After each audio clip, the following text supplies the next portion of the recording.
All right, all right. We are live. Welcome, welcome. Hello, everybody. How's it going? Today I got a bigger stream planned today since I didn't stream yesterday, or the day before, So yeah. Here we go. We're ready to jam today. Sorry the streams have been sparse. It's been a combination of like busy and then also like things coming up day of, you know. But yeah, but we're here today, you know, this lovely freezing cold Sunday, you know. It's negative something outside. Where are we at right now with the weather? It is I'm pulling the refresh right now. Okay, it's warming up a little bit. It was -8 Fahrenheit an hour ago. Now it's -2 Fahrenheit, so that's pretty good. Yeah, the low today was -17, but I think that was like, oh no, it's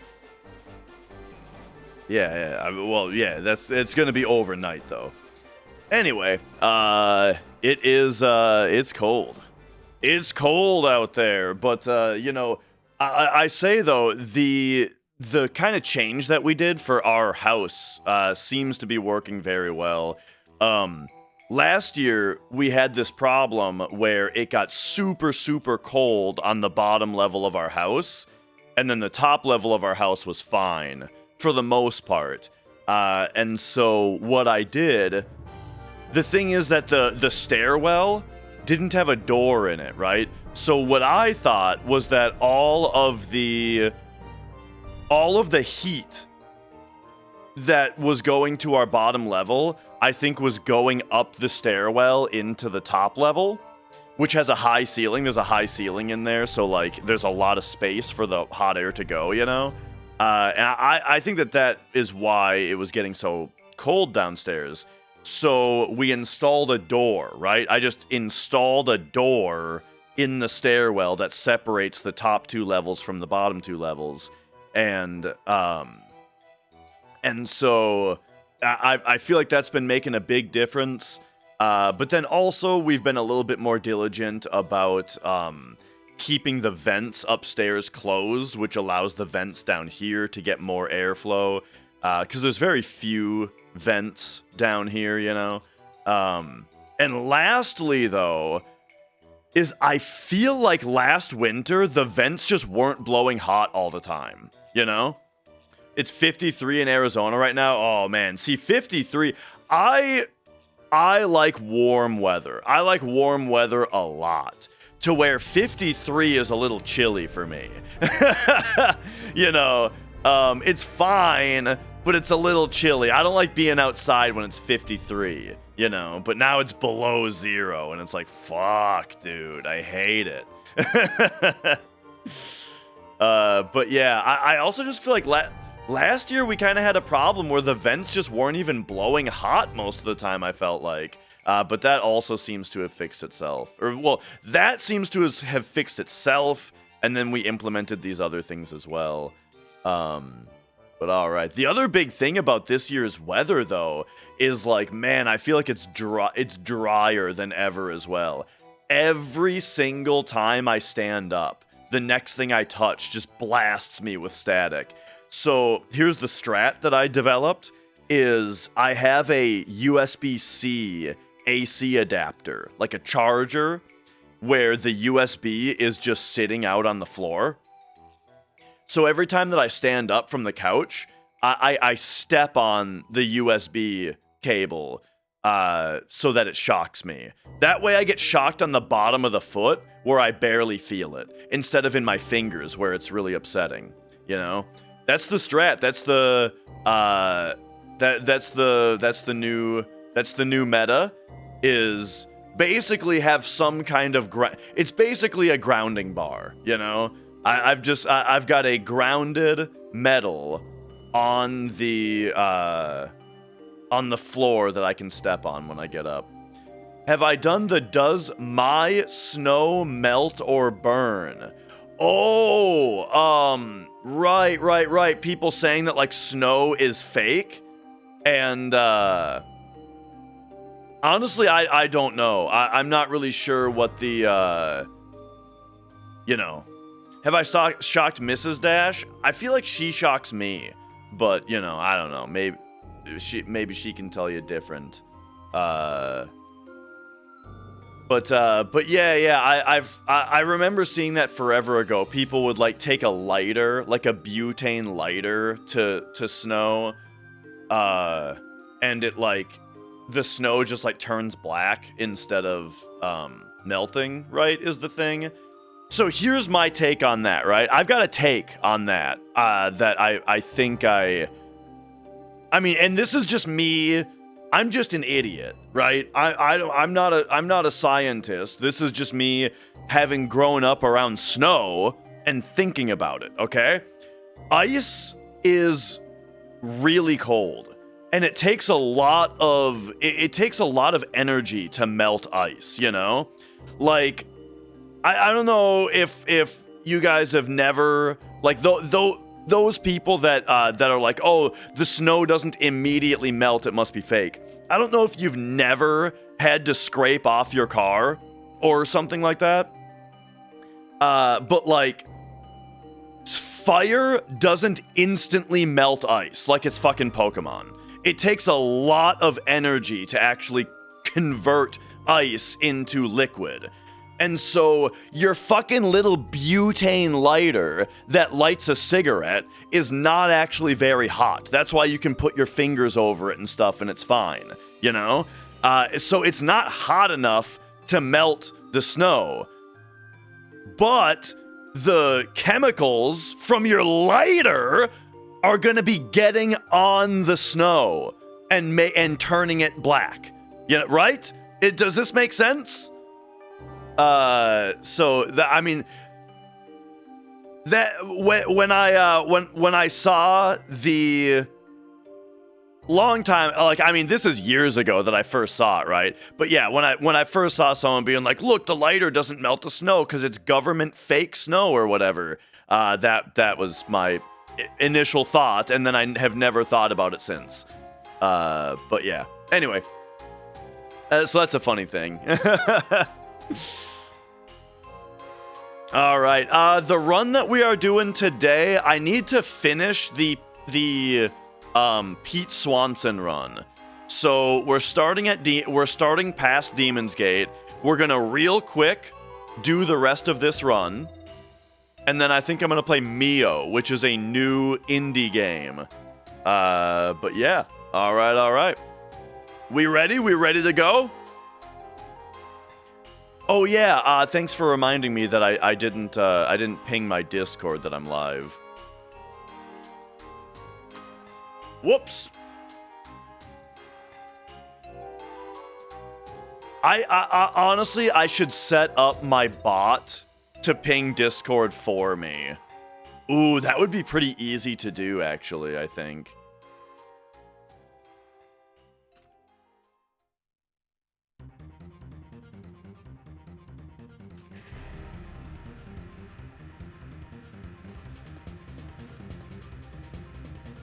All right. There we go.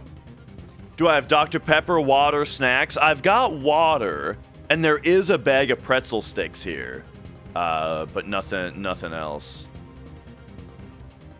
Okay, we were right here. I'm covering Twitch chat. Oh, I'm covering Pete's Twitch chat. This is the Twitch chat of the run, which we don't really care about. All right. Archangel Ajora, thank you for subscribing. Ajora, hang on. Is that a Final Fantasy Tactics reference? Ajora FFT. It is. I remember that shit. I spent many hours as a kid playing video games on whatever GameCube or whatever, I spent many hours as a kid playing video games on a CRT while my brother next to me played Final Fantasy Tactics on a different TV. Like, at some point when we were younger, I think my parents got a new TV for the living room. It was like we had a TV in the living room and we had a TV in the basement. And the basement TV was where all the video games were. And then at some point my parents got a new TV for the upstairs. So my brother took the living room TV and put it in the basement. And then we had 2 TVs in the basement that we could both play games on. And so, yeah.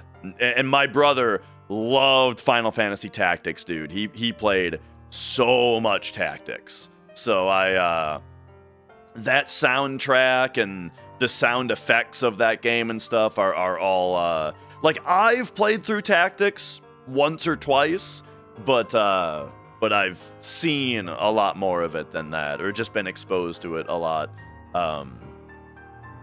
from that. All right. Anyway, let's get back into this. So the thing about this run is that so far I've felt like I didn't actually have a whole lot to commentate because Pete's just playing really well, right? So I don't have a lot of notes of like, oh, this or that would have been good to do. Most of my notes are just like, yep, he does the right thing here. All right. The slopes. But all right, so grabbing the X potion there. Let's get a reminder of where his steps are. We just got to see where his last battle occurred. So yeah, if we go here, this fight is okay. So if you're able to grab the vine before this fight, you're looking really good. Wow, yeah, he is very good on steps. He could actually grab this this chest before taking these steps. So here you can take the steps behind the staircase, and like as long as you're careful or you just purposefully overstep it, you'll be fine. But if you got the fight all the way here, you could just run and open this chest and then take the steps once you can see. 2, 3, 4, 5. Oh my god. But yeah, there he probably overwalked right there because of the awkwardness of A, being behind the staircase, and B, having to open the chest, you know?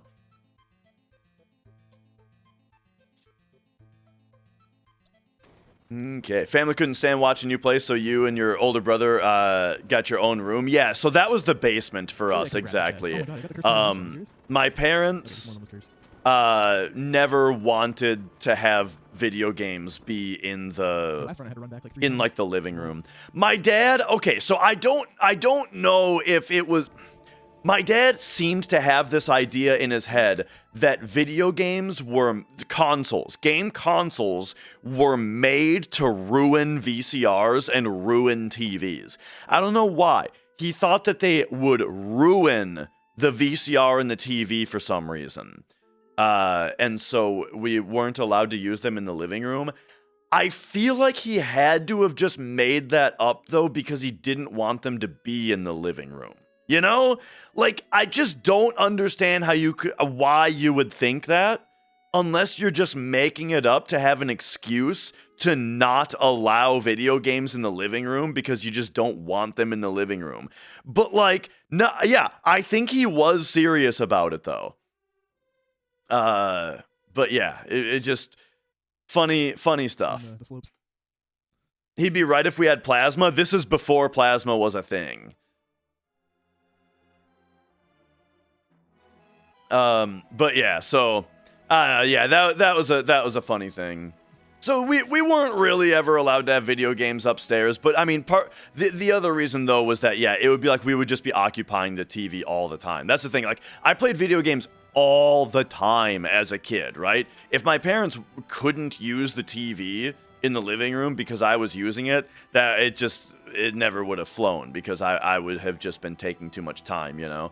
So it was a good thing to just have our own place in the basement to play games.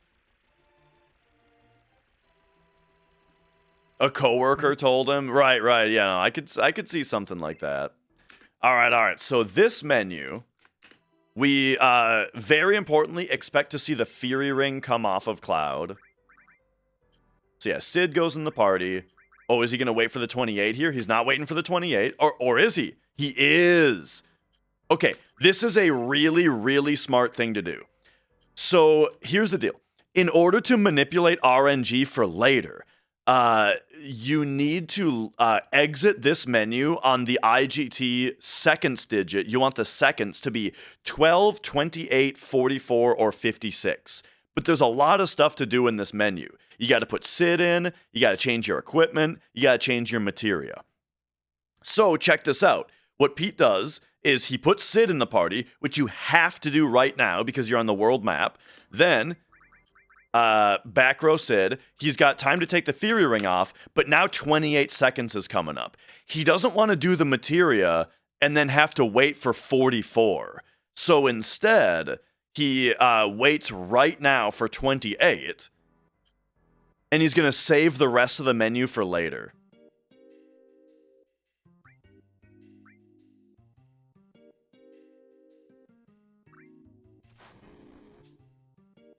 But yeah, even like as a kid, what I always said to my dad is like, Rennie, thank you for subscribing. It is like, why, even if game consoles did ruin VCRs and TVs, why would it benefit Nintendo to have it ruin our JVC VCR and our Sony TV, you know?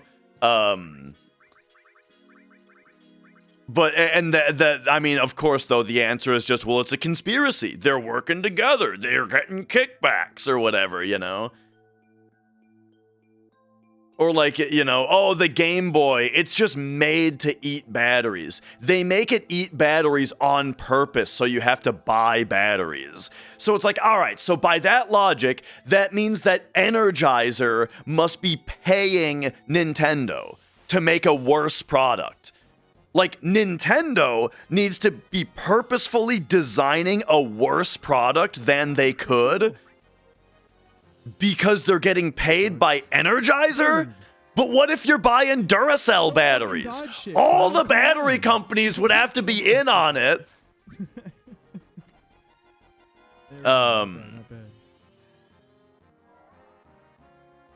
But yeah. That's that way around it, right? Why would Nintendo spend extra money to make sure that their console doesn't wear out your TV faster? There we go. Yeah, see, now that is a more reasonable line of logic, right? And I think that more gets us. Oh, by the way, we gotta talk about the rest of this. So here is where he's doing the rest of his menu now. So we're getting E-skill on Cloud, Steel taken off of Kate, other E-skill on Cloud. What was that? Deathblow Steel on Tifa now? Yep, Deathblow Steel on Tifa, Cover Long Range on Tifa, Bahamut on Cloud.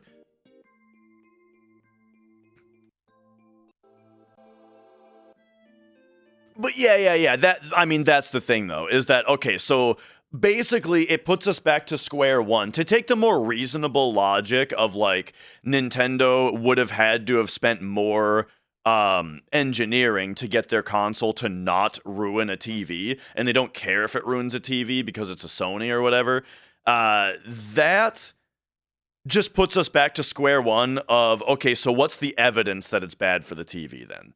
Now we're, like, the whole thing that I was saying about why would Nintendo make their system purposefully ruin other companies' shit, that is given that it is bad for the TV, you know?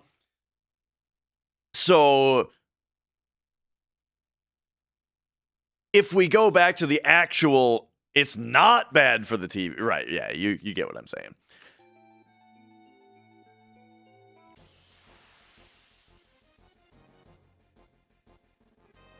What's funny is, okay, so we had, oh, by the way, so this is why we had to take the Fury Ring off of Cloud, is so that he's able to do a summon here. That sucks. Dude. Don't fucking dodge shit, Cloud. Come on. Oh, my yeah. God. Okay. And also, Cloud needs his limit break here, which is why that dodge was bad. The reason to use Bahamut here is that it one-shots the entire fight, and you need to kill the Bound Fat with either a magic or a summon command in order to get it to death counter using Death Sentence. And here, by the way, notice, as we expect, right? Run. This is the infamous part. This is everybody's favorite part of the step route to commentate on now, or pontificate about. Runs up to the chest, just barely. You see he's babying it here, which is good if you think you're behind. He's not behind. He's doing great. But runs up to the chest, and now he's just inching forward one frame at a time until he can open the chest from as far away as possible. Then, wouldn't you know it, runs down to here until he can see Cloud, and now he takes the steps.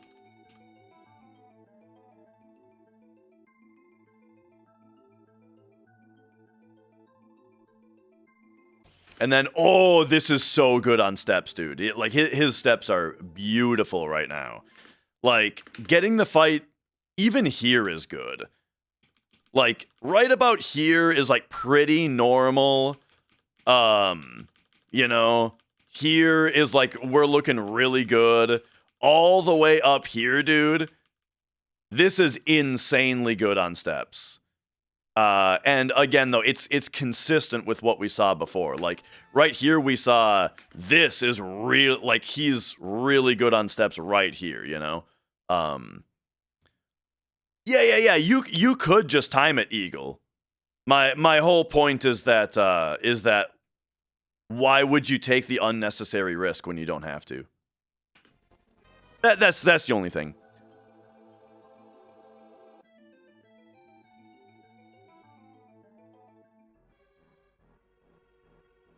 All right. I mean, you know what you could even do?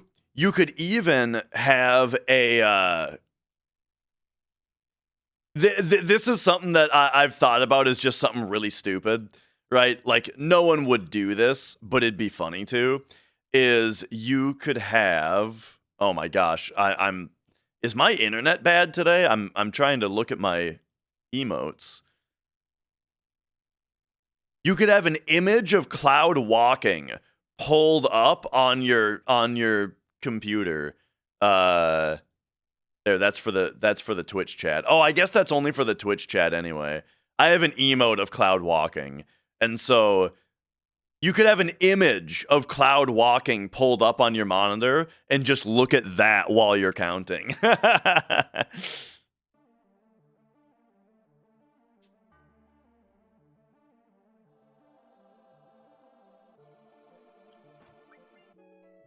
All right. Ooh, the invisible E-skill grab.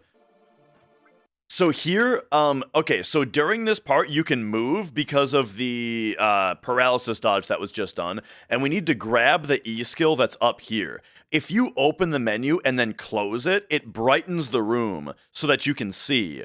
Or you can just figure out how to grab it in the dark, which you can see he does right here. He's moving, and he grabs the E-skill, and now he's doing his menu. Which is faster. It's faster to do if you're good at it. I've never bothered to learn that.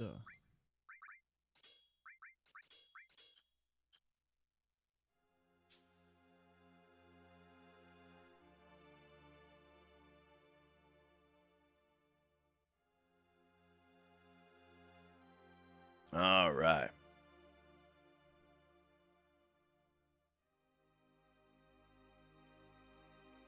So Aqua Lung's a 25% chance, right?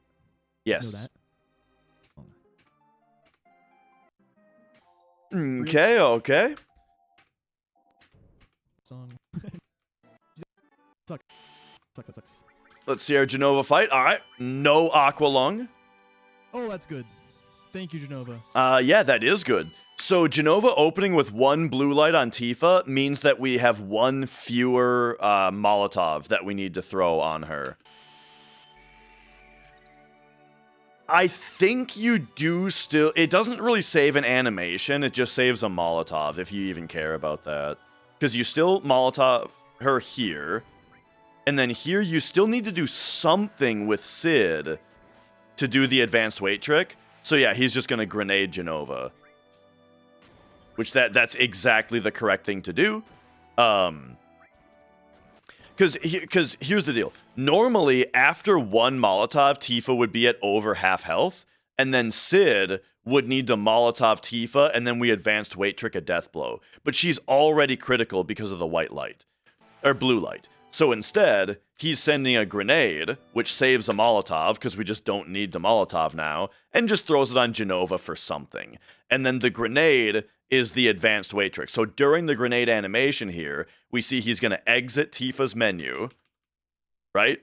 And so this is, I don't know if you guys saw that ATB video that I did, but this is a perfect example of an advanced weight trick, where he's holding time in Tifa's item menu right now. The boss is paralyzed, so we don't want to bleed ATB. He's holding time in Tifa's item menu, but what we actually want to do is death blow with her. So he throws the grenade, and then during the grenade's animation, closes the item menu, and because we're in this grenade animation, and Cloud, I think it's because Cloud's ATB filled, over here, we are still in wait frames right now, even though we're not in a sub-menu because of the grenade. So he's able to menu over to death blow, lock it in, get into Cloud's menu, and then boom, hold time with Cloud's attack back into wait, except we were in wait the entire time. So there you go. 0 ATB bleed on the paralysis for the first death blow. Then we can fit in a second death blow and a third death blow. Thank you, Jenova. And all right. And yo, Smack the Nun. Yeah. The hardware issues on that run were very frustrating. Yeah, if I run it back, I'm running on a 77K now. I guess Molotov and laser. I'm running on a different model PS2 now that has better cooling, because I don't know if you saw like the follow-up investigation, but it was I think what was happening was that the system was overheating. And like it was fine for running the game like while the game was running, but it wasn't able to like spin up the disk and do like the wobble verification. And yeah, I think it was because of heat. So now I'm using the 77K because it has better cooling. My the PC 1432 was verified. The PlayStation that had the hardware trouble, that has not been verified yet.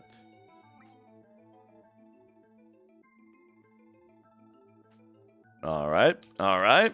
What do we got here? He's been quite ahead on steps. Oh yeah, this is looking good. So here, I would expect to see probably 9.5 steps. Maybe you could get away with 9, probably 9.5. If it were my run, I would do 10 just to be safe.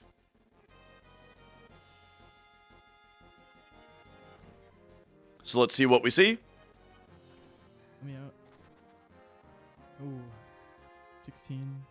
1, 2, 3, 4, 5, 6, 7, 8, 9, and oh, whoa! Okay, he's being mega safe here. Kiara, thank you for that gifted subscription. Look how safe he's being here. Okay, so I actually gotta talk. We gotta talk about a strat.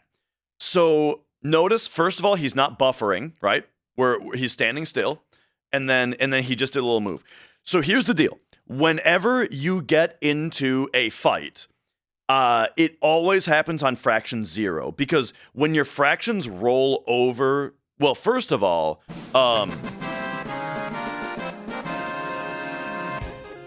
brother is oof behind. Nah. He's only 24 seconds behind. And look at the splits. He was 2 minutes behind, then 143, then 141, then 51, then 42, then 24. Bro is saving significant time on every single split, and we're only halfway into the run. This is going to be good. Carmen Ket, thank you for subscribing. Thank you. All right, so let's talk about this this strat real quick. Is as you move, your fractions go 0, 1, 2, 3, 4, 5, 6, 7, 0, 1, 2, 3, 4, 5, 6, 7, 0, 1, 2, 3, 4, 5, 6, 7, 0, 1, 2, 3. Right? This is how your fractions count every frame that you're moving. Yeah? Now, it's when your fractions roll over to 0 that the battle checks occur. Right here is where the fractions rolled over to 0. So boom, this is where your danger increments and where the game checks for a battle. Yeah? And here, and here, and so on and so forth. These are the battle checks. And because the battle checks occur when the fractions roll over to 0. So what that means is that when you come out of a battle, a random encounter that is, when you come out of a random encounter, it doesn't do that in the Tiny Bronco and Buggy. It does do it in the Buggy. It does not do it in the Tiny Bronco. In the Tiny Bronco, your fractions don't move. While you are riding the Tiny Bronco and the Chocobo and the Highwind, your fractions do not increment. They just don't move. They're just static. And so that's why you never get into a battle. Also, that's the world map, which is a different encounter system, but it does still use fractions. So yeah. How the Buggy works, though, is world map fractions are able to go negative, and every time that you exit any vehicle, whether it's a Chocobo, Buggy, Tiny Bronco, or Highwind, when you exit a vehicle, your fractions get set to -30, which gives you a full second of free movement before it starts counting up positively. And so with the Buggy, the reason we don't get into fights ever is because we keep exiting the Buggy and going back in, which keeps resetting our fractions to -30 and resetting that 1 second grace period. But anyway, that's all world map. That's unrelated to how this works, which is the field encounter system.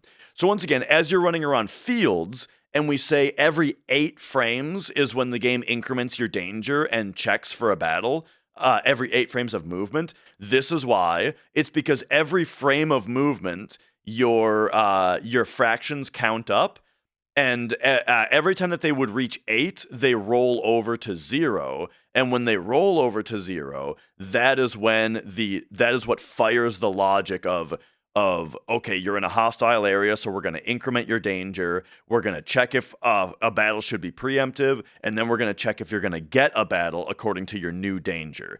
And if you get a battle, then we're going to check what formation it's going to be. Check if it's the same as your last formation. Yada yada yada. Create a battle, if necessary. So this is why. It's every time that your fractions roll over to 0 is when these checks occur. Now, what that means is every time that you come out of a random encounter, well, then your fractions are 0. Because the only time that a random encounter can occur is when your fractions are 0. Which means when you come out of a battle, your fractions are always 0, right?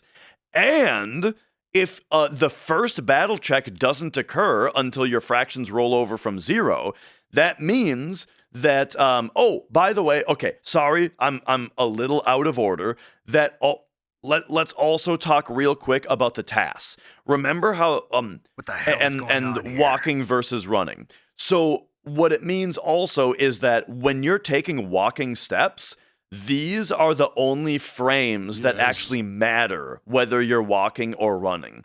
You could theoretically run for these 7 frames and then walk for just this frame, and then run for these 7 frames and then walk for this frame, run for these 7, walk for this frame. And what that would achieve is you would get the distance of running for most of the way, and then you would get the danger incrementations of walking, because you're walking every frame that the game is actually checking.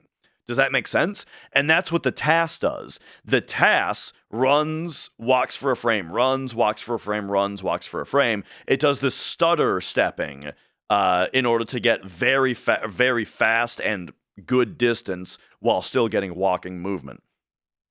Does all of this make sense so far, right? That theoretically you can run and only walk on these. So, here is something that a human can do, though. A human doesn't know what their fractions are, right? You don't know randomly what your fractions are. So like the idea of the stutter stepping doesn't really make sense.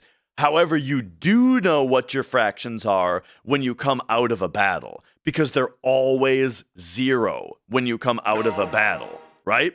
So, what Pete is going to do here is he wants to get the next part of the step route is very difficult. And so even though he's ahead right now, here's what I'll tell you. Pete, your steps are totally fine. You don't even need to waste time doing this here, but I respect it anyway because it's a great learning opportunity. It's a great commentary opportunity. Yes, Dorian, that's what I was saying, is that a task does exactly that to have a totally different step route. Okay, so check this out.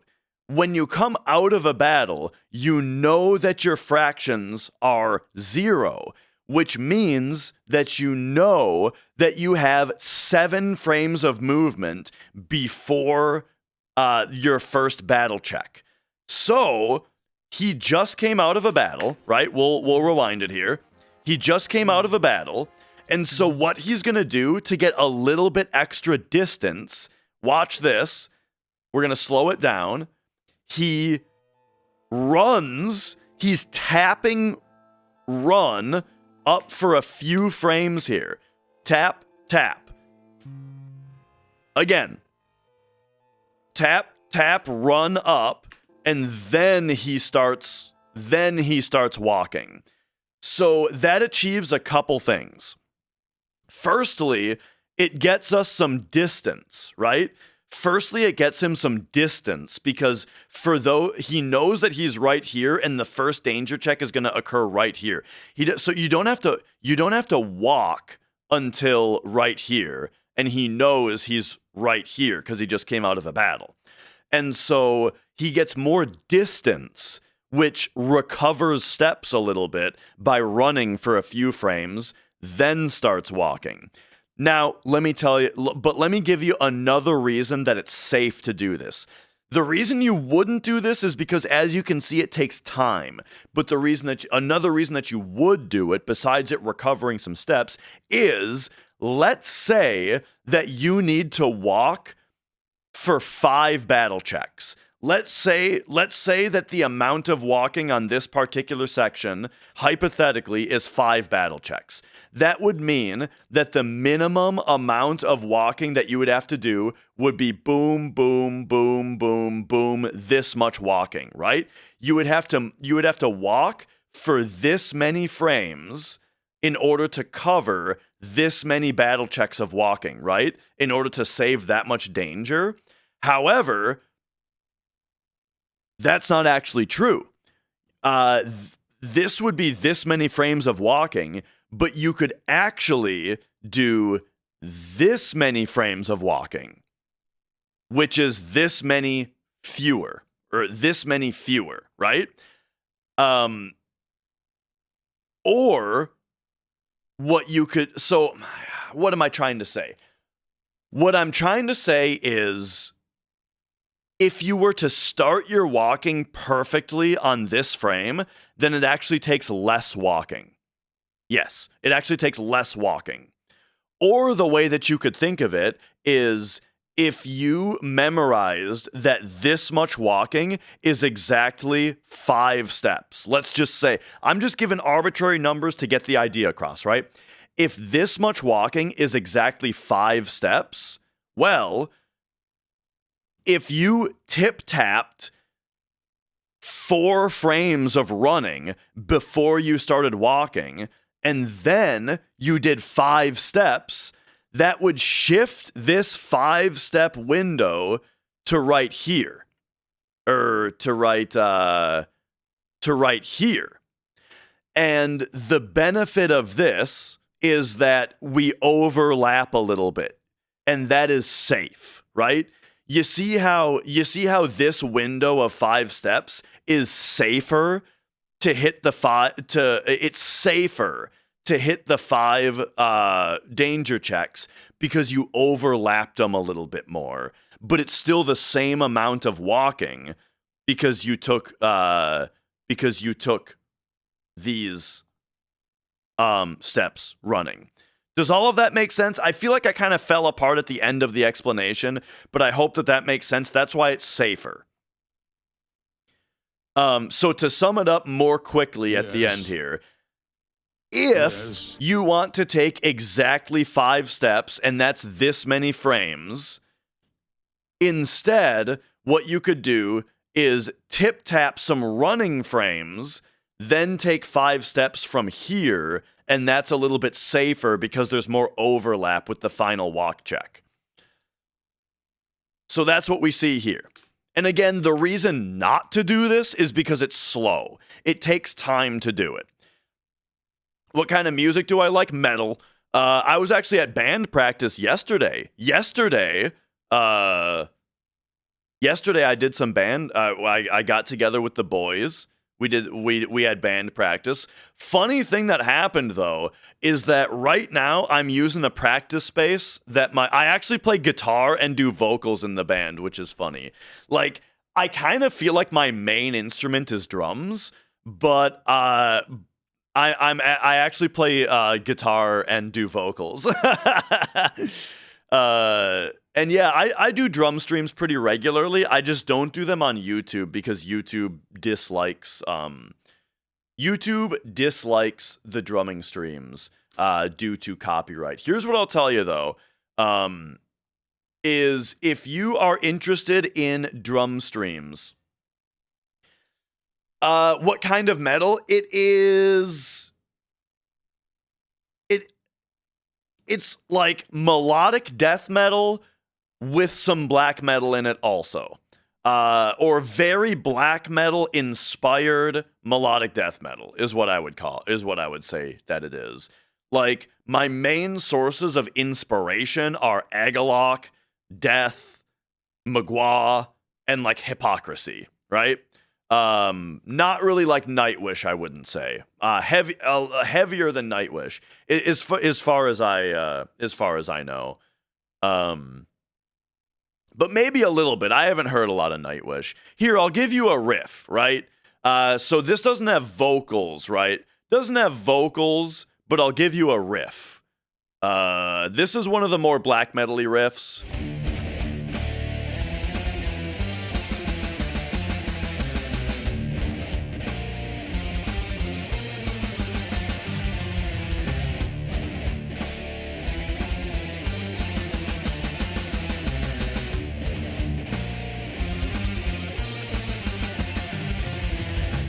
Right, stuff like that. And then that kind of goes into like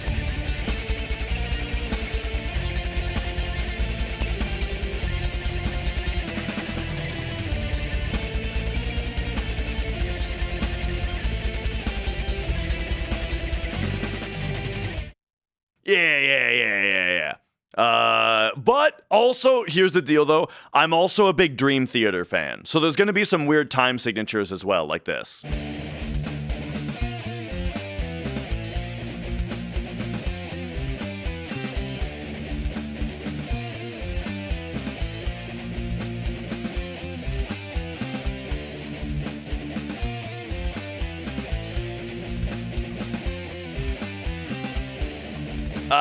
It's 13/8, but it's sort of counted like 6/7, right?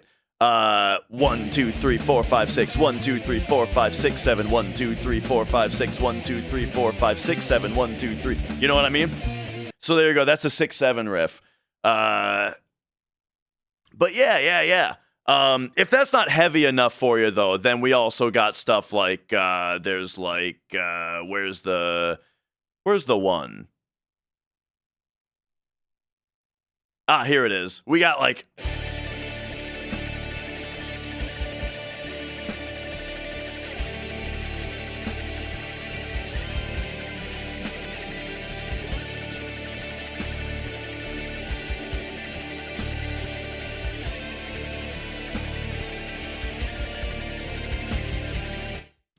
Anyway, so it's that kind of stuff, right? Again, very like Agalok, Death, Hypocrisy, Magua, Dream Theater are like my biggest inspirations. So I don't know. It's kind of just a bunch of shit like that. Oh, okay. So I was gonna say real quick to plug the drum streams. If you are interested in drum streams, firstly, I would say follow on Twitch if you want to see them live, right? Or live, or Magua. They are a Polish black metal band. Flashbang warning. It's like MGLA, but the L's got a line through it because they're Polish. This is like one of the best bands ever. Check them out. They're incredible. I haven't really listened to Behemoth, but I should. Love Dimmu Borgir though. Yeah. Really, I really like Dimmu Borgir. The big thing that's not Dimmu Borgir-y at all is that I'm not doing any keyboards. Yo, Pete. Sorry, there's so much shit that you have to fast forward through if you're here for the run review. Burzum. There's one Burzum song I really like. I think it's the first song from the album Belos, right? I'm not good with the names, but that song is really cool. I haven't listened to a lot of Burzum though. Didn't Mayhem just come out with a new song though? I'll have to check that out. Anyway, okay, here's what I'm trying to say. Sometimes I do drumming streams on Twitch. Yeah? Now, sometimes I do drumming streams live, is what I mean to say, but I don't do them on YouTube. So if you're on YouTube, you have two options. You can either watch live on Twitch, or live on Kick. The drumming streams are on both Twitch and Kick, but not on YouTube because YouTube is more annoying about it. Oh, great. It turns out that Kick triggers HDCP though. Okay, I didn't realize that. That's very annoying. So never mind. I can't plug the Kick stream because it just fucking, I can't capture it. So never mind. Watch on Twitch, I guess. All right. We gotta get back to what I was doing. Well, where were we? We're going... I just had to close my entire browser because I tried to open the Kick stream to show the VOD of the drum stream, and it nuked my whole capture. Oh, you know what I can do, though? Is, I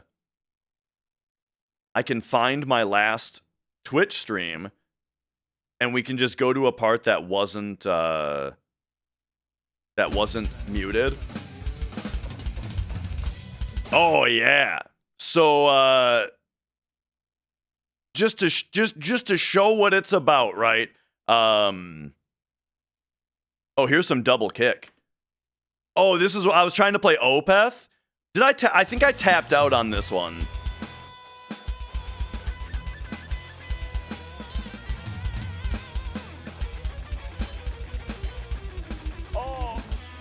Dude, Opeth is fucking tough, dude. I don't know if I even got through that one. But, you know, I'm big on Dream Theater. We always play a lot of Dream Theater. Oh, yeah, we got, okay, wait, whoa, we got some Children of Bodom.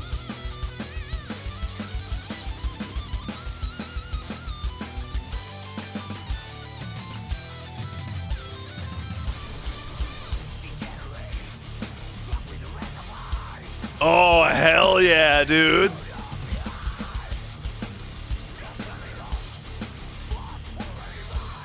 All right, get us to some of the double kick. Oh, yeah, this part.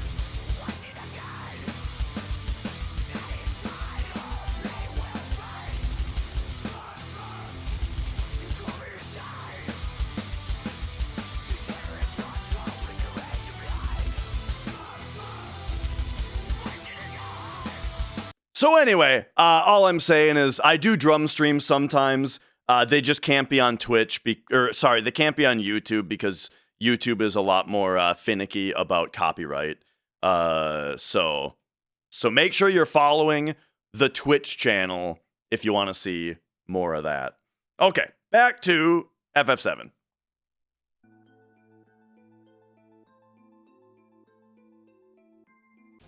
And 10. you learned that you're terrible at drumming. I mean, yeah, you know, all you got to do is play more. I'm also terrible at drumming. Cover Hands by Tubbering. I am thinking of doing some more charting. I want to chart some Tubbering songs actually. Invalid specifically. Like I the other day I listened to a bunch of Tubbering and man, I didn't realize when I was younger and I wasn't as privy to drums, I didn't realize how fucking good the drumming is on Fermi Paradox.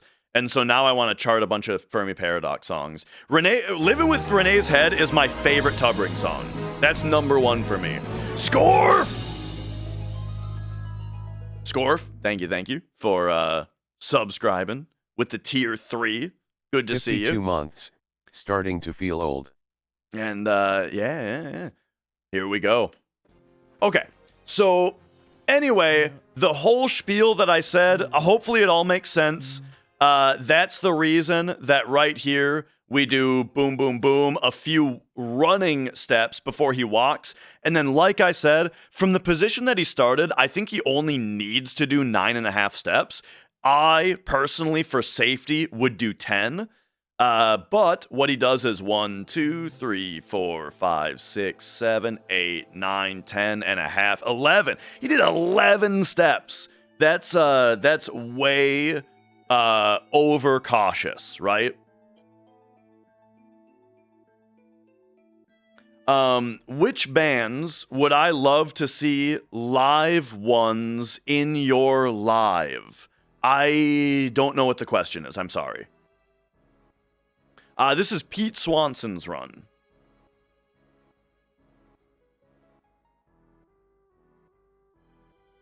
And then, actually, I do have something to say here. I think. Well, nah, this is fine.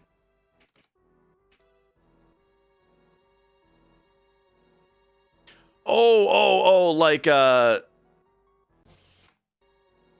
hang on, it looks like I hope you're using shoulders here in order to, ooh, that's a good idea, actually, to use the shoulders to get around this corner. Yeah, that's better than what I do, actually.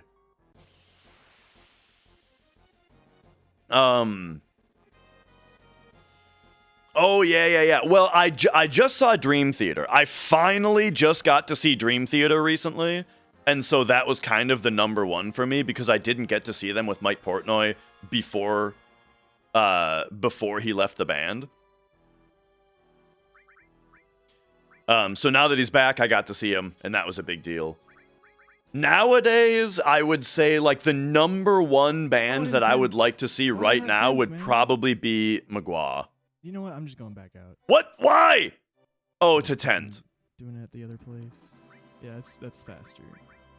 How did I forget that?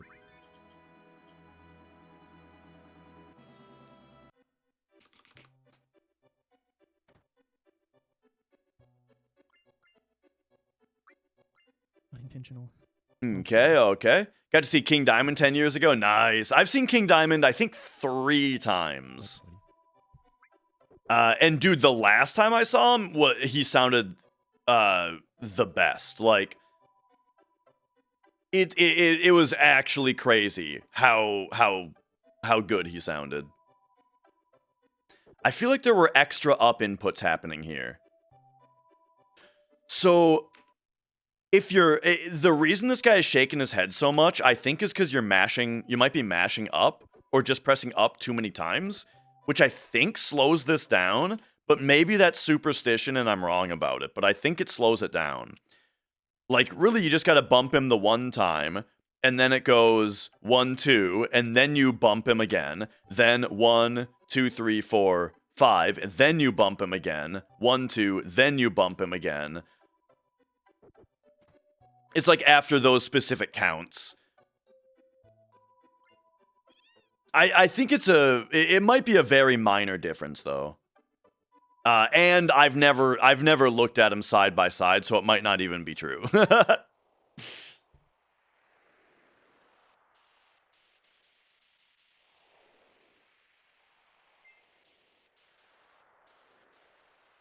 All right. Oh, okay. 6 snowboarding here.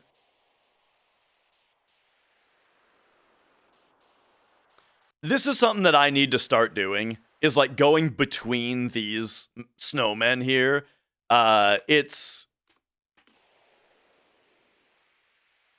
like, oh, this one you go between them, but then like right here, I always take the long way around because I really don't want to hit the snowman, but if you can make it between them, that's faster. And doing that on both of them here, I should probably learn to do that. You can also, this is the really hard one, but you can do the same thing right here. You can get in here, but it's like, it's so risky if you're not like super practiced at it. And I'm not. And it's kind of hard to practice this particular section. Because like emulator doesn't cut it.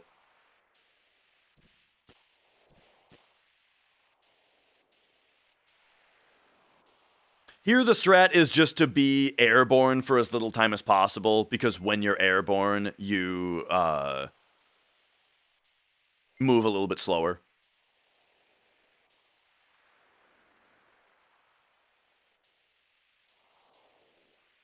And Domenico, hello. Nice to meet you.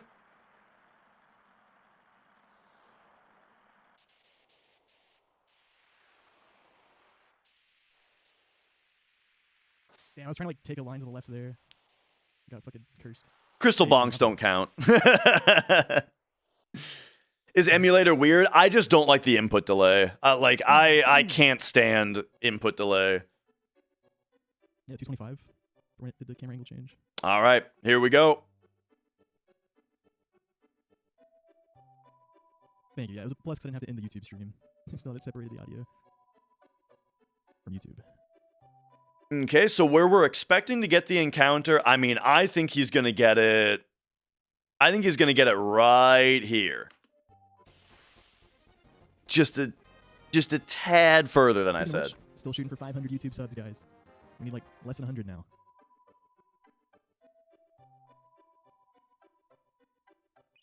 So this is a walking setup. This is something I want to point out.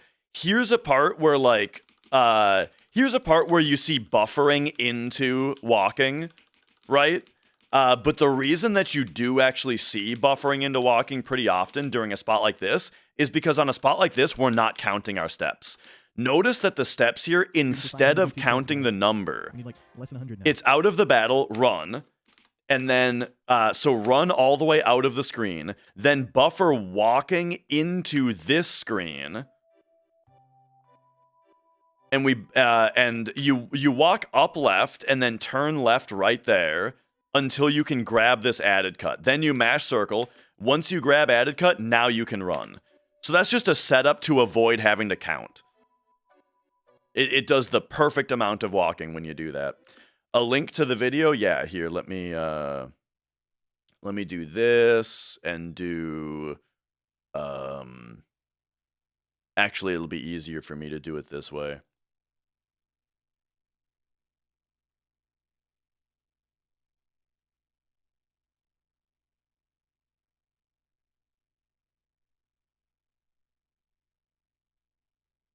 Here is the link to the video that we are currently watching.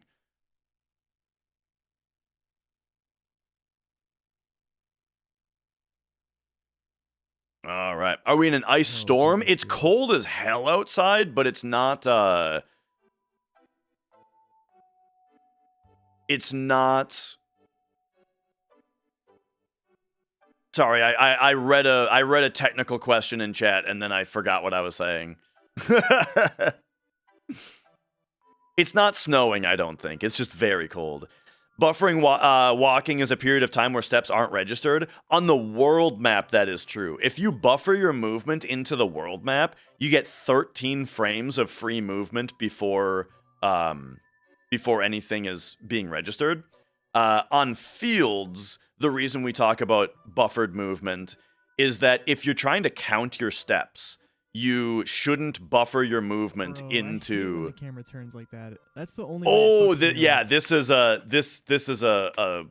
bad thing. Now we have something else to commentate, but I'll finish what I was saying. Buffering walking steps on the field, as the screen fades in, is generally not done because you want to be able to see how many steps you're taking, right? And let's bust this out again. Once again. There's another reason to buffer your, or to not buffer your movement. Let's say you need to walk for 4 battle checks for this example, okay? We need to get walking danger for 4 danger ticks, right? In order to underwalk an encounter. So by the same logic that we said earlier, that if you were to walk this many, frames, that would get under the battle. But if you were to run just a couple frames, then start walking, you could still achieve the 4 danger ticks in fewer walking steps because you ran a little bit of the fractions that you knew weren't being checked anyway. Or what you could do is take the same amount of walking after running a few frames, and that would just make it a little bit safer because you're overlapping the 4th danger tick a little bit, so you don't have the problem of, oh, I accidentally started running 1 frame too early, you know? It doesn't matter if you overwalk the last danger tick a little bit, you know? So it's a little bit safer to do that. Okay, the same exact concept applies if you're doing it randomly. And by randomly, what I mean is, instead of buffering walking out of a fight, it is safer to buffer running out of a fight and then start walking once you can see the cloud, if you don't have to walk right away. And by that, I mean, normally, let's just say, again, in this hypothetical example, you have to walk for 4 danger ticks. You usually don't have to walk for the first 4 danger ticks. Usually, you have to walk for any 4 danger ticks before the first, 20 or something. You know what I mean? That's usually actually how it ends up. So a lot of the time, what you might do is buffer running out of the fight, and then you'll be able to see cloud about right here, and then you start walking, and you walk for the designated amount of walking, and you underwalk these 4 danger ticks. And for the exact same reason that purposefully running a few frames into the step before starting to walk is safer, this is also safe. Because, again, instead of starting your walk on fraction 0, you're starting your walk an arbitrary amount into the step, meaning that you're going to overlap the last danger tick a little bit and have some safety buffer. Yeah? That is the other more nitty-gritty reason not to buffer walking out of a fight, and rather to buffer running out of a fight, and then start walking. But what I brought up back here is that here we do see buffering walking into this room, but the reason is because we're not counting cloud steps here. We're doing a setup of buffering walking until we grab added cut and then we walk and then we run. So the fact that we don't have to count the steps there means it's fine to buffer walking from a fade in. And because it was a fade in from a screen transition and not a fade in from a battle, that means that we are at an arbitrary fraction rather than fraction 0. So we get the safety also. But the safety isn't needed because the setup will always work. Okay, anyway, now it's time to get into this next section. This next section is a little bit tricky. So this right here is technically a world map segment. And here is how it works. This section is a big square. It's a big square of world map, and we spawn in right here. Now, if you touch this border, we go back to where we came from. If you touch this border, you go to a section that's off to the left. If you touch this border, you go to a section that's off to the right. And if you touch this border, you go to where we're trying to go, which is Gaia's Cliff. Yeah? However, if we just run north all the way to the top, what that does is it gets us where we're going, but we're very likely to get into a fight if we do that. We're very likely to get into a fight.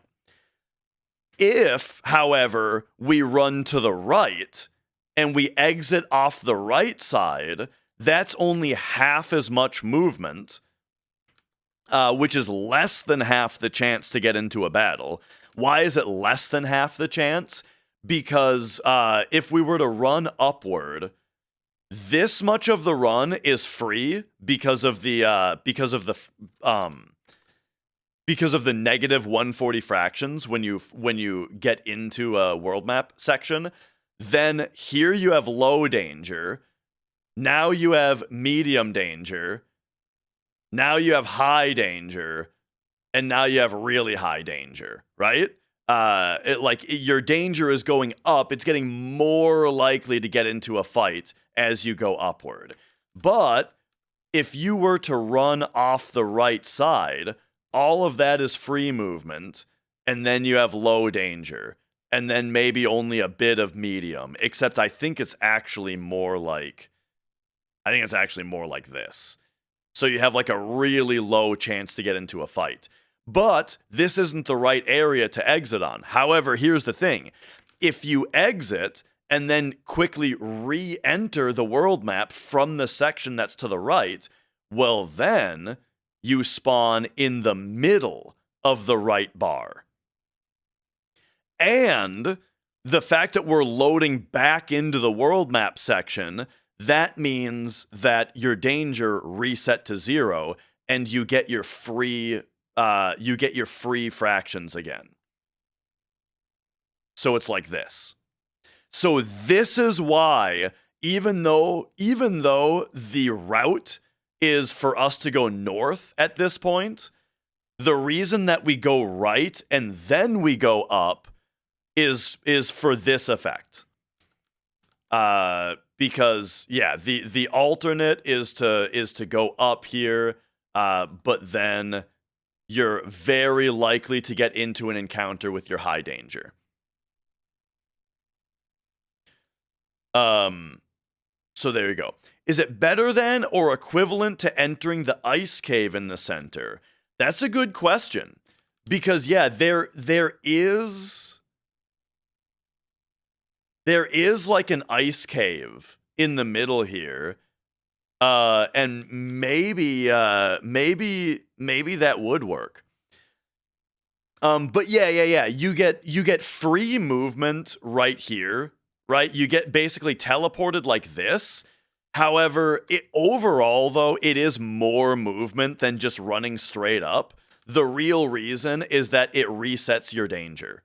it resets your danger halfway through, back to 0, and it resets your fractions back to -140, which gets you a ton of time where you don't get any encounters. Here's the problem, though, is while you're trying to do this, the world map starts spinning. McMurtry, thank you for subscribing. So here's what happens to Pete here. This is a little bit unfortunate, but here's what happens is, so we see him spawning at the bottom here. So he goes right.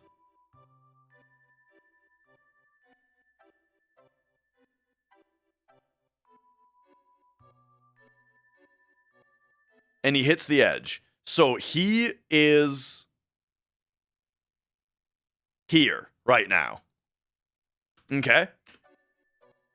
So that loads out here, but then we just run straight back to the left, back into the world map. So now he's here, and he's going to try to go up. But look at this. He starts going up, and the camera starts turning this way, which is trending his cloud eastward. And look, now it's kind of hard to see, but it turned a little bit further than he was expecting. Right now, this is north. It turned so far that that's north, and he is running his cloud this way, which is a problem, because that means he's running... Oops, we're still on circle. That means he's running this way. And so what happens here is he hits the border. Bro, I hate when the camera turns like and now that. That's the only way it fucks me up. And now he just got teleported. Now he's teleported back to here again. Oops. And now he just has to redo this part. The camera movement is random, yes. Oh, and he gets an unlucky fight, dude. Okay, then he also got screwed by a fight. So here's what I'll say. This part, running off like this, that's a skill issue. All right, this part is a skill issue. It's a little bit annoying that the camera was so wacky, but it does come down to skill issue. However, getting into the fight, that's unlucky. The fight is unlucky. But here's kind of what you have to do on this part. And this is me talking more to viewers than to Pete, because I'm sure Pete knows. But kind of what you have to do on this section is look at the tiles. If you look at the tiles, you can see a pretty clear grid of tiles here, right? If you kind of look at the dark lines. And so that's what you have to pay attention to. You got to pay attention to the tiled texture, and then when the camera starts spinning, you can use this grid to remember the orientation of what's north. Yeah? That's how you handle the camera spinning. But yeah. So like here, you see the grid spinning. Now it's directly left and right, basically. It's such bullshit. It's just only turning that way.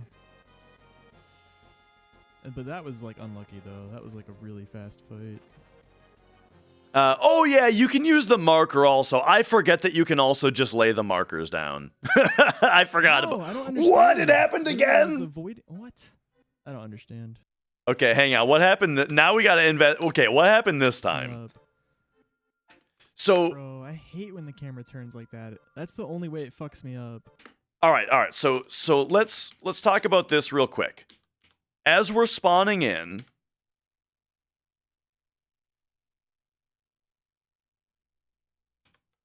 so as you spawn in, whoops.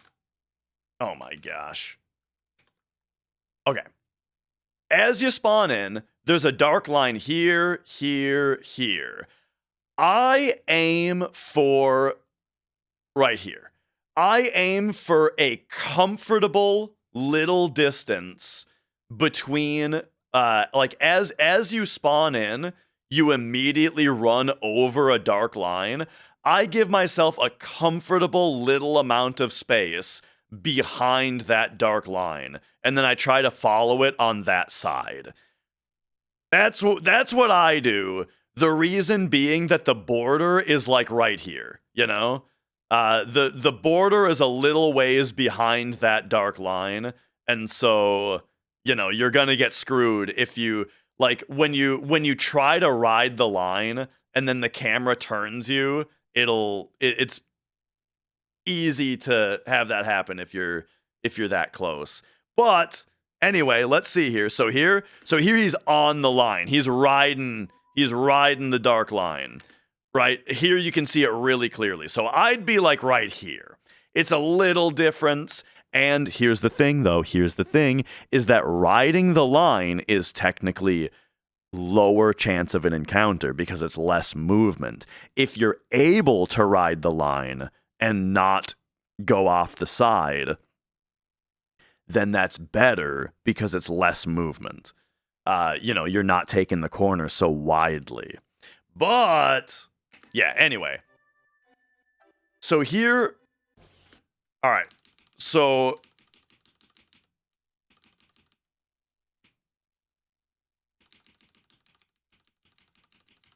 let's take into account what's happening here.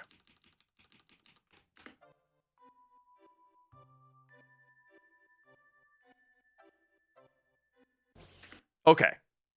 So he got the encounter here. And what I'm seeing is that the current state of the grid is like this. It's a little bit over horizontal. So this is unlucky. So first of all, the fight is unlucky. It's just only turning that way. And then coming out of the fight, he's going straight left. Wait.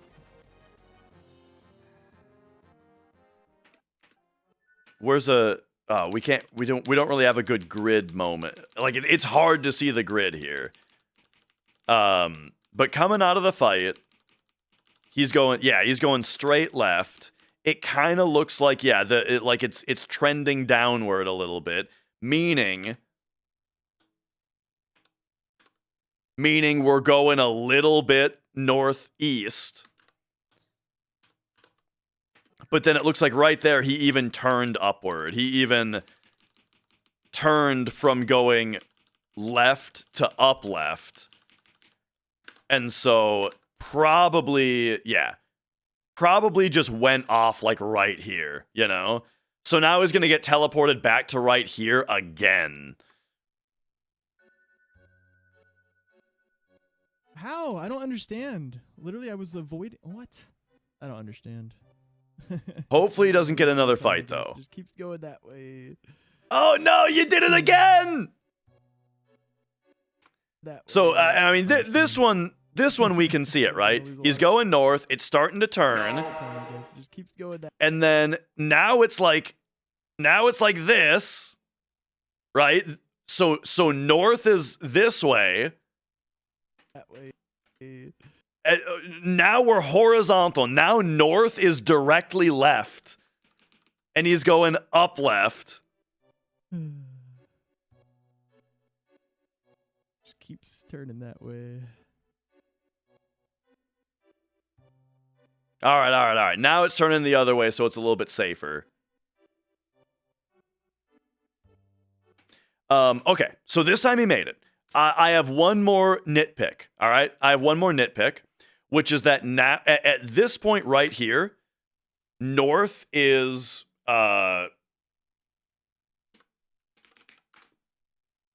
Oops, what am I doing? Here we go.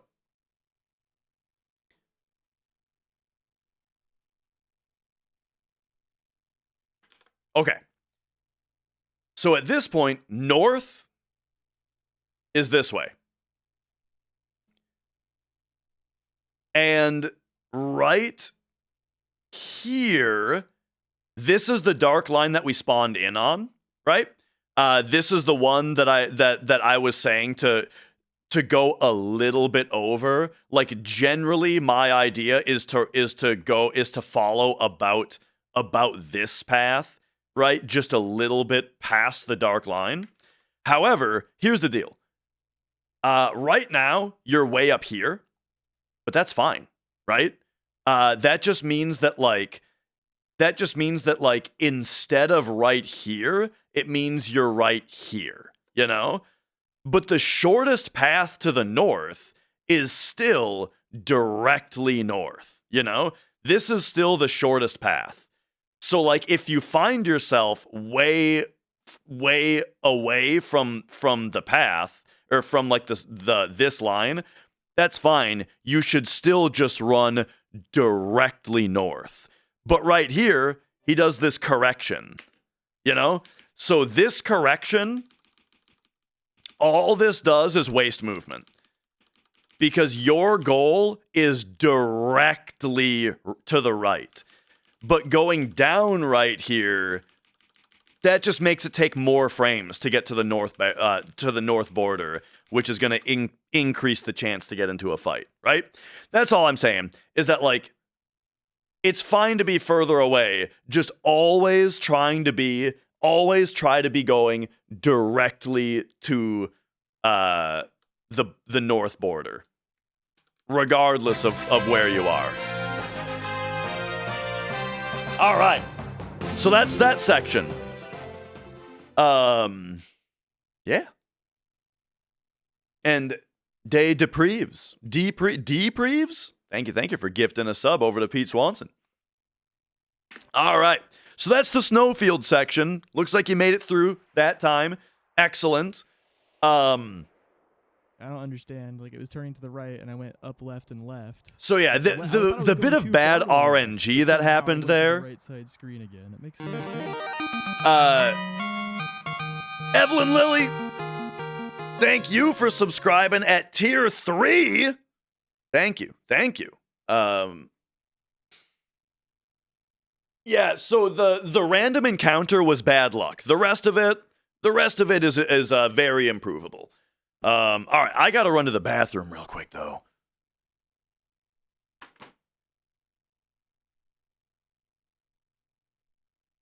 We'll leave this up though for folks. But yeah, be right back.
Oh, all right. I do have more to say about this part, actually.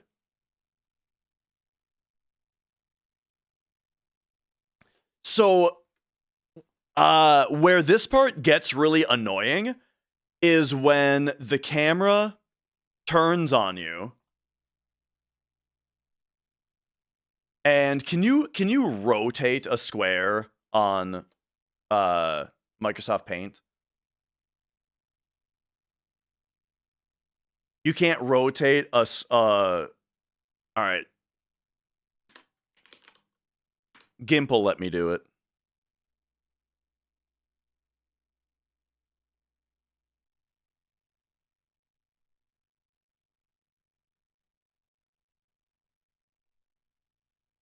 Okay, except with GIMP, it's very annoying to draw a square.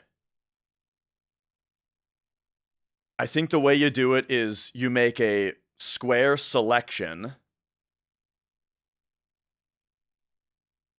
and you paint bucket it. We'll paint bucket it white. Then you shrink your selection. And then you delete. All right. So.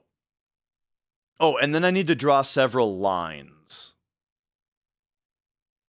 If you hold shift, does it draw a straight line?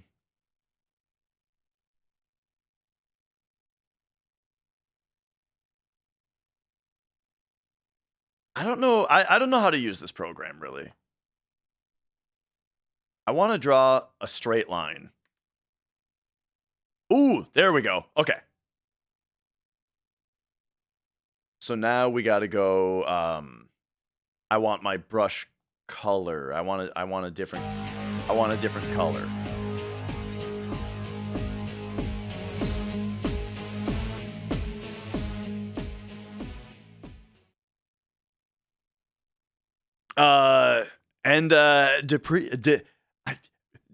Depreves? Thank you for subscribing. Oh, here it is. Okay, give me reg, and then we need a much smaller brush. Okay.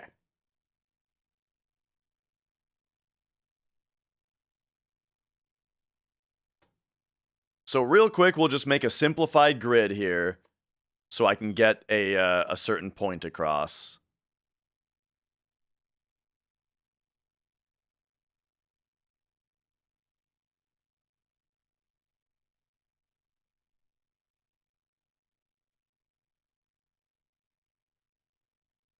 All right. So here we go. So here's the area, and now I can rotate it. Here's what drives me crazy about... Oh, this is all in the background layer? Oh my god. This fucking program, dude. All right, give me this. Cut it. New layer. Paste it. There we go. Okay. So you're running around on this thing, and it starts rotating on you. Where's rotate? That's not rotate. There we go. It starts rotating on you, right? Here's what I find annoying is when it rotates to like here, right? Or to like right here. Or actually, no. This part's fine. Let's say it rotates to right here. If it rotates to here, then what starts happening is, and this is kind of what I was talking about your goal is to hit the north border. And you got to remember that. Because right here, what you'll notice is as you're running, you'll see yourself trending away from this border. Like, the idea is you might think that you're supposed to be riding the line, you know? Like, oh, if shoot, we need a screenshot back. We need a good screenshot again. Yeah.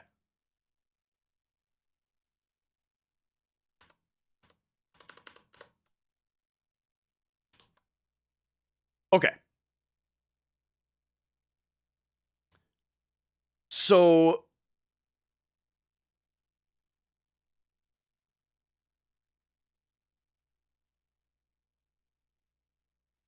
okay.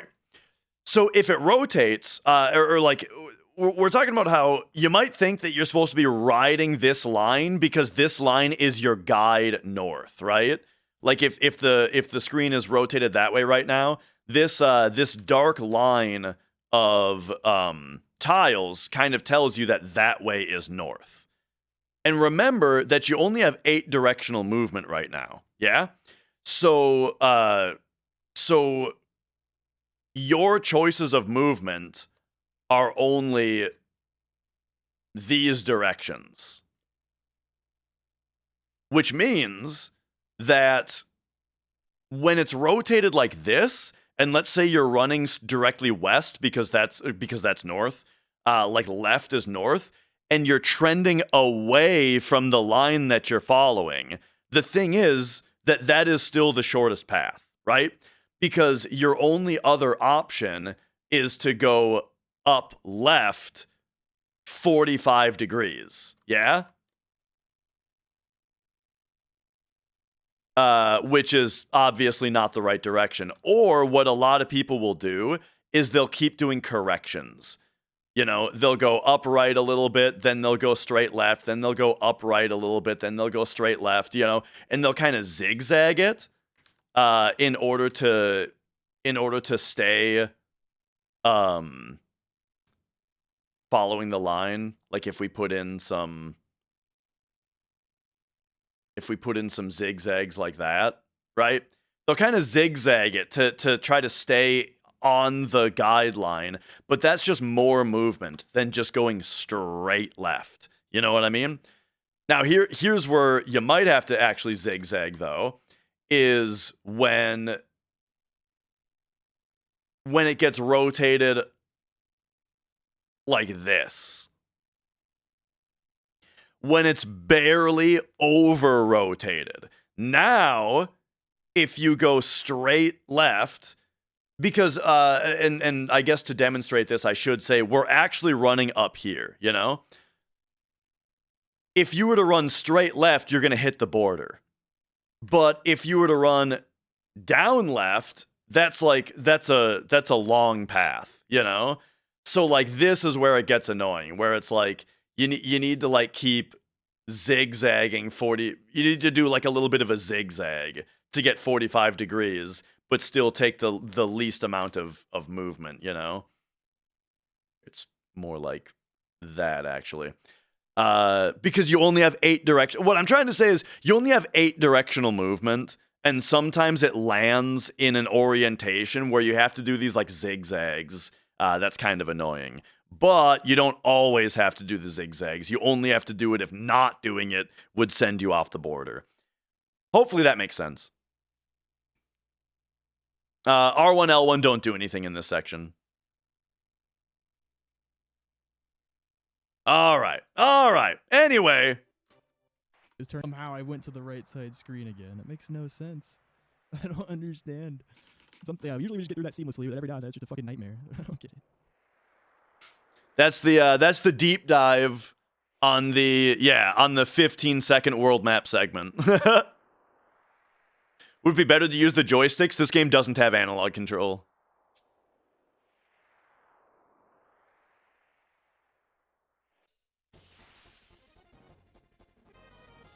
All right. But we're looking good on steps, though. You know, getting into the cave and a little bit of a ways in. But yeah, definitely, though, from how good his steps were before, remember when I said he could take 9.5 steps and he took 11, right? He overwalked a bunch. The result of that is that if he had taken 9.5 steps, he would probably get under this bridge, maybe. Probably would get under this bridge before getting this encounter. But because he overwalked, it put him back, it put his steps behind right there. So remember, if you don't walk enough, it fails to get underneath an encounter, and you end up getting... Oh, that too, Pete. Yeah. That too. The extra time spent on the other screen probably lost a step as well. But yeah, so remember, underwalking means that you didn't save enough danger, and you end up getting an extra encounter. Overwalking gets underneath the encounter that you're supposed to get under. However, then you spend an extra amount of time only moving a fourth the distance that you should in that number of frames. Thus, you don't get the cloud as far into space as he could have gotten before the next encounter. So, luckily, Pete's steps were very, very good. So his overwalking and the little bit of like going back and forth on that one screen, it put him behind from where he was, but he's still perfectly healthy on steps. This is a very healthy spot for steps.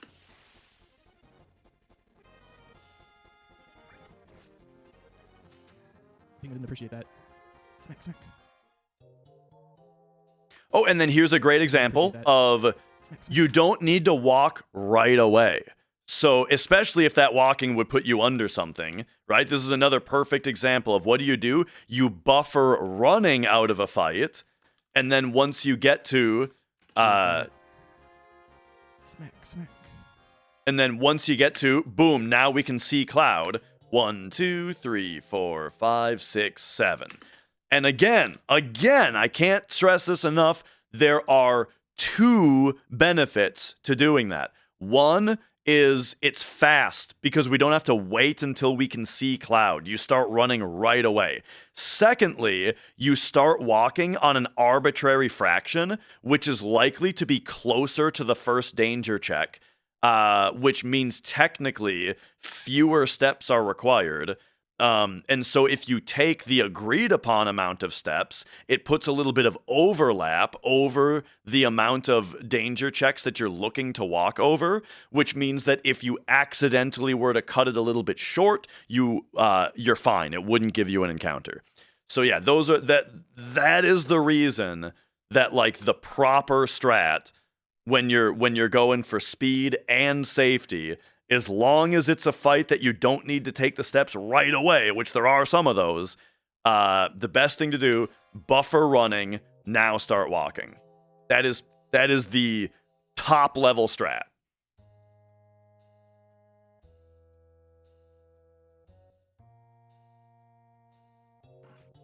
All right. This is the hardest part to stay on steps, by the way. So notice the babying toward the chest here also. I think it's probably pretty obvious why this is happening. But the reason is if you were to bonk into this chest, you're spending extra fractions going to the chest and extra fractions going away from the chest. So instead, it's best to just baby toward it until you're at the maximum distance from it, and then open it from there, you know. Because every extra fraction that you walk toward that chest is also a fraction wasted going back away from it.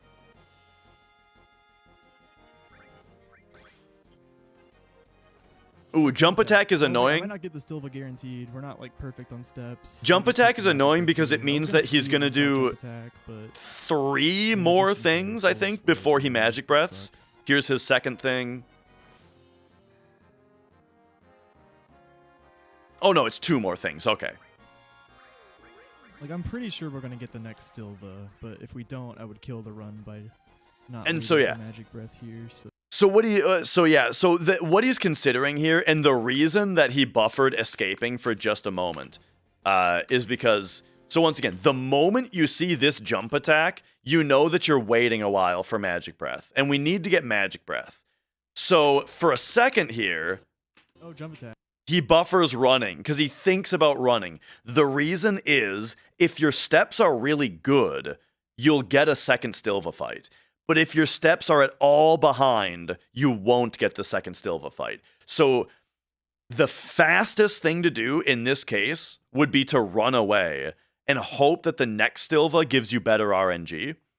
But it's risky because if your steps fall behind at all, you won't get that second encounter. So here he decides not to take the risk and instead to wait these extra attacks.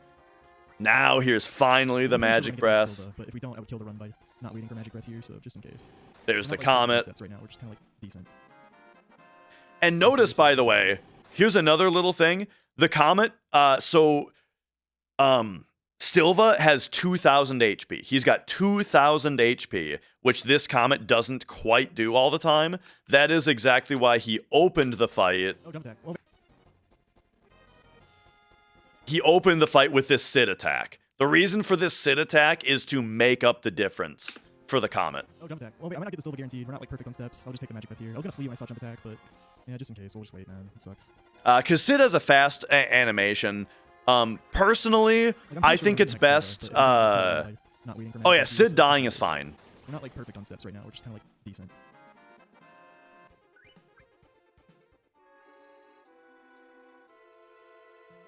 Yeah, Sid dying is expected there. It's part of the route. Here,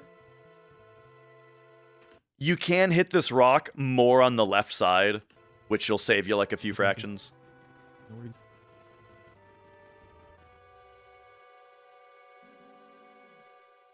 Have a good night. All right, here we get a preemptive, and then this one is like 3 steps. It's like exactly 3 steps. Oh, and then there once again we see some running he was tip tapping some running fractions, and then 1, 2, 3. Oh, that was big overwalked. So that'll put you behind a dude. Like this is like exactly 3 steps. It's very, you can be very tight on it. So it's like 1, 2. It's like right here you can go. So almost a full step overwalked there. But I mean that's what the little running taps are for, is to make up for that kind of thing. And since he already, the thing is though, it is also that overwalk. It's not like it's gonna be a big problem, because we're coming up on a spot where he'll need to force an encounter anyway. And he already has magic breath, so he's not worried about the second Stilva Here anymore. we'll probably make it inside and get another Stilva, but I'm playing it safe just in case. Cause it'll be kind of close. It'll be close. I That's why won't be waiting surprised if he for shots doesn't get the to second hit Stilva those because of the overwalk there. But yeah, this is a no slots run. So it's any percent, but without disc 1 skip or the Kate Sith slots limit break. Yeah, so he didn't quite make it in. Yeah, we make a good goal. We're also really close to passing out, but we should be good. This is Pete Swanson's run. Oh, I should slow down here.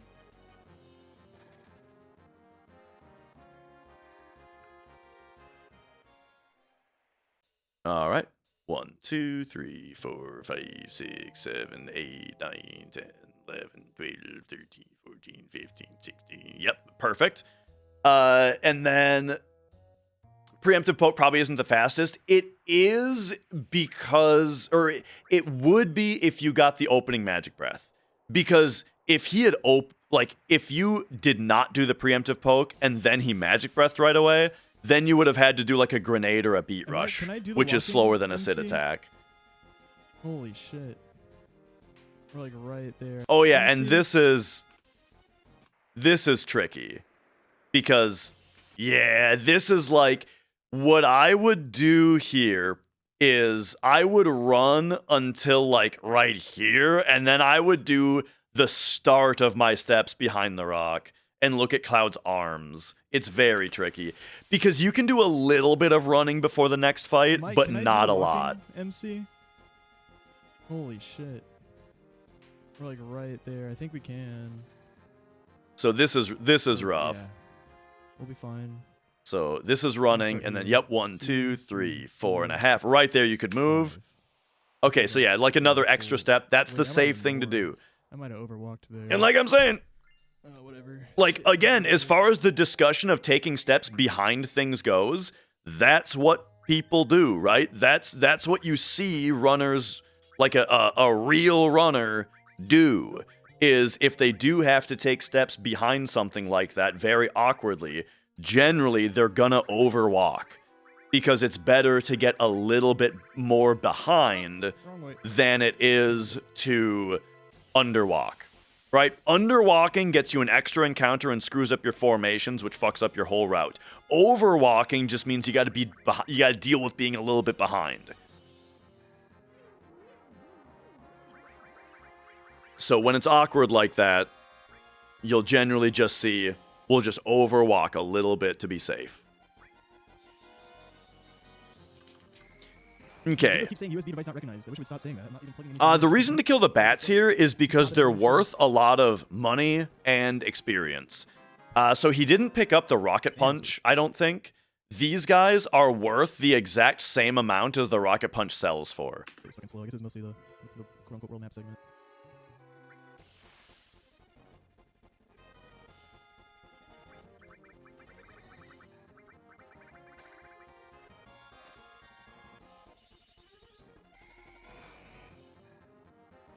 Okay. The annoying part about these fights is that the bats are just so fast that if you don't really quickly get into your menus, Yeah, I didn't phrase that well. I was like, can I do the walking thing?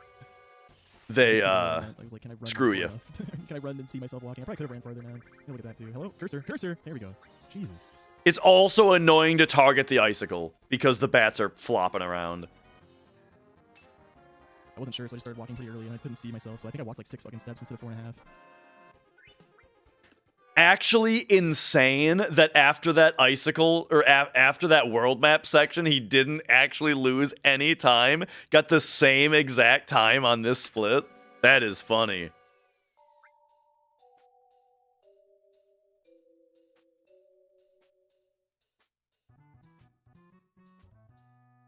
So yeah, that's definitely the biggest time save I've seen in the run so far. There hasn't really been Setup. That's good for this. any other big deal. This one you can run more than the other one. Well, I started a bit early. So yeah, so this fight has more walking or more running lenience than the other one does. You're doing a setup here? Like, well, I started a bit early. Okay. So I've never seen this before. So I'm guessing you put the finger on this dot right here Well, I started a bit early. and then walk until what? You see his head? That's interesting. Okay. You're definitely getting Malboroughed here, but Sid has the ribbon on, so we're safe. I won't be surprised if there's no Malboro. Because I'm, if I'm not mistaken, the Malboro is more lenient than the second Stilva. Oh no, never. Okay, never mind. Oh, but there was the overwalk, right? The Okay. the overwalk Never seen from it. behind the rock. Hey, we learned Bad Breath. Dude, can you... Okay, Cloud. Where am I? Oh, it's You over didn't there. actually learn Bad Maybe some Breath. steps. All right. Where am I? Oh, it's way over there. Holy shit. I thought it was... Wolf. There goes some steps. So, running into position here, and then 1, 2, 3, 4, 5, 6 and a half. That was like a half step overwalked also. But again, being a little bit behind doesn't matter that much. As long as you don't get too behind, you're totally fine. Dude, oh my god, wait. She's so... Why is she always so low? No. No. Ramu, I need you. Oh my god, wait. She's so... Why? Did you use Bahamut? Oh, yeah. Bahamut is like... Isn't that like 5%? Or... Yeah, that's a 5% dunk. Dude, oh my god. Let me look at this from the start. Definitely, I would say, instead of 1, 2, 3 down inputs to Bahamut, do an R1 and then an up. So Dude, that oh my God, wait. so that She's you so get... Why is she always so low? If it's always in this order. No. Ramu, Because Ramu is only 2%. need you. And it's fewer inputs anyway.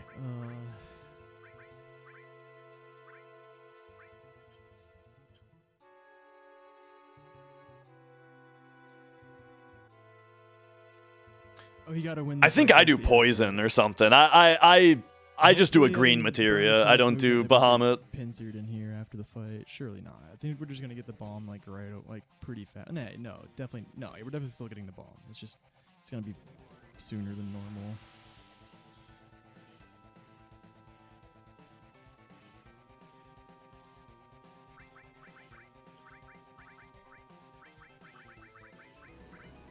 All right, this is probably the hardest boss in the run. I feel like, I think this is the hardest boss. Ice Breath on Tifa at the start is very annoying. So fucking weird. Yeah, we're already starting out with this being awkward due to RNG. Because we want it, so the tricky thing about this fight is that we want to get Tifa into critical HP, but we want her to be at more than like 170 though, because if he Ice Breaths Tifa when she's M barriered, it's gonna do like 165 to 170, 173 maybe even to her, I think. And we don't want her to die if that happens. So if we laser her twice from notched health, like 760, as we saw when she was notched from 760, she's at 744, right? So what the fuck?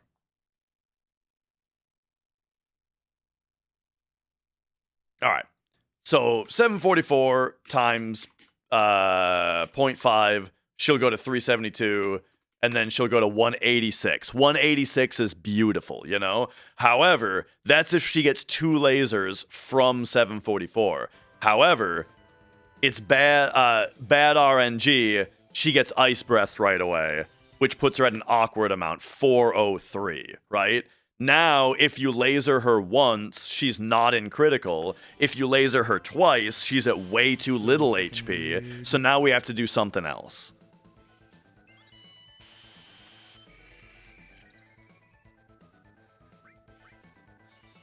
Okay.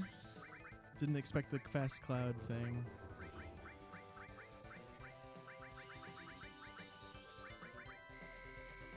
Okay, so here's the first laser. So now she's at the very awkward 202 because she needs to have less than 190. She needs to have 189 or less HP to be critical. So how do you do 13 damage to her, you know, without doing more than that? I mean, you kind of can't. I think what you do here is poke her with Sid and then pray that she doesn't get Ice Breathed again. Wait, okay, any crit? The crit. Oh, come on. So now if Tifa gets Ice Breath, she's dead, and it's very, very bad for the run. Because she's hero drinked right now, and if she gets killed, she'll lose the hero drink. And the hero drink is needed for her to do the correct amount of damage. However, she did hit her death blow. So the fact that she hit her death blow is a big boon. Okay. That's good. Because now we only have to fear a single Ice Breath. So there's a 1/3 chance for her to die here. Schizo, please. Let's see it. Don't you fucking do it to me, man. Not Tifa. Anyone but Tifa. Okay. Nice. Okay. Because now he just has to hit him one more time. Now he can get her out of critical HP because the next couple punches are supposed to not have the damage bonus. And you might be like, why? Why do less damage? Because when this boss dies, he's going to do a big death counter that hits everybody. And we don't want Tifa to die to that. What it's going to do instead is it's going to put Tifa perfectly back into critical HP. So boom, now Tifa's back in critical HP. He grenaded her just in case. Oh, maybe, actually, she did need the grenade there. Why did she need the grenade? Because she was at 144. Yeah, she needed the grenade to get back into critical. And now the Ice Head is dead, and she has the fire ring on, which makes fire do 0 to her. So now we're not worried about Tifa getting attacked anymore. Dude! What the fuck? Why didn't it hold? Dude, that's fine. I'm just getting 3. Just kill him. Please kill him. Nope.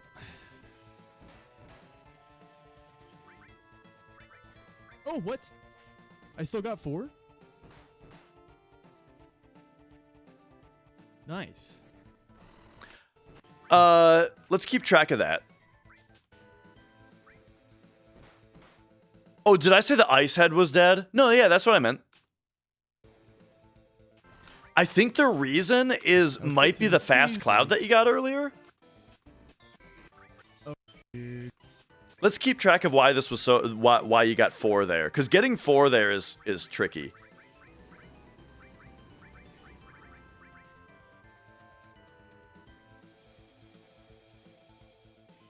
So there's the opening. This is so fucking weird. I feel like it might be. Well, let's see.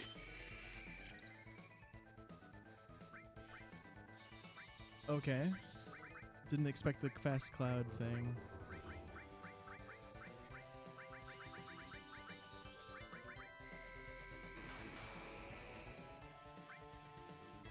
Okay, so yeah, so the cloud ATB didn't do anything there, because now we waited the same amount. Nope, he hasn't hit Tifa. Smilers. So there's Ice Breath's second turn. The crit. First Tifa attack. That's good. At least. Now it's Tifa weight trick.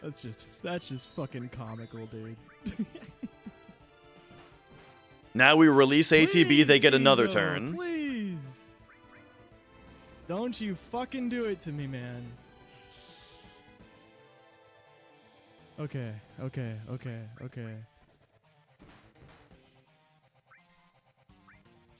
I mean, that was a really good weight trick right there.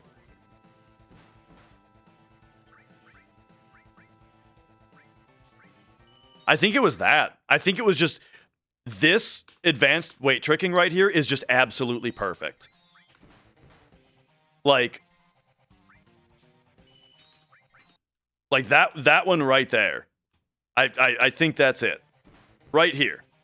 So Tifa's ATB here. Boom. That hold right here is like fucking frame perfect. Then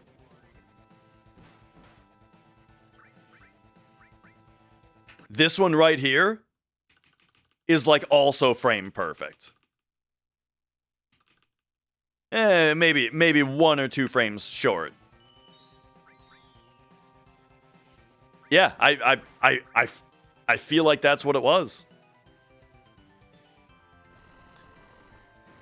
Plus having a, like, if you have a fast Tifa, you have a little bit more leeway on that.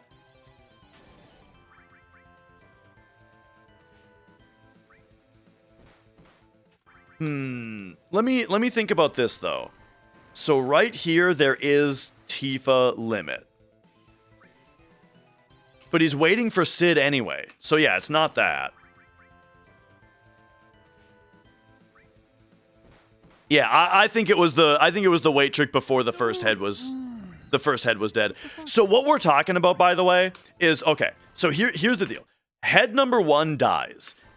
The second head is right now his AI script is skipping a couple turns before he's going to do a long animation where he individually fires all 3 characters, and we like to avoid that because it's slow.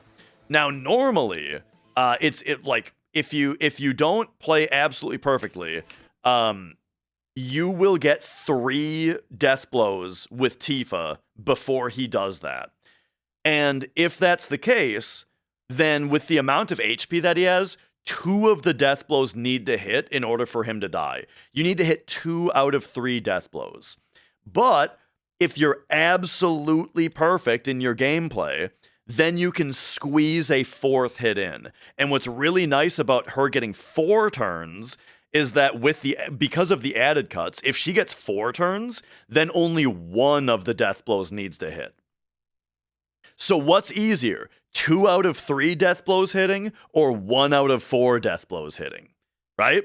So what we see here is after the head is dead, Tifa turn number 1 is a miss. Dude! What the fuck? Tifa turn number 2 is a hit. So now he thinks that he needs to hit this death Yeah, blow. That's fine. We're just getting 3. Just kill him. Please kill him. Nope. And didn't get the 2 out of 3. Oh, what? But then, oh, it turns out still he got 4? did get the 1 out of 4. Nice. Nice. All right, Well, Steve it's Burnside. not- All right. Unless, I don't know, unless I'm just lucky.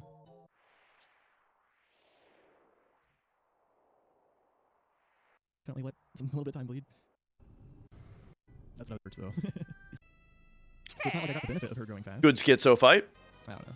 Uh, Because I had to let Sid. No, I had to let Sid grow there. Wait, no, I had to let Sid grow there. She got limit fast, but then I had to let Sid grow. Cures So it's not active. like I got the Gotcha. benefit of her going fast. I don't know. I leaked some time and I got 4 death blows. I feel like it's not as tight as people are making it out to be.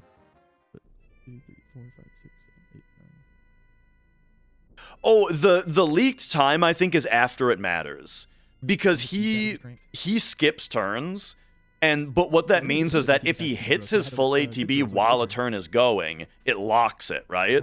And then it's not until his turn actually comes up in the queue that the skip occurs and then his ATB resets. So the really, really, really tight thing that you're going for is to get 3 Tifa turns in on a single weight trick,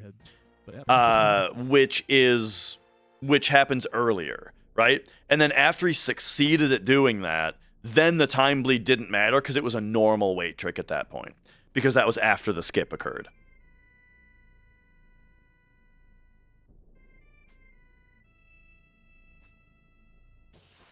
Oh, we're far back.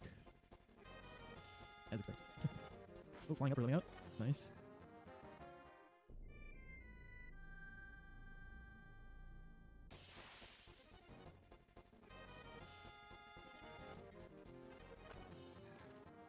Okay. Dude, man. Oh, I'm not risking that. Why'd I fucking do that again? Okay, walk 5 that'll more. cost a tiny bit on steps, but not a lot, because this screen is not live on steps, but this screen is. So Dude, man. running back I'm and then trying back to- up, that'll cost like 1 step probably. Okay, walk 5 more after.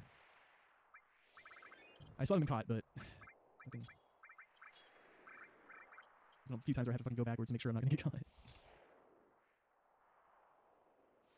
Okay. I went into her limit once it sits. So you said hundos, you're expecting big shoes? Yeah. It's a Her, she got fast. tricky ATB, thing and sometimes to held not I have held hundo it, brain held when that you're weight trying to since run then. any percent also, you know. Wild.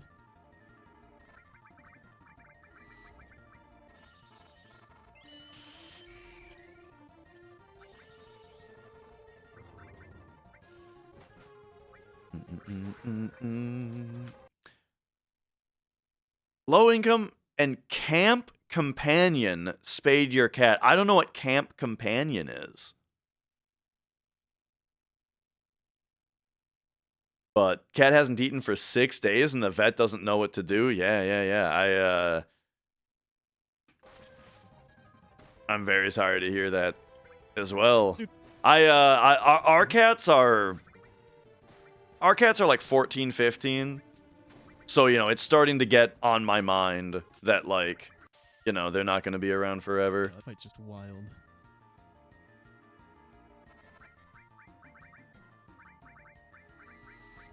All right. Ooh, oh, are we doing the Kuma advanced weight trick?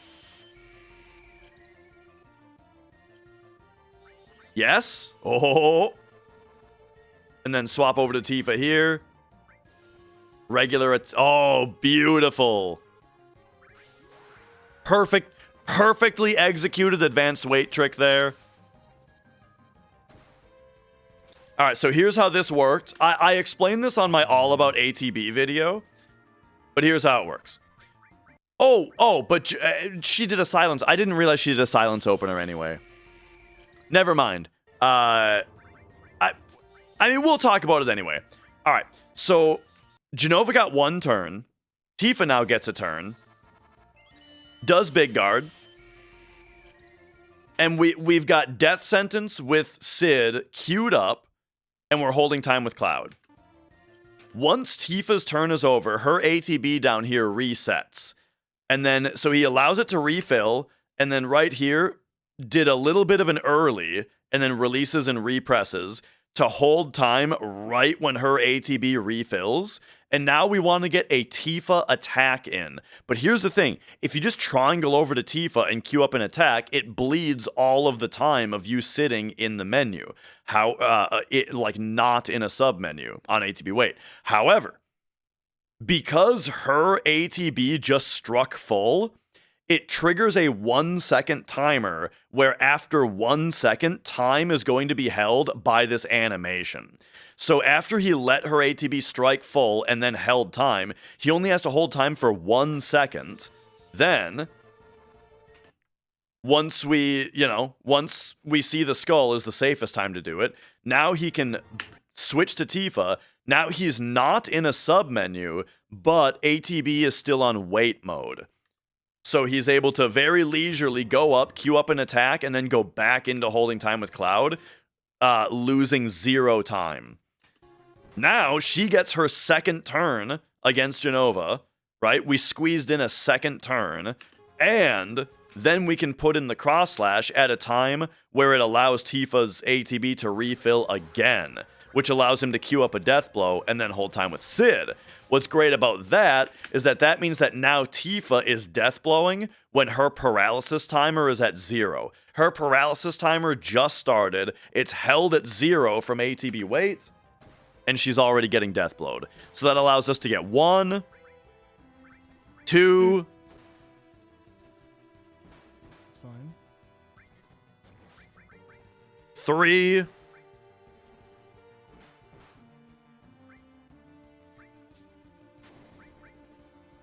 4 death blows.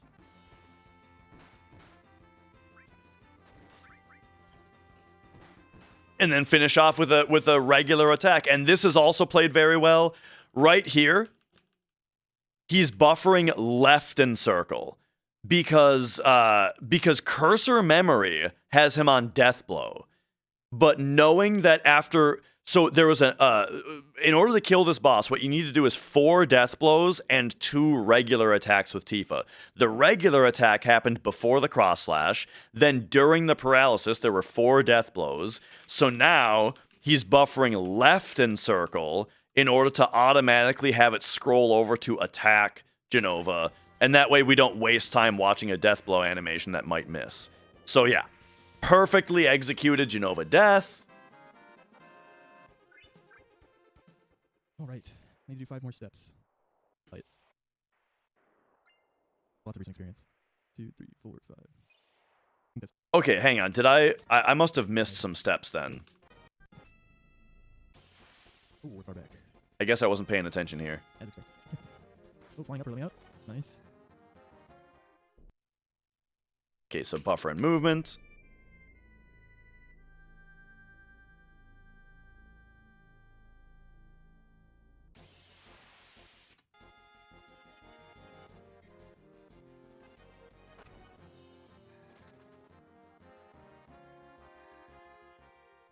One, 2, 3, 4, 5. So like, okay, yeah. Like 5.5 there. So then you can do. Oh, by the way, if you're worried about it, okay, walk 5 more after. Hang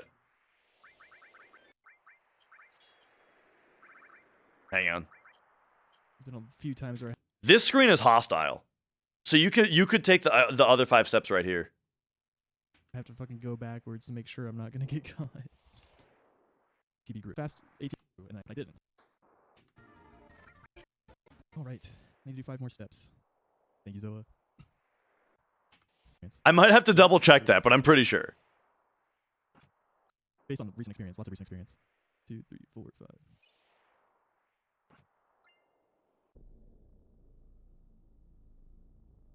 Because I had to. I probably didn't need to use the. All right, there we go. In the slopes. Uh-oh. I've been live for 2 hours, and I've only gotten 1 hour of the run done. We better speed this up. The second half of the run does go a little bit quicker, though, because there's more long cutscenes. Like, we can just skip all the way to right here.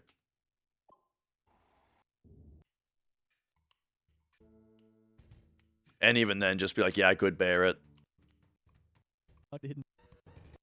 Let me just. Where did they go? Oh, FMV skip. Oh, that. Normal there. Yep. Okay. Final meeting. Truck. Thank you, Luco. Yep, we do indeed. Like, Okay, and yeah, so this is quite behind on steps now. This fight you can get all the way over here. So we're quite a ways. like, yeah, I knew it was gonna be early. Quite a ways I behind. think we might still make the preemptive train fight setup. It's gonna be close for that, but we might.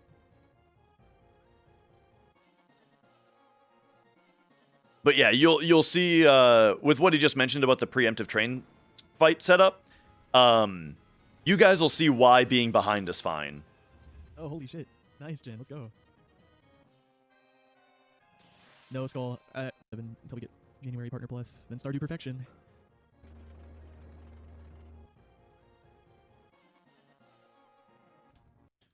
Okay. Okay. They'll know that. Like some, it's no joke. Or some that deal with stuff, but like. Oh. Yeah, I mean,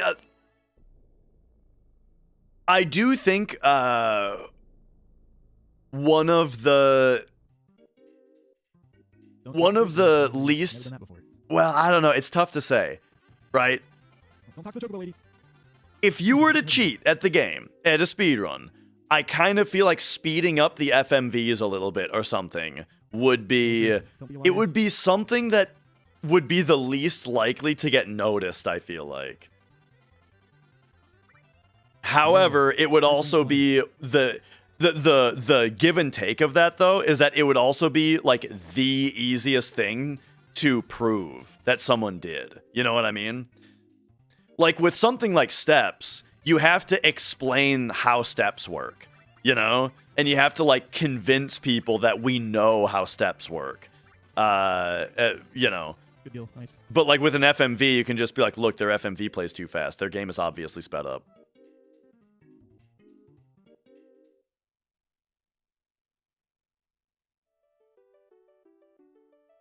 And also, the other thing about it, too, is it would be very difficult to do that live, you know?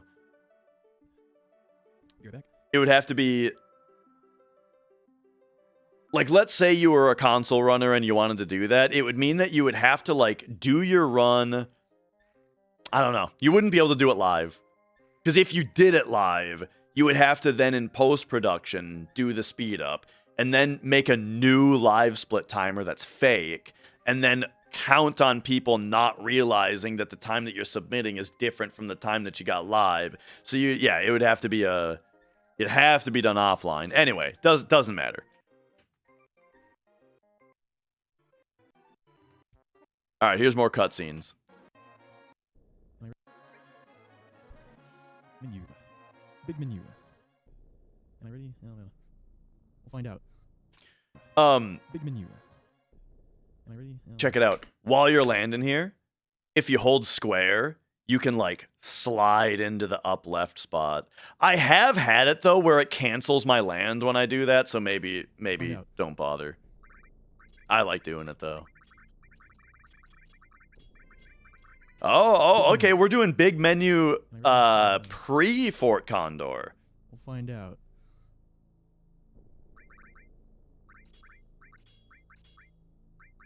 Oh, yeah, you can get that to happen as well.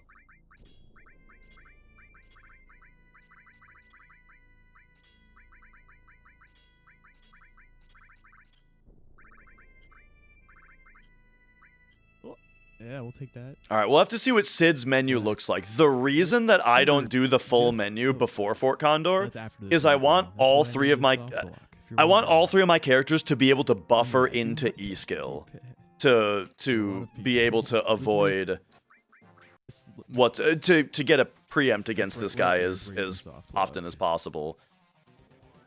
And if Sid has his magic on, then it might be the third option. No. Oh, but okay, so you've got summons on him though. Oh, right. No, this is normal. So yeah, you would just buffer right in circle if it's Sid, down in circle for the other two, which is yeah, that's like what I do later anyway. No. Oh, it's time just now. What?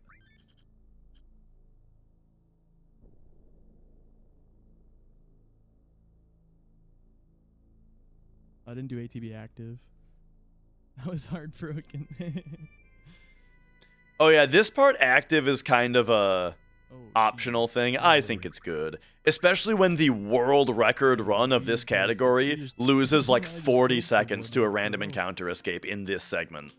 In this segment on ATB Wait.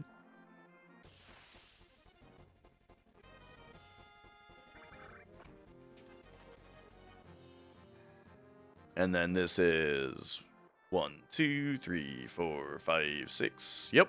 Perfect.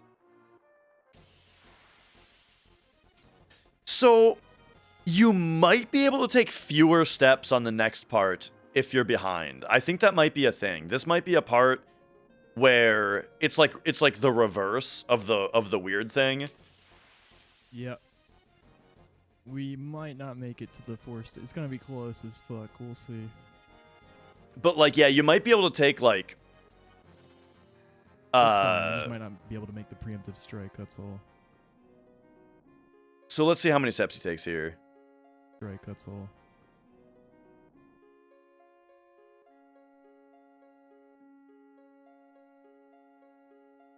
So I think that was 9.5.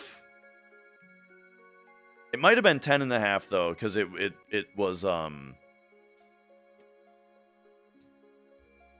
it looked almost buffered. Oh yeah. Nope. So now he's a lot. Here's the thing though. Now he's a lot less behind than he was before.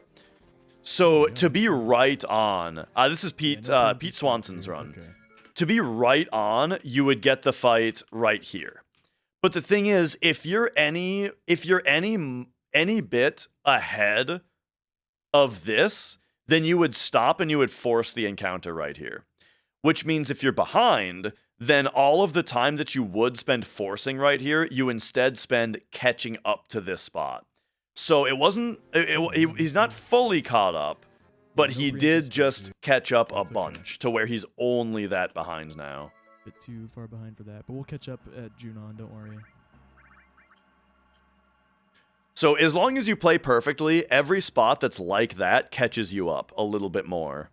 And that's why it's better to be that's why it's totally fine to be behind. All right, the red magic breath. Yo. On these fools.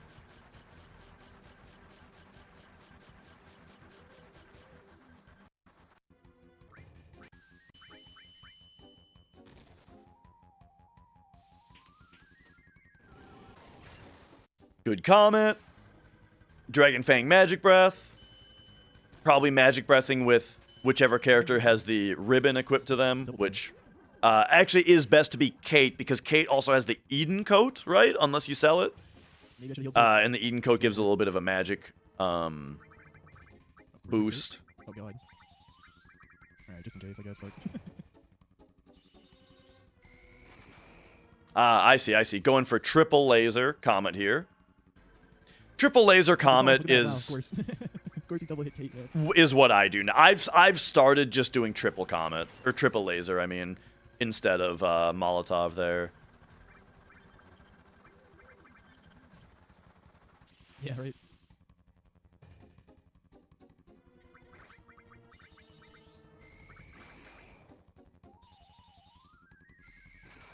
It looks funny to flee here with Sid.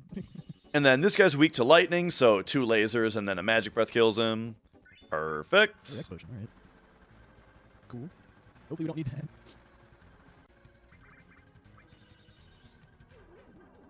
I think Comet is a faster animation than Magic Breath. And also, if you're preempt with Sid, Depending on what you have equipped on his magic, but you might be able to just buffer down and circle for it. Don't buffer down and circle for the first train fight with the gas ductor, because that will comet Kate. But this fight you can buffer down and circle to comet this guy. That means I get to S-mine Tifa in the carry armor fight. He does not use Lapis instead of.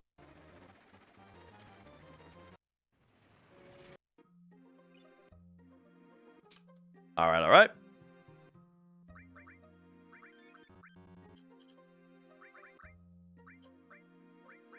Into...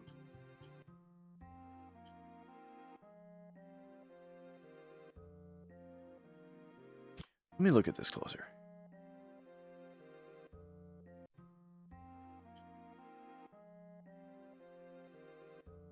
Okay. So this paralysis dodge is kind of weird because you can run left, but then at some point, the game grabs your Sid.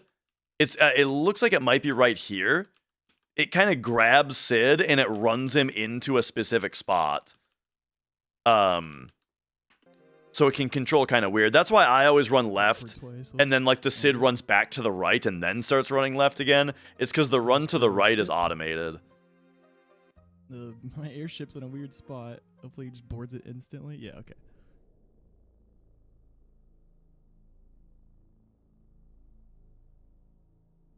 But I bring it up because it looked like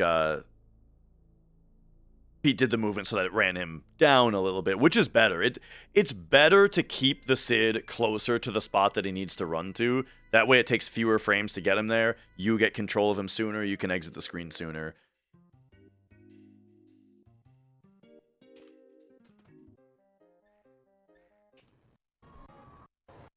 All right. What kind of RNG we got on this guy?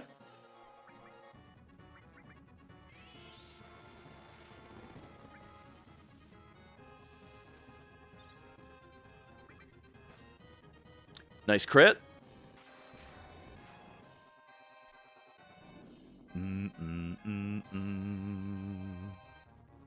So I think I'm on team defend with Sid nowadays, where you just defend with him. Because now he's got 677 HP.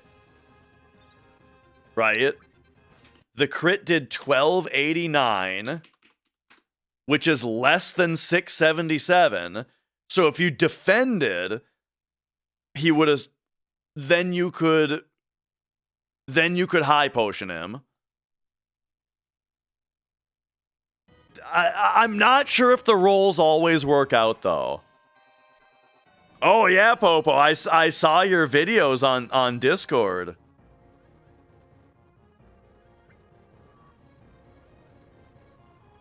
I don't know. I'm not sure if the RNG rolls can screw you.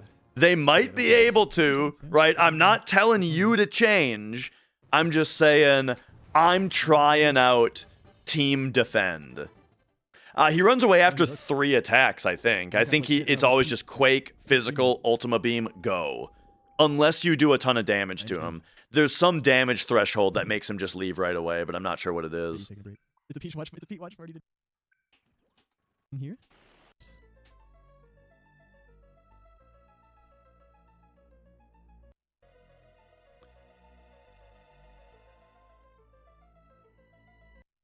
All right. We can go back to here now. Bad dog. Oh, my bad, Red. I didn't get you excited there. Oh, Mia already wants to leave the room. Hang on a second. You guys remember when I brought Red? Mrs. Dash might have a cat, might have our other cat on her and can't let her out.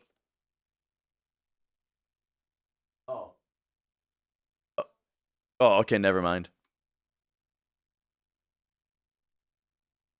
I guess we're fine. The end of the game, and I couldn't finish because I had Red instead of Tifa in the final descent.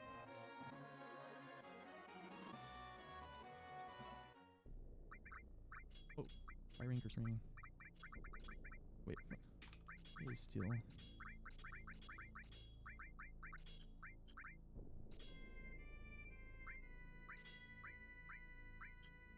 So here, Elemental on Power Soul not attached to anything, looks like it's not doing anything. The reason to do this is that the Power Soul gets double AP growth, and so we're wanting Elemental to level up to level 2, so that when we use it against Bizarro Sephiroth attached to Lightning on our armor, Tifa can survive getting hit by Bolt 3.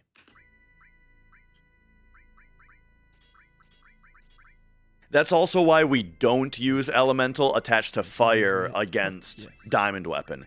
Even though Elemental Fire on Diamond Weapon would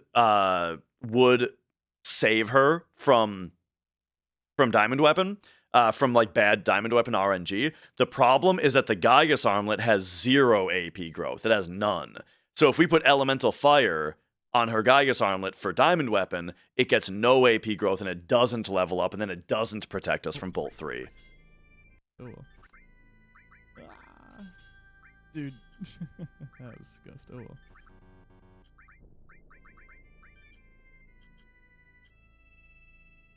I also feel like my buttons aren't being super responsive during that menu, but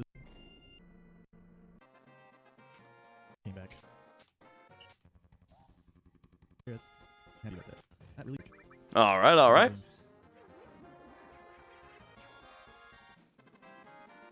Your hooks now. Beep-a-doo. Yeah.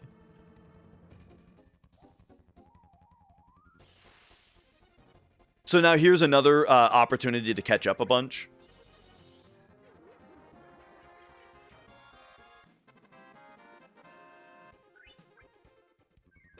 So, again, normally, if you're not behind on steps, what happens is you reach all the way to the end of this room. So you reach all the way to the end of this room, and then we walk up and down until we get the fight. But because he's behind, instead what's going to happen is the time that we normally have to waste moving up and down, he gets to spend that time catching up on steps. So look at that, all the way up, and that's a little short. That's stopping a little short.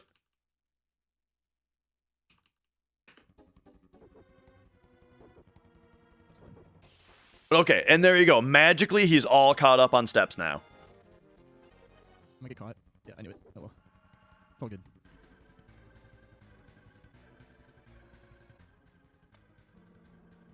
Yeah, I forced it a little bit too far up. Got caught in the doorway doing the walking setup there. Oh, but by the way, because of this setup, I have to ask. So the easiest way to do this is not holding down right, but R1 and right. Like the easiest way to do this setup is R1 plus right all the way until you bonk. And then when you bonk, you release right, release run, and then still holding R1, you just go you walk up and down from the bonk position. Just making sure. It's all good. Yeah, I forced it.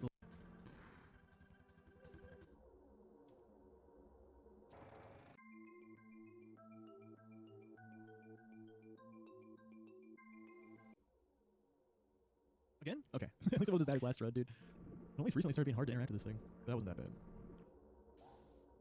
That button is one of those things where it's like, for some reason, when I first started running, it was never a problem, and then at some point it became a problem.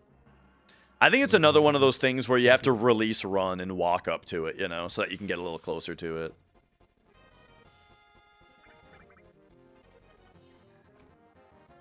You let me out? Thank you.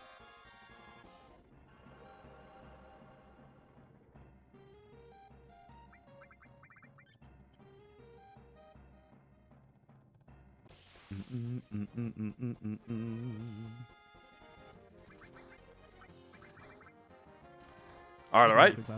Here is doing that way. There's 3 different people that can get a preempt on this next fight. attack the single dude with Tifa, and then magic breath the other 2. Standard strat. Yo, G Barros.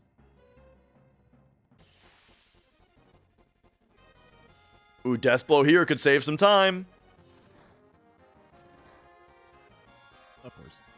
And now, though, you can just weight trick a regular attack. Yeah. Oh, she still killed him. Yeah, because targeting one didn't go. Okay, that's good. Yo, Nico, thank you for the raid. 2 grenades. I appreciate that. Welcome in, my dude.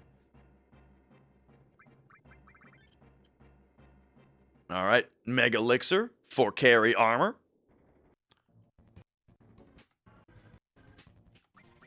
Let's see the carry armor fight.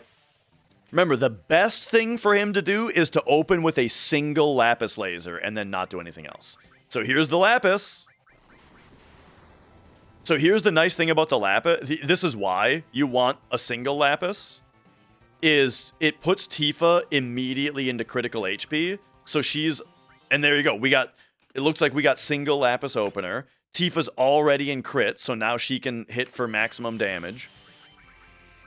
Maximum damage. Oh, dude, I would have been scared about that pause right there. That was a Lapis hesitation. Okay. Dude, I didn't think about Sid Limit. Oh well.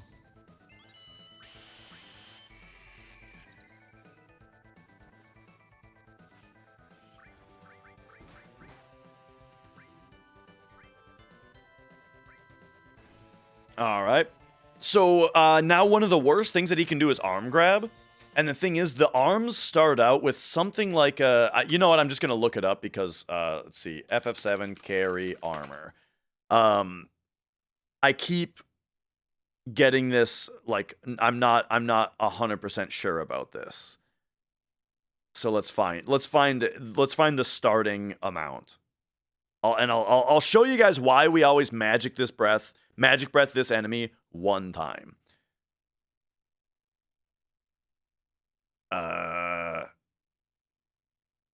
Formations, here we go.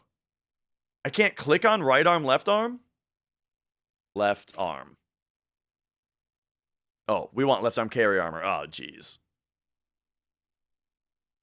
Left arm. Left arm. Carry armor. Okay. So, at the start of the fight, his special chance is 16. And on his main phase,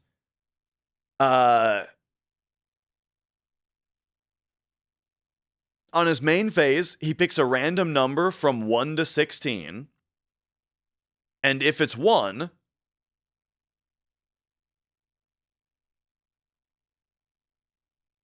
where is it here?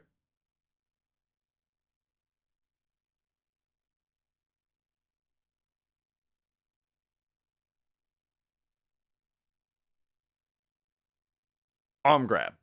Yeah.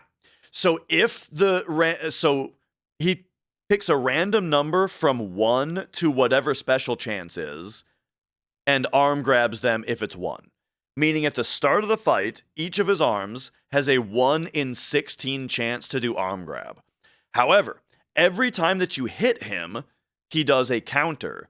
And what his counter does is it checks... here it is. It checks his remaining amount of HP and sets his special chance accordingly.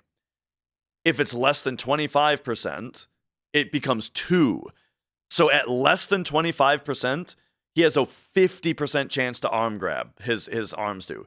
But if it's between 25 to 50%, it's 8. If it's between 50 to 75%, it's 32.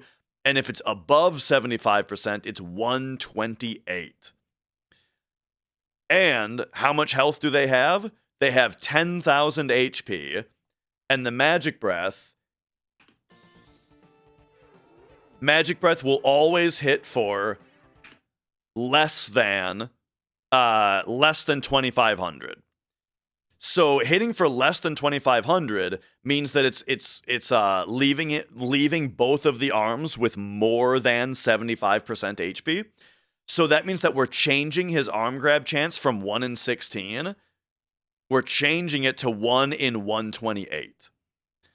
So that's the reason for the single Magic Breath against carry armor. From now on, the arms are extremely unlikely to do arm grab.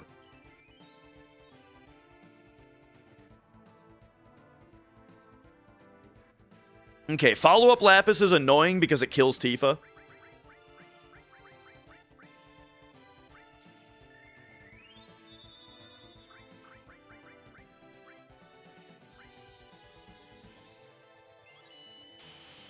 The reason to big guard is because not everybody knows this, but big guard hastes the party. Big guard is the wall effect of barrier and M barrier, and it's haste.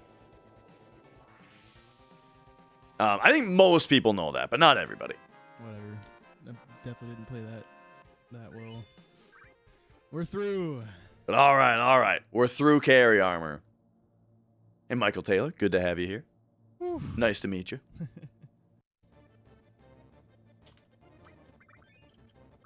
All right, just retrank Tifa since she died, which is good, so that, you know, she's less likely to die on the following I was looking at the wrong bar. She's good. Yeah, she died. thingies. And yeah, big guard, I mean, I remember when I don't know how I learned that big guard was a thing, but yeah, it's big.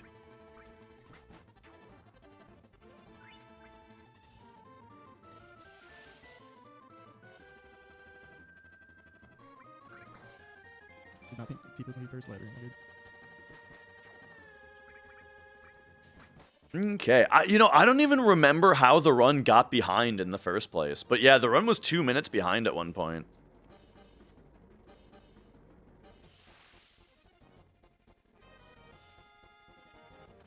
And Depreves, good to have you here. We'll see you next time.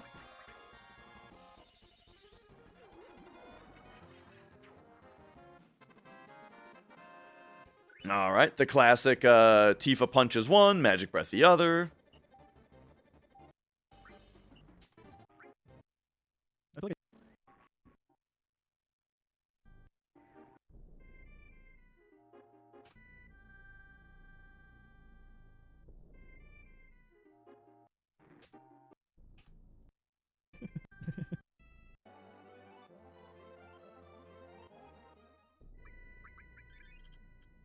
okay.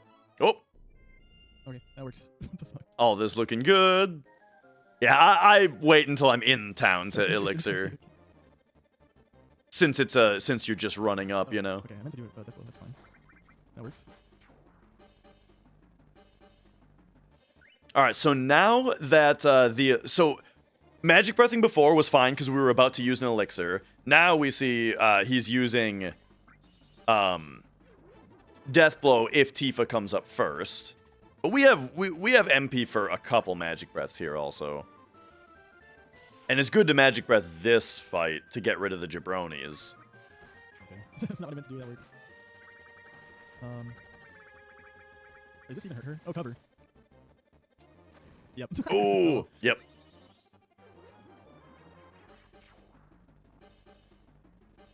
So yeah, there cover. he tried to throw a Molotov on Tifa to get her into critical HP for the Rude fight, but Cloud has the cover materia equipped, so Cloud Yep. covered it. Oh well. I didn't have Cloud there though, because I just used them.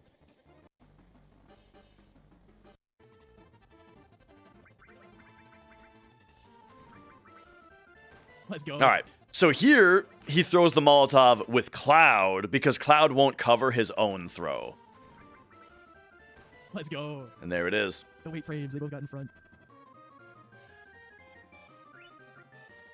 But now laser also works. It's just a little bit more of an animation, and it costs MP, but it's not coverable, though, so it is a little bit safer. Unless she was at more than 50% HP, then you wouldn't want to do that. I have to run to the bathroom again.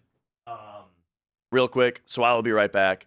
And then, yeah, I'll be back in a second. I gotta run to the restroom, and I gotta grab like a lunchy kind of snack. Also, I'm a little hungry. Be right back.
All right, I'm back. I'm back. Okay, okay.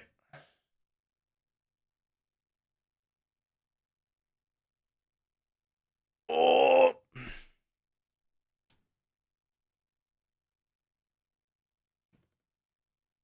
I got some Oreo cake stirs. These are gonna be pretty. These are pretty filling, right? Oh yeah. Okay, we got him. Oh boy, final stretch. This will be lunch. This will be lunch for today. You haven't had them in years? I only just was introduced to them like a month ago. Break. Well, I guess there's some breaks. They're like four-timing weapon inside of Forgotten City, but that's when we're starting. They're very similar to a Hostess cupcake.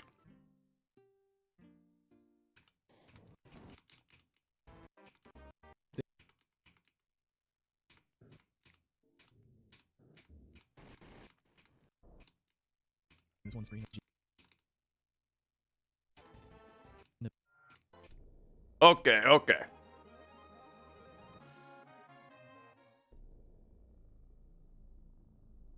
Natty 0. Nice, no encounter there. Chicken. 1, 2. Okay. I gotta do this not in slow motion. Alright, let's look at that chicken.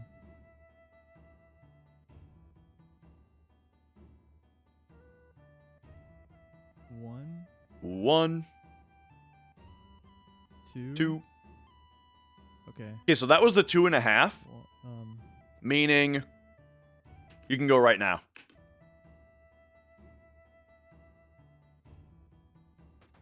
You're goddamn right. And yeah, he went a little bit late for safety, but he still did not wait the entire time. So that's good. So this is RNG manipulation, by the way. Long story short, this thing is coded in a weird way that makes it so that we can tell when we're on one of 4 different RNG positions of the entire table.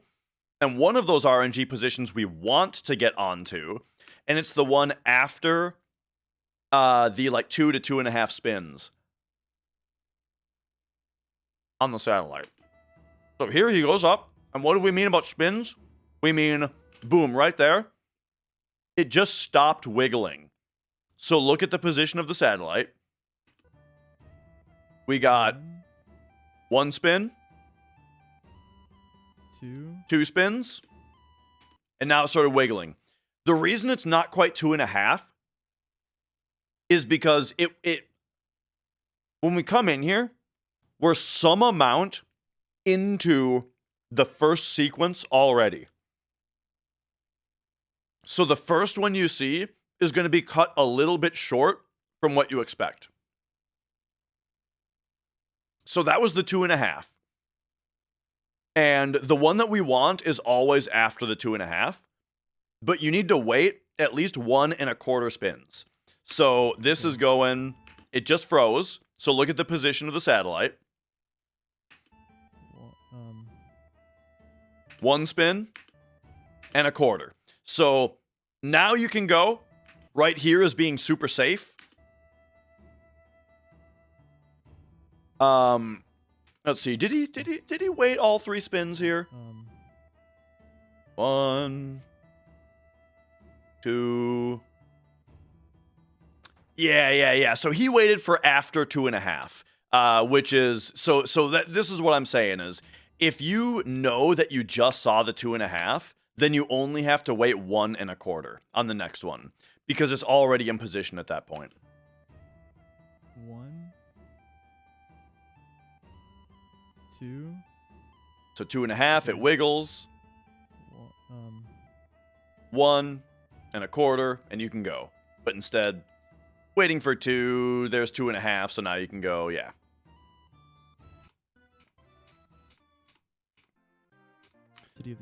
The reason that people wait for 3 is because if you see 3, then it's not 2.5. The pattern is 1, 1, 2.5, 4.5. 1, 1, 2.5, 4.5.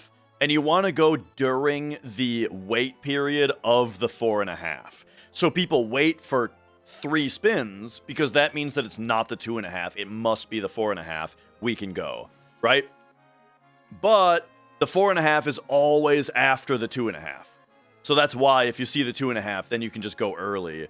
But you do have to wait for 1.25 spins because about 1 spin is how long it takes for the number to get into the spot that it needs to be in.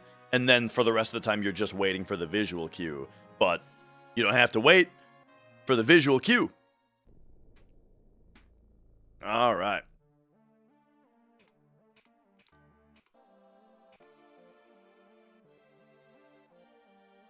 So now, in order to continue, so what that did though, okay, so it got us into a certain spot of the RNG table, and then in these next following rooms, there's some movement that needs to be done in a specific way in order to continue the manipulation.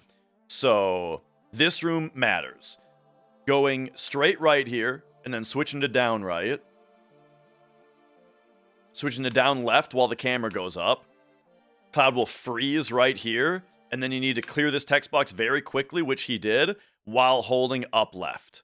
Well, I'm explaining that right now. The spins put you onto a specific part of the RNG table. Ultimately, what this will do is it'll get us 0 encounters on the final descent. But for now, clear this text box very quickly while holding up left and run, and then boom, Cloud will hit this on a good frame to keep RNG where we want it to be. Okay. Then on this screen, it doesn't matter. Praise diamond. Specifically, more than 4. On these several screens, it doesn't matter. Right now, though. On this screen, it does matter, but all you have to be doing is buffering up left and run, which he did. On this screen, doesn't matter again. Now we're back to a screen that matters. So he ran straight right into this position where Cloud has the funny face, and you need to mash these text boxes as quickly as you can. At this point, the manipulation is just get through RNG screens as quickly as possible. After this cutscene, we have upright right, and goes to the other side of the screen, and then we just curve around. And so yeah, it's just mash as quick as you can on that part. Oops. I got some Oreo cream on my keyboard.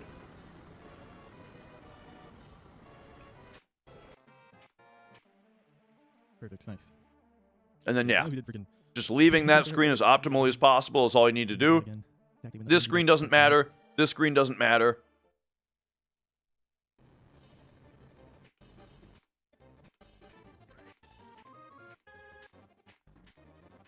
Hi, submarine. There's a lot of things, Filthy Casual, but the thing is, you don't need to know nearly all of it at once. I always say, what do you need to know to actually start running this game? You need to know the boss kill strats, the major skips, You can get out of that situation. and then generally what to get on your shops and what to do in your menus. Those 4 things is what you need to start running. And then you implement more tricks as you go. Oh. That's fine.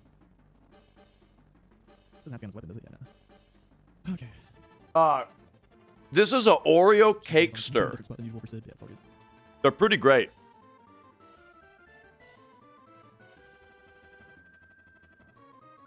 And that's my lunch for today.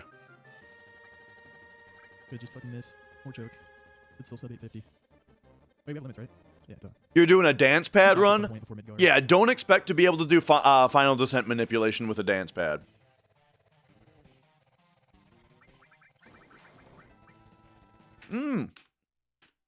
At some point before Midgar. He did the MD, or the MC strat here.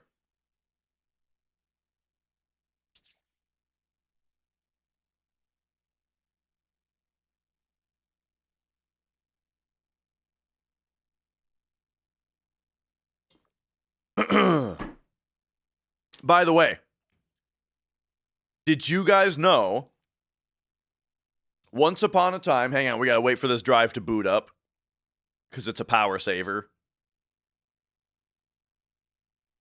There it goes. Once upon a time, long time ago,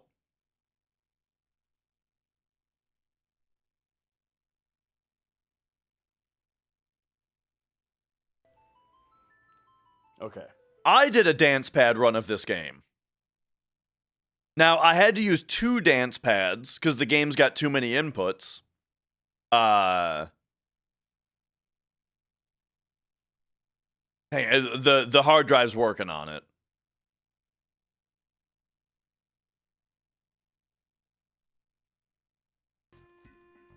Yeah. So here we go. Here, oh, we're doing wall market. Ugh.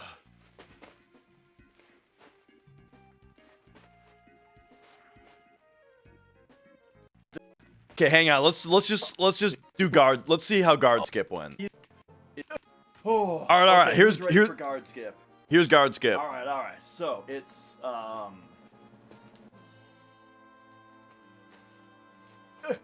there we go. And now, okay, and then R1 is or wait, you don't need R1. You just do this. Okay. Now tap like that. There we go. Perfect. Now it's run down right. Okay. Walk up left. Okay. Run down right. Release run. Yeah. Walk up left. Run down right. Easy. Easiest skip in the world. We did it. Yeah. There you go. There's guard skip on a dance pad. Now, where was I? I'm down here. This is maximized. Okay. So he's doing the motorcycle game and Motorball. Motorball was, I remember Motorball being fun.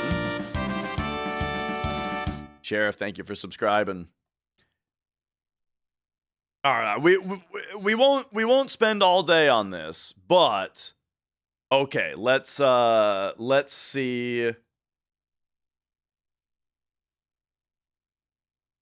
Wait, Rebirth? I do have. So today when I woke, check out our inventory. Ether talked about. I do have footage of me playing Rebirth.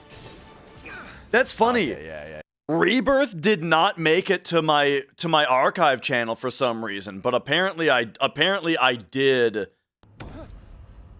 save this recording. That's funny. I have no idea why I was.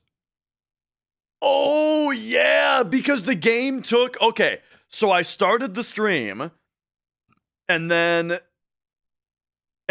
because of the fucking wonders of modern video gaming, I didn't get to actually start playing I put the disc into my system.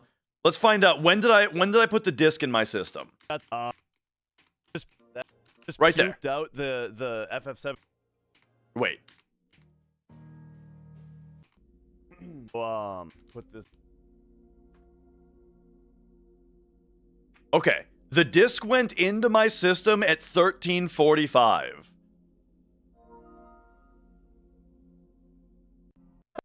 And due to the magic of modern video gaming, I didn't get to actually play scale. So what they're doing here until an hour 34 in. It took an hour and 15 minutes for to be able to play. Isn't that great? And in the meantime, right. And there you go. That's the end of that level. Okay. In the meantime, I just pointed the camera over at the CRT and we played Battletoads. There we go. All right. Time for the final Man, room. look how smooth and good that looks. Oh yeah. Battletoads, man. Here's a pretty tricky jump. Whoop! Off the ass of that one onto this one as it Oh comes out. yeah. Anyway, what were we doing? Sorry. Dance pad. You guys wanted to see Motorball. I mean, it's gonna be a ways in, right? it's gonna be like back here.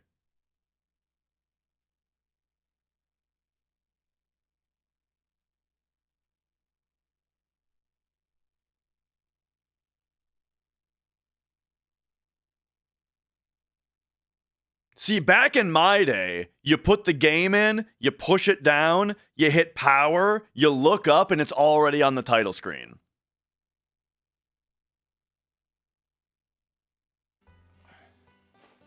Oh, this is after Motorball. All right. Oh, and this is before. Okay. Okay. All right, here, let's check out the bike. Perfect. The bike minigame.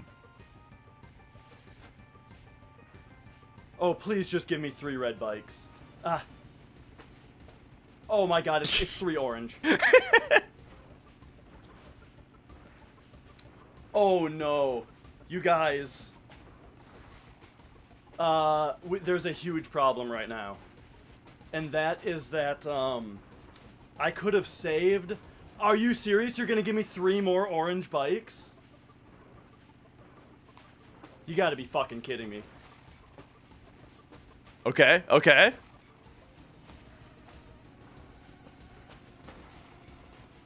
Yeah, dude, we're only like 50 minutes behind.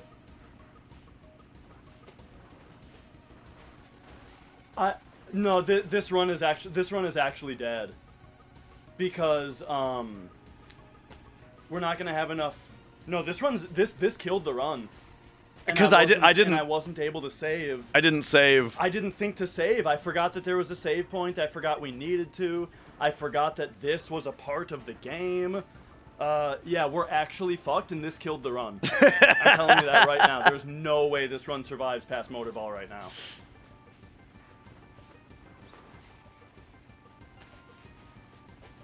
All right, let's see Please what. give me a red bike and end this.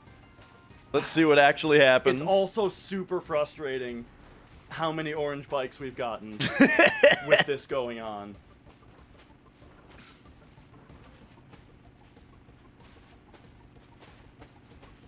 Hey, I wonder what color the next bike that came out was. Man, I should like edit this together and put it on YouTube. Like we need to get an edited version of this out there. Okay. I don't know how to save the run. We're just dead. Nah, you got Cure. You got Cure all, or not all, but we have Restore equipped. That was also the most exhausting thing yet.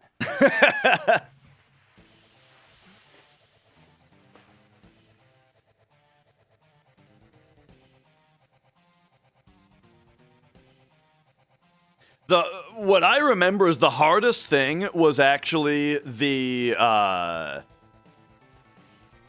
fucking command game. Why did it just big shot? It's also super unhelpful that the game, that the dance pad keeps doing that. Yeah, I was having a problem where the confirm button kept like auto pressing. I had to change the select. I had to change the confirm button from the nice big pad to the tiny little select button up here because it just kept firing off on its own. Okay. Well, we're in the back row now. No! Why is it pressing circle? Okay. It's like, for some reason in goddamn battles, suddenly it becomes a huge problem that the circle button keeps just going off on its own. Okay, we got grenades from Barrett lined up. Okay, At least cloud curing is like somewhat useful. Yeah, in fact, do more of those. Yeah, cure Barrett. Okay, nice. Oh, lucky miss on Tifa there. That's helpful.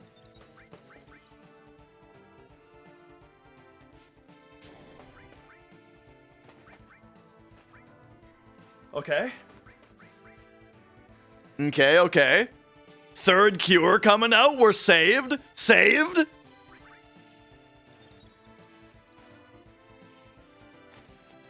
Negativity? I was having a great time.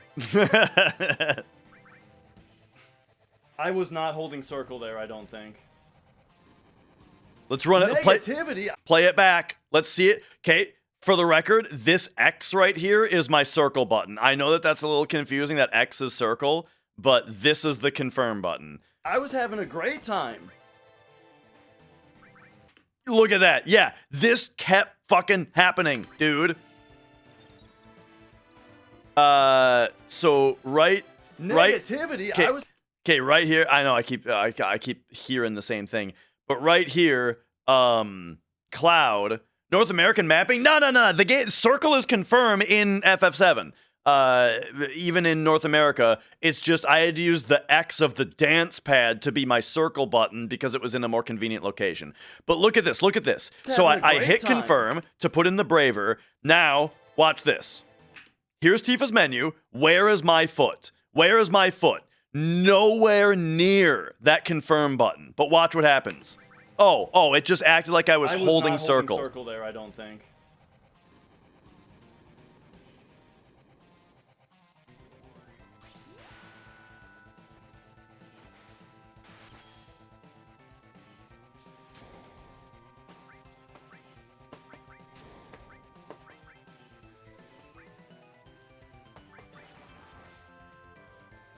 We're back to arm attack, dude. I didn't even know when the loop of his AI pattern was. Yeah. No, that's what I'm saying. So Final Fantasy X is a very silly game, and I was laughing at how silly it was. I guess we're talking about Final Fantasy X also in the VOD. See you later, Agrippa. He always arm attacks the character with the most HP, by the way, so we weren't really in danger there. Oh yeah, okay, yeah, so yeah, Cloud just healing through this fight. That's the strat. Oh my god, target Tifa, what the fuck? Now I'm almost out of grenades though, because I haven't been bolting him. Is she just gonna die to this move now because I couldn't target her? No, she'll be fine. No, okay.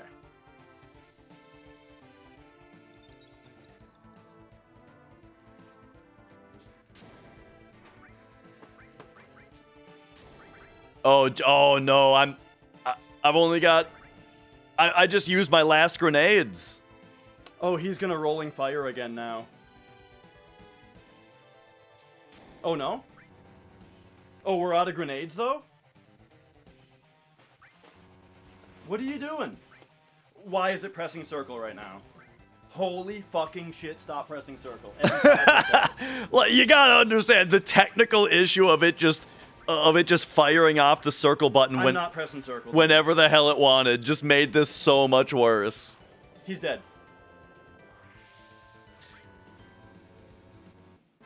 I'm not sure at what point I did it, but at some point, yeah, I rebound circle to the select button instead. Oh yeah, there's me trying to like shake it out, shake out the problem. This gives us a heat. Whoa! Did I just hang on? The world map. Did I just do Barrett skip first try? We just try to leave. No. Oh,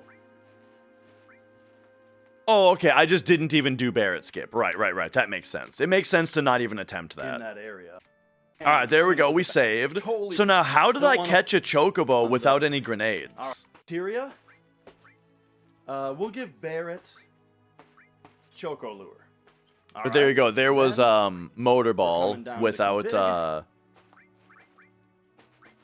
going to ATB wait. or with with two dance And pads. then we're gonna save. All honesty.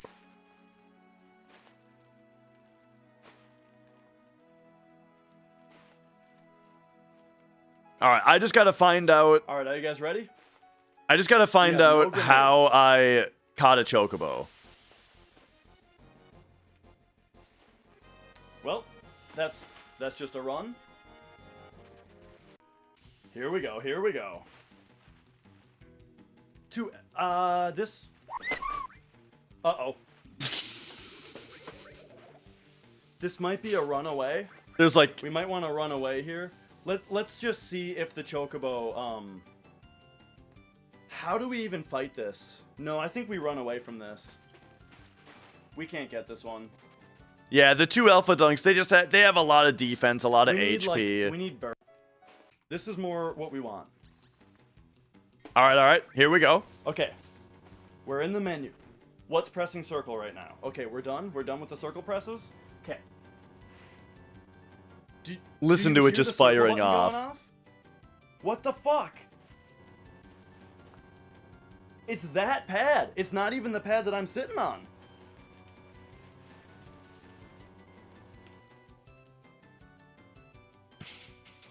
It's the other pad that has circle on it. Okay.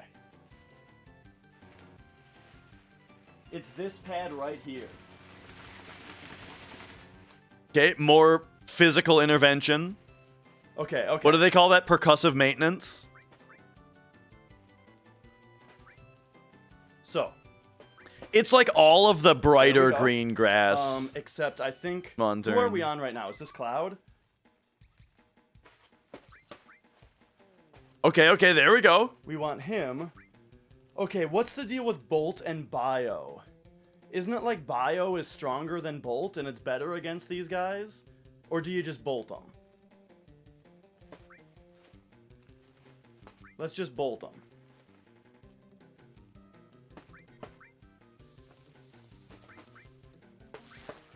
Man, if any of these circles that automatically target this chocobo go off, we're in big trouble.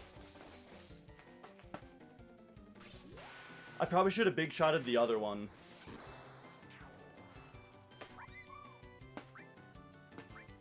Oh, we got a problem here. I saved, right? We gotta, like... Oh, yeah, he's gone. Okay, so here I probably saved... yeah. Okay, loaded the game. Yep, Okay, this is better. Since we're completely Wait. out of grenades. No? Why are we out of grenades, by the way? Oh, yeah, they're really resistant to magic. Like, what actually happened that made us run out of grenades? Because Cloud was curing on every turn instead of It's on bolting Motor Ball. You're right. Flustered that I totally forgot to do that. Oh, yeah, RJ. Okay, RJ's this is in the good. chat. He knows it. Give her one. Okay, there we go. We're in our menu.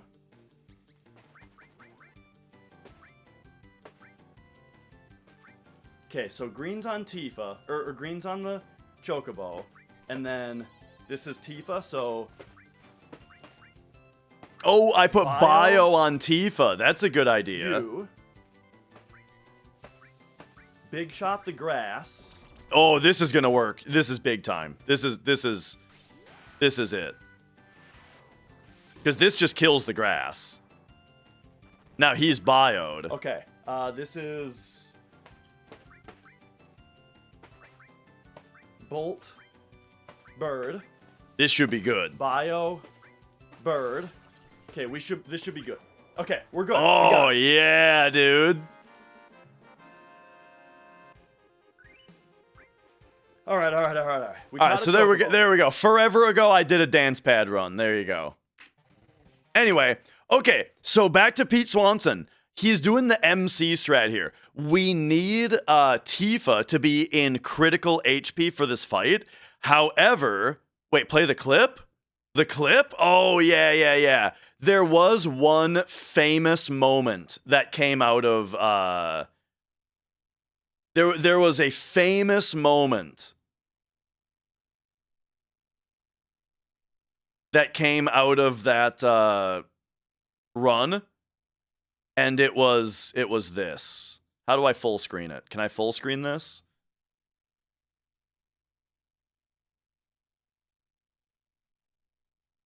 No, that's weird. Triangle, square, circle. No, that's weird. Triangle, square, circle, X. Okay, so...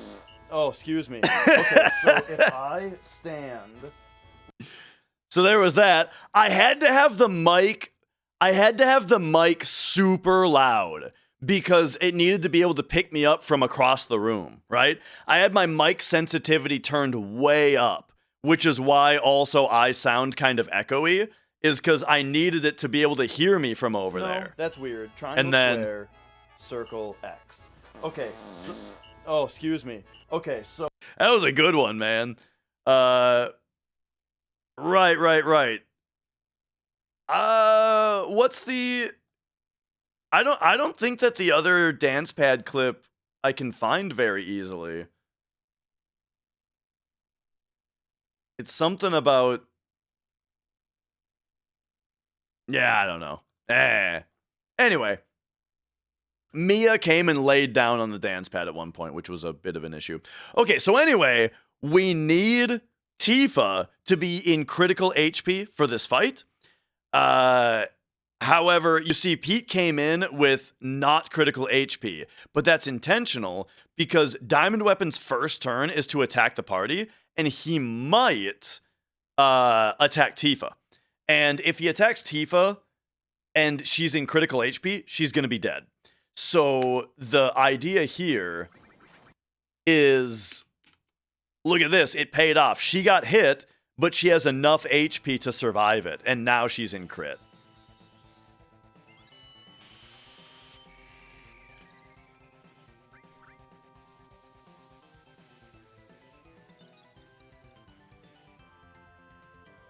And then the big guarded cure all. Oh, this was really well played. Cause yeah, now what he's able to do is so the party's big guarded. When she's got 134 HP, if you cure all with the party with M barrier on, that will keep her in critical HP, but it will put her high enough to survive another diamond weapon attack.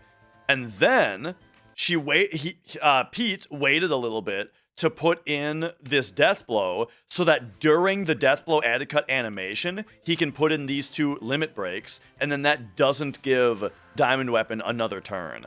And the limit breaks get prioritized in the turn queue, and here we go just like that.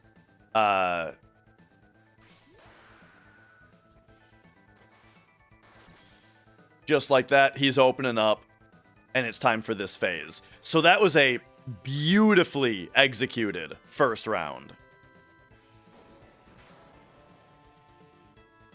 All right. And then here we can double defend. Get the weight trick. So first death blow hit, second one didn't. If you weight trick all these properly, you get 6 death blows, and we need 2 of them to hit. There's the second one that hit, so we're guaranteed, basically guaranteed to win the fight now. But there it is. Any more death blow hits at this point just speeds the fight up. There we go. He's dead after only 4 death blows. We didn't have to do this. We didn't have to wait an entire extra diamond weapon turn to get into the third weight trick there. So that was quite good. So beautifully executed start of the fight. And then good RNG for the rest.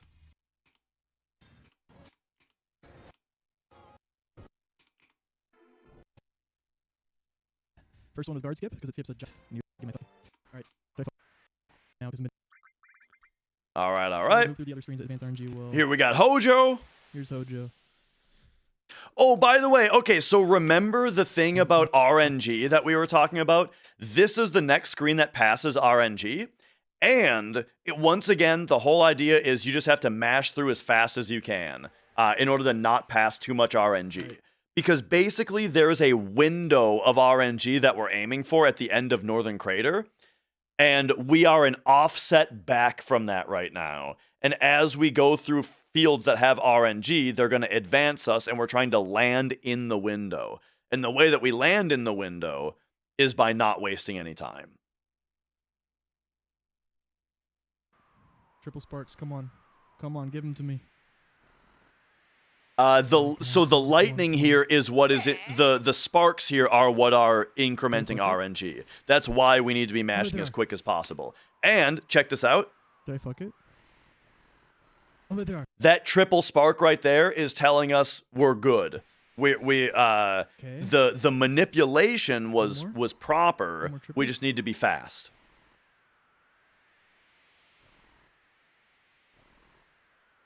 So the sparks are part of the background animation, but they are controlled by RNG.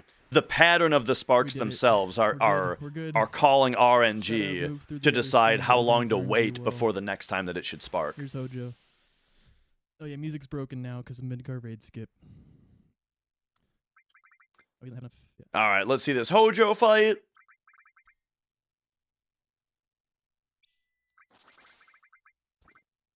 Nice. Excellent opener from Tifa there.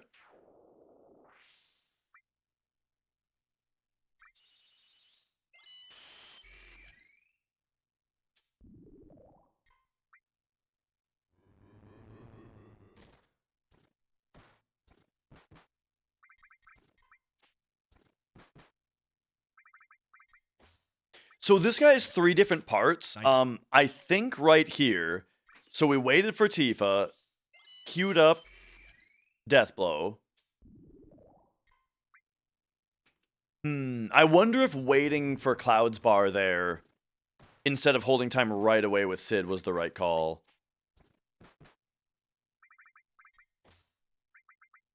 If anything, it would make the difference of like 1 attack from this guy.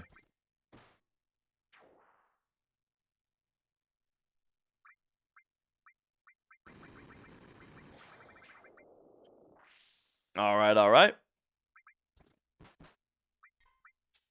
Yeah. So I mean that's the thing about field RNG is that like most of what field RNG does is it controls animations.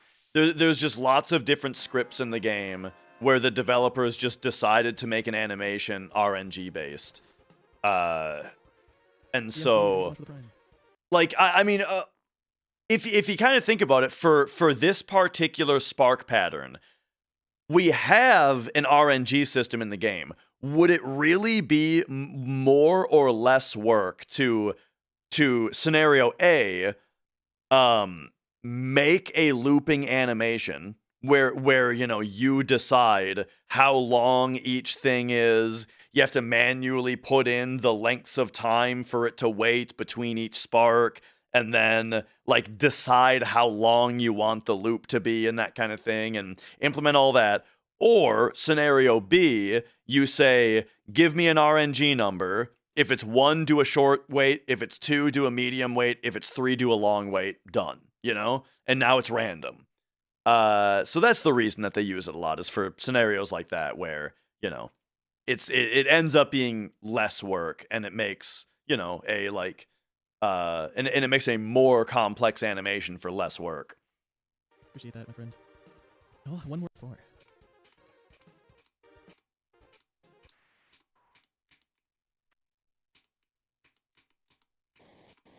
Sound green, not the just Okay, disc 3 time.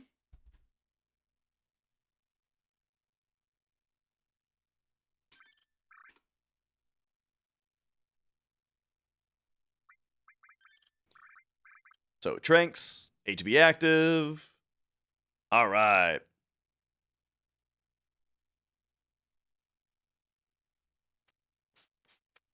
And so now this room, for example, is a room where RNG is being called. So once again, we're aiming for a window that will hit if we just go fast.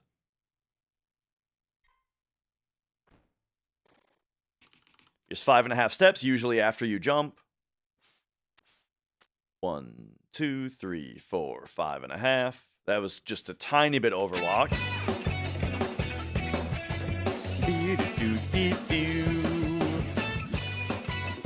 Clemby, thank you for subscribing.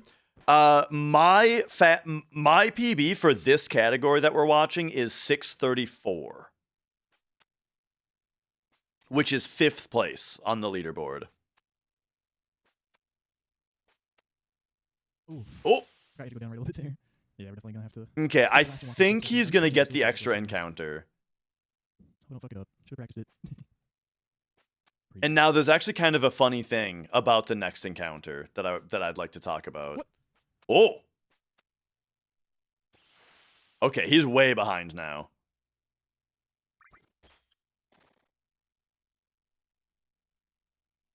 Yeah, Monturn. So this game it's the same thing where it's just a list of numbers that in a set order. but the game has another thing that You changes must have to walk more. how many So, jumps you I make didn't underwrite. on I was, the way over 5.5. on Yes, the all good. list every time that it's called. However, they quite rarely use. Wait a second. Did he just screw Way up over- Save Crystal what the Glitch? fuck? Or You can must you have to do walk this? more. Oh well, just don't mess up the options. I think selecting yes right there. Yeah, should have practiced it left. Yeah, okay. So he screwed up Could've Save been Crystal way over- Glitch here. way over 5.5. What you're supposed to Okay, do so, all good. is when you select Save Crystal here, you hold circle. And what that does is it selects Save Crystal, and then as you load out here, the circle press also grabs the ladder. Grabbing the ladder, MR, thank you for subscribing.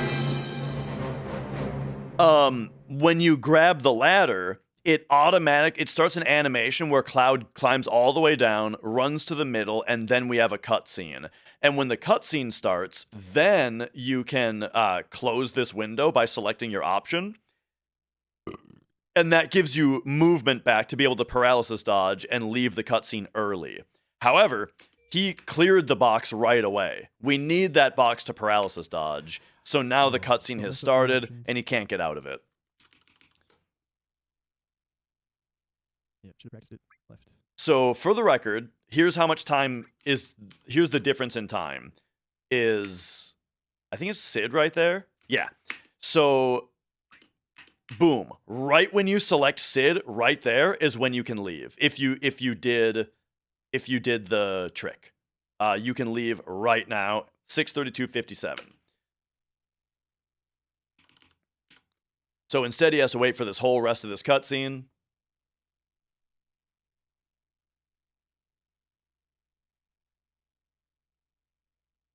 What's happening? Okay, I was like, is this a soft lock? Why aren't they doing anything? Okay. And now, there we go. So 40 seconds. It loses 40 seconds. So, and now we know, by the way, I actually didn't know how much time Save Crystal Glitch saves. Apparently, it saves 40 seconds.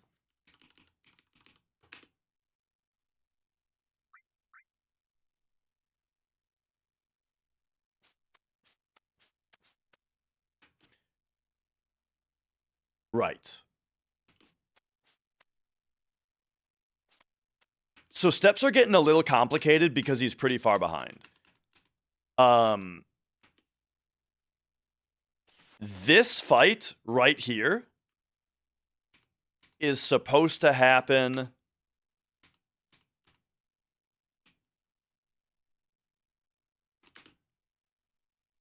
right here. This is where you get that fight normally. And then after you get this fight, you take a certain number of steps that I'm not sure of because we do a walking setup for it, but I think it's 12 and a half. But that means that he hasn't taken any steps, right? After the last encounter, meaning the encounter that he's about to get. This encounter is the encounter that he got for not taking the steps. However, not taking the steps put him back ahead now, so now he won't get the last encounter. Because that's the thing about when you get the encounter right here and then you take steps, you don't... Oh, it's fine, Kino. This is the final encounter. Because normally you get the encounter right here, and then you take steps, and you don't get another encounter for the rest of the step route. But he didn't take steps. And so instead, he gets an extra encounter right here.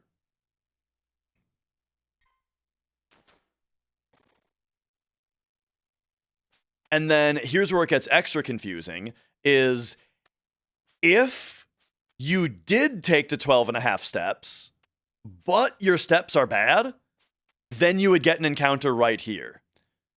But and you would think that, right? Oh, he's really behind, so he's going to get the encounter at the end, right? No, because he didn't take the 12 and a half steps.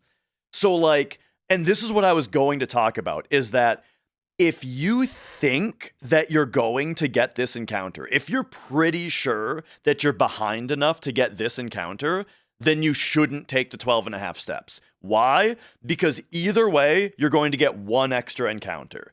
Either you take the 12.5 steps and then you get your extra encounter right here, or you don't take the 12.5 steps and you get the encounter back there and not right here. So what's the difference between those two scenarios? The difference is that 12.5 steps takes longer to do. You move slower, right? So if you're relatively confident that you're going to get this encounter, that you're not far enough ahead, or that you're not on pace enough to avoid this encounter, then you should skip the 12.5 steps because they're just a waste of time.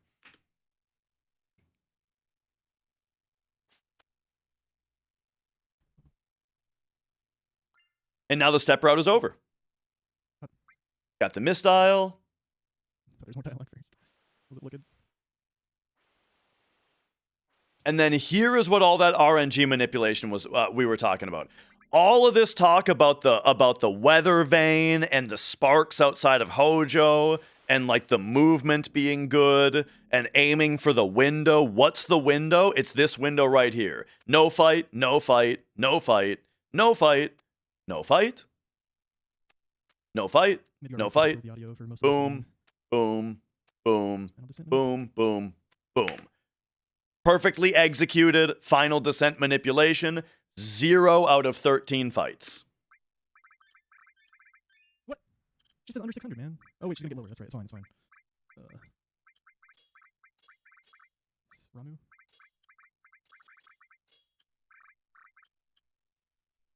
Yeah, she gets more from the HP pluses stuff. All right, and now it's time for the final boss rush. I was concerned she wasn't gonna be in for HP. That's what my. Oofta. What the fuck, man? I Yeah, never even knew that could happen. I've never seen that. Dude, very annoying. Are you fucking kidding me? That's so unlucky. Wow. Remember to retrank her. I didn't even know that was a possibility. Whatever. Remember to retrank her. What is happening? Okay. Oh, I didn't do the gear. I didn't do her gear. Oh no. Oh, What the fuck, man? Okay. We are starting to figure out why this otherwise very excellent run is a 648. Hang on, let's go back. The one menu I didn't actually look through. Okay, so Trank, Phoenix down. What?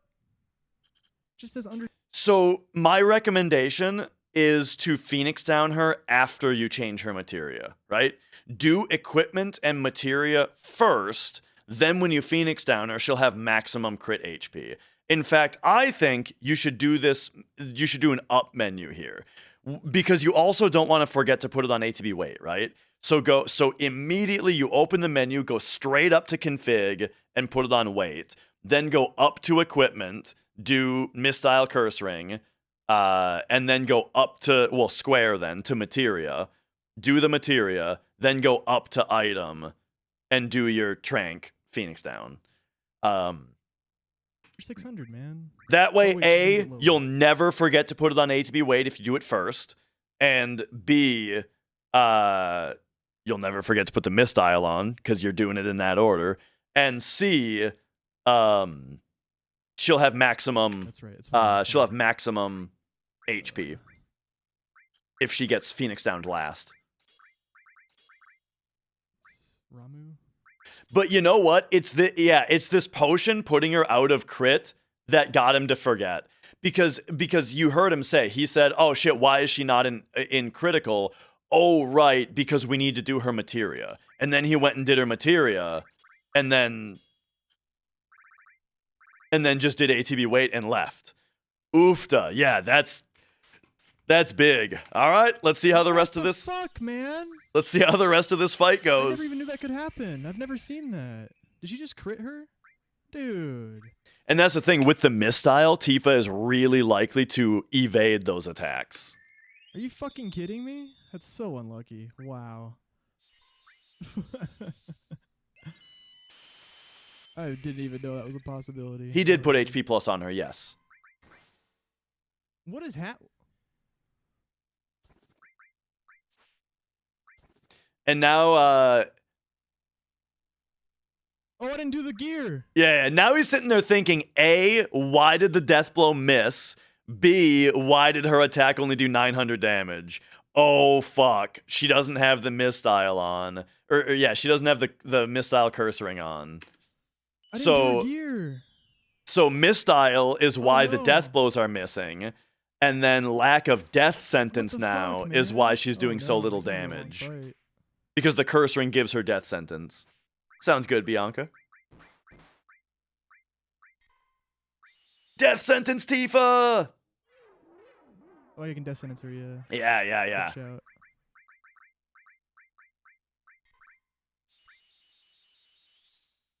His chat's got his back. Wow, I just did. That's the first menuing mistake I've had in a while, man. Yeah, that's her damage way better now, but she's so squishy.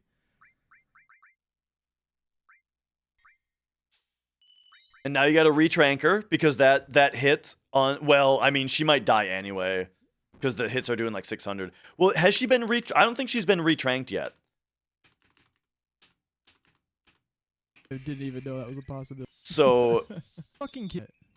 That's so unlucky. Hang on. Wow. so there's the death. Re I big didn't know that was a guard. possibility. Whatever.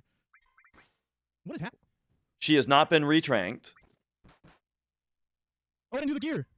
Yeah. What are you doing? I'm seeing if he Oh, no. retranked her and then Jenova's attack fuck, man? re-furied Oh, no, her okay. because that can happen, or re-untranked her, or if he just didn't retrank her. It looks like he just didn't I guess that's retrank it. her. Good shout. Yeah. Wow, I just did. That's the first menuing mistake I've had in a while, man. Yeah, that's So like bad, man. this It's so almost squishy. kills her now. The thing is, so the high potion is going to put her into a range where she's not safe from dying, but if she's tranked, she is safe from dying. Yeah, I know. I just didn't do her gear. Thank you.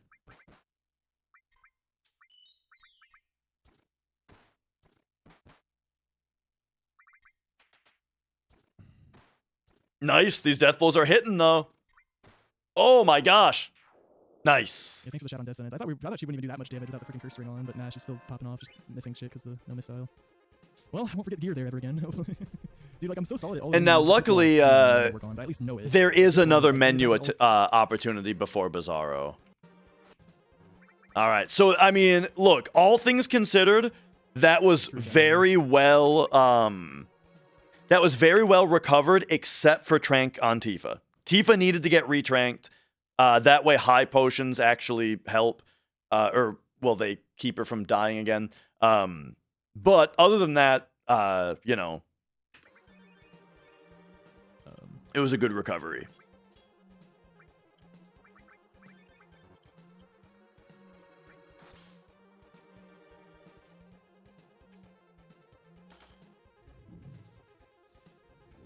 All right. And now we're back to normal.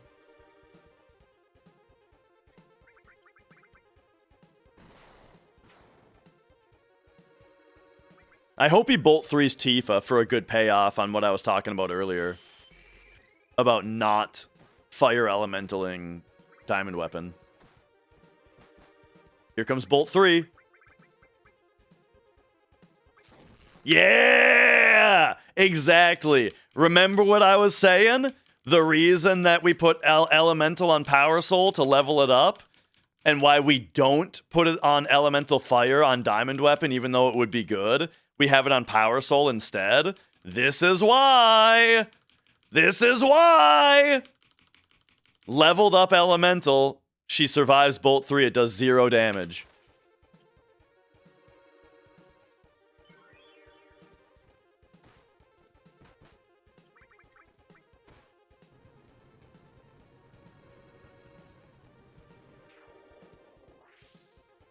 All right. Beautiful. One more fight. Surely nothing will go wrong in this fight, right? What a fucking choke on this disc 3. That's just finished rolling. At least we got FD minute, I guess.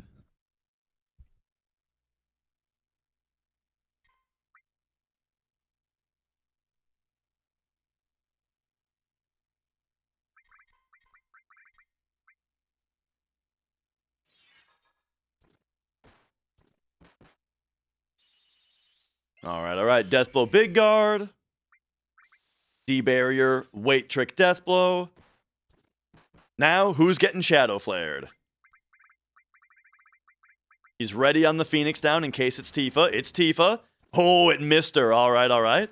So now, weight trick that. GG. This hits Cloud. Because that attack always hits the character with the highest HP. Here, very wise. He threw a grenade. Why?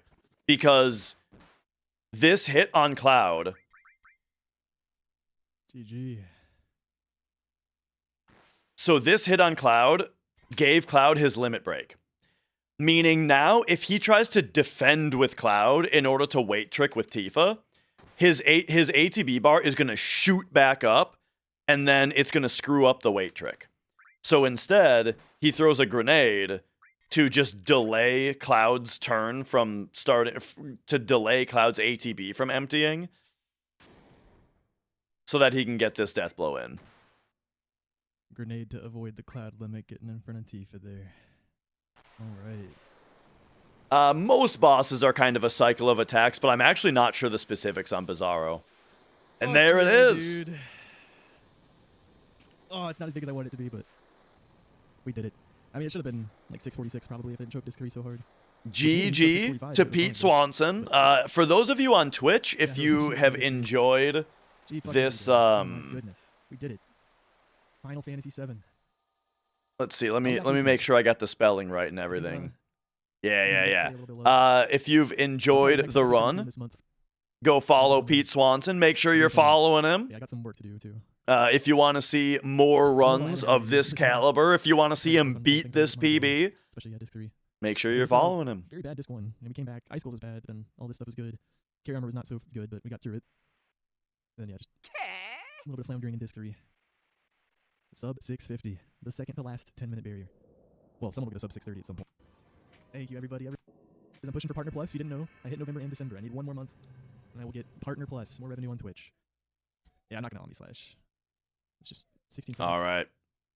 It's not worth it. Definitely not.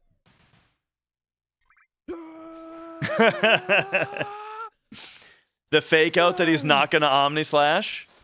And there we go. Record for this category is 631 by Luzbel. GG. All right. 648.19. Yeah, it should have been a 646. GG. Excellent run. And now let us do the timing.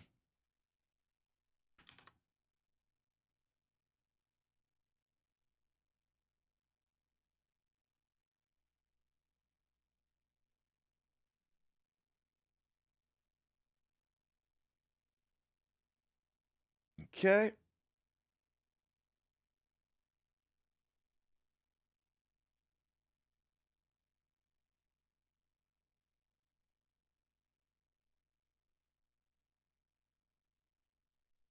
There's our start frame.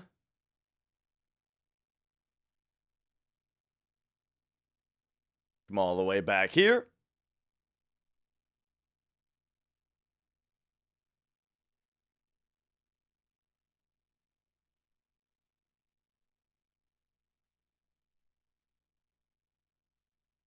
Pow, there it is. There's our end frame. So the final time is 6:48:19. So take me back here. Yes, no slots, turbo, 6:48:19. Yep. Boom. All right. And it is verified. So on the turbo board, that's number 6. If we were to compare it to non-turbo, it would be number 14. But all right, there we go. How about that? Oh yeah, there's all that. Yo, Jay Sweezy. It's more like being crushed by everyone else's genius that I just learned from, you know? I've just absorbed information from other people. Okay. There it is. Thank you for joining me on the FF7 verification. Now we've got something else fun to do. A new game came out. I played a little bit of it the other day, and it was incredible, and I would like to play more of it now. So this game is called Mio, Memories in Orbit. It is a brand new indie Metroidvania. Indie Metroidvania with a totally awesome, incredibly kick-ass art style, but also the controls are really good. The gameplay of it so far is very good. The atmosphere of it is really good. Oh yeah, dude, the symbolic. I just had band practice last night, and we're doing on top of our own stuff, we're gonna be covering Crystal Mountain. So I got to do we got to cover Crystal Mountain, practice it last night, which was really fun. It's just such a fun song to play. And actually the way that I got into Death originally was I heard Necrophagist cover Crystal Mountain. I was into Necrophagist, and I was watching them live, and they did a Crystal Mountain cover, and I was like, holy shit, I gotta listen to this band. So then I got into Death backward that way, you know. But yeah, they're one of the ultimate bands for sure. All right. Let me just change my settings here. The stream settings. PC, new indie Metroidvania.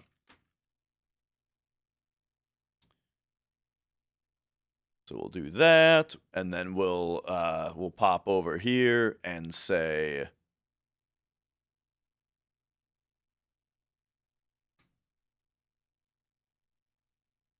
that.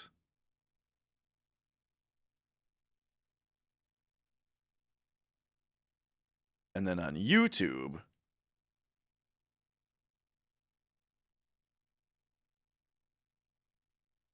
we do that. Okay, man, I got so much stuff to update now. Now that I'm streaming on multiple platforms, it takes forever to change the stream title. I got to add a couple new tags also.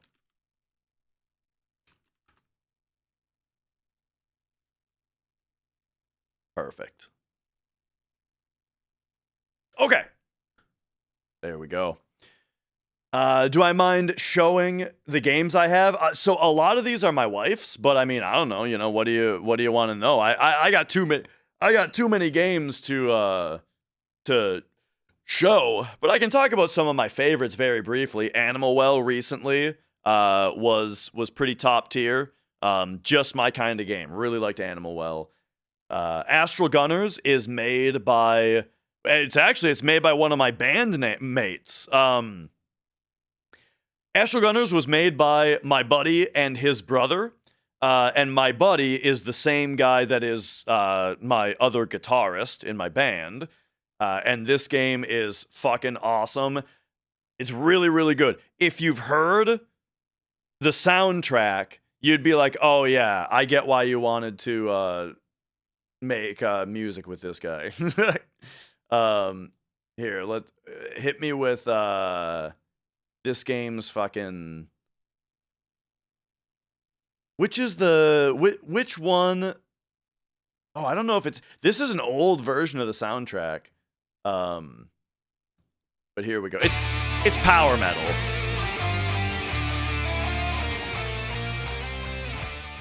Here, we'll just put that down like that. While we talk about these other ones. Binding of Isaac, one of my favorite games of all time. Everyone loves Binding of Isaac, right? Binding of Isaac is why I started streaming on Twitch. I originally wanted to stream original Binding of Isaac before Rebirth was even a thing. And that's what got me into it. What else is worth talking about? Bloodstained Curse of the Moon is pretty sick if you're into like old school Castlevania. Blueprints, one of the best games of last year. Another very puzzly game, very cryptic puzzle kind of game.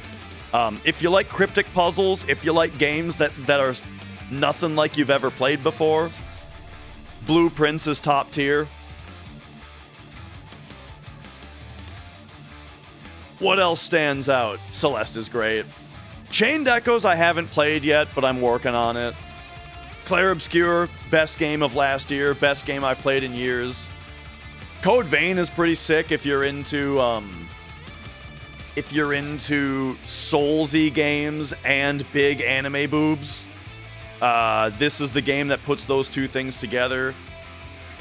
Gotta have Crisis to check, to test your new PC build, right? I'm a big Dark Souls fan. Everyone is nowadays, so, I gotta play the original Dead Space. I never really played Dead Space, so I just picked this up recently. I also never played Deadly Premonition, but I'm curious about that game. Devil Daggers is really sick.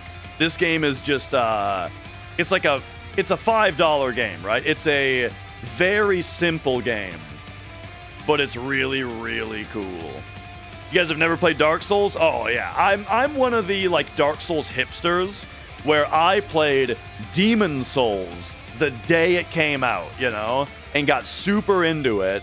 And at the time, you were made fun of for liking Demon Souls. It was like a shitty game for masochists, and everyone just threw it off as some stupidly difficult, just I hate the player kind of game, right? And it wasn't really taken all that seriously, except for the people who got it, And so I had to fight against that narrative and be like, no, actually the game is just good, and you guys have become soft with your Uncharted's and your Assassin's Creeds. You need to play a real video game again. And then Dark Souls came out, and then that's when it kind of exploded in popularity. Even when Dark Souls came out, it was still a niche game until the PC version came out. It was really when Dark Souls came out on PC was when it blew up as a streamer game, and then just grew in general from there. So I've been with it since the beginning. Hey, Dome Keeper is pretty cool. It's it's kind of hard to explain, Dome Keeper. It's like a resource gathering, like a roguelike resource gathering game where you build up and you upgrade your dome, because then during the nighttime phase, you have to defend the dome against attackers. Oh, geez. Oh, we have a situation brewing here.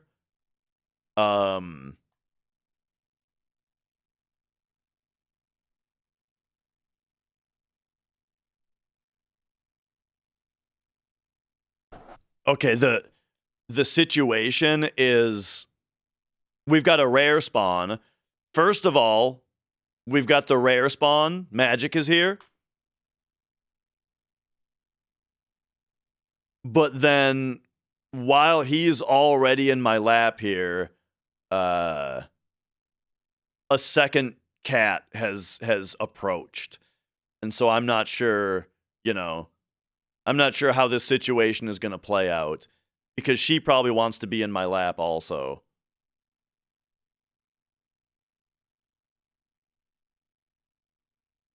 But two cats, pick up that cat too? Nah. All she's going to do is sit on top of Magic, and then he's going to have to leave. Right? He's going to get fed up with being sat on, and then just leave. Oh, look at this buddy.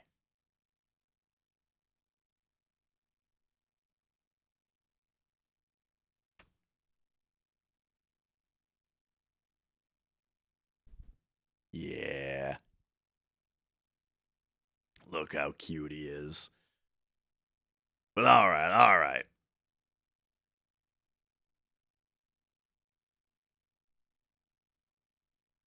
One thing you can do with him is just hold your thumb out, and he'll just kind of sit here and get the spot that he wants.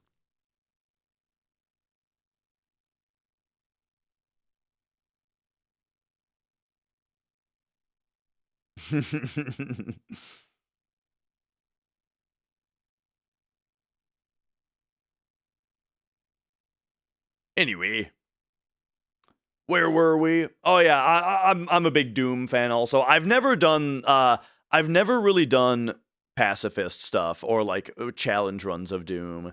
I've never even done pistol starts actually. I just play through the games now and then. Surprised he isn't purring. He's not a loud purrer. Magic is a very quiet, very soft purrer. For the most part, you have to have your hand like up against his chest or like kind of against his throat to feel him purring.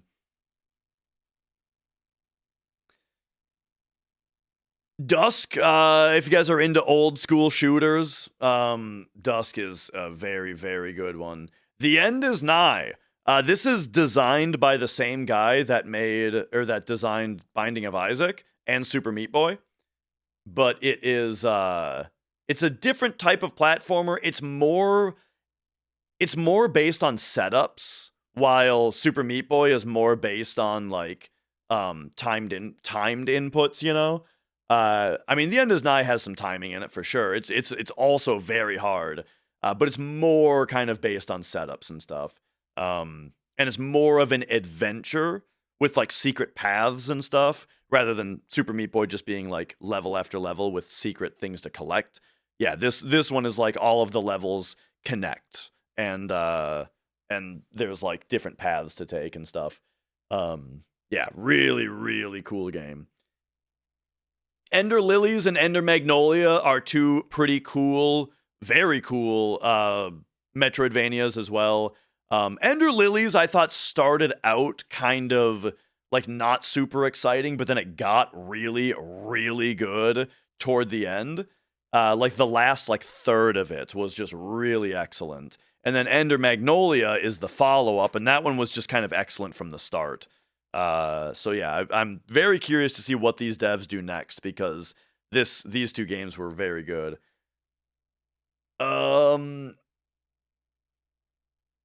What else is worth pointing out? I have a review for Fantasian on my YouTube channel. Hey, there's FF7. Fingered is another Ed McMillan game, but that one's a pretty small one. Oh, what are you doing, Magic? He has boarded the keyboard tray. It looks like he's making his way toward the desk. But it looks like he's considering just hunkering down right there.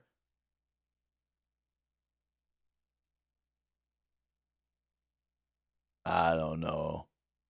Is Final Fantasy 14 worth getting into? I can't do MMOs anymore. I do really enjoy the gameplay of MMOs, but like I would rather play other games that I can actually finish, you know. Yeah. Like my favorite MMO is classic World of Warcraft, but even that I don't play anymore just because it's too time consuming. Yeah, he's hovering a little bit right now. This cat takes a long time to process things. He has a very slow cat CPU, and you know, he'll be here calculating for a minute before he remembers what he was even, you know, thinking about. Like, I think he's at the point right now where he has forgotten why he got on the keyboard tray. So now he's just going to hang out here for a minute until either he rediscovers the actual destination that he was going for, or something else catches his interest.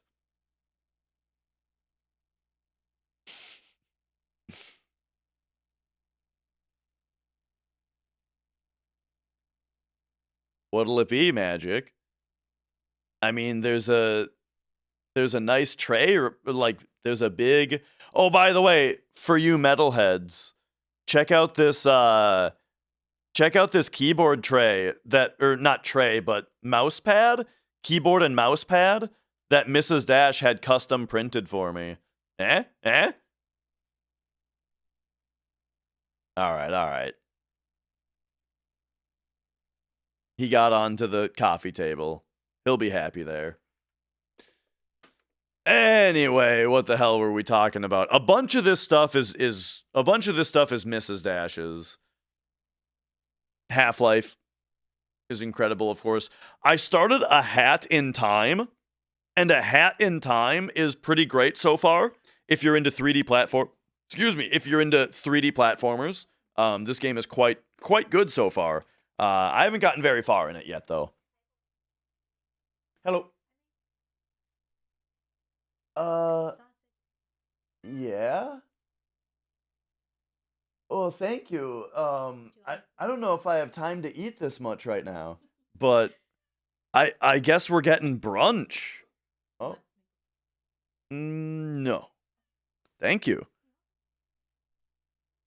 All right. I mean, I don't know what to tell you, but Mrs. Dash has randomly delivered me brunch. So I guess I'm going to destroy this really quick. I don't know what to do with the camera and with the stream while I'm doing that. But I mean, I'm going to eat these eggs. I'm going to drink this orange juice. I'm going to have this sausage.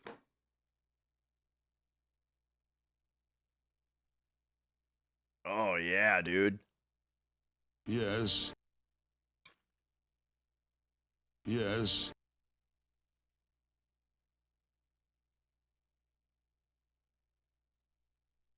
Yes. These Hatsune Miku games are so good. I was gonna play a Hatsune Miku song.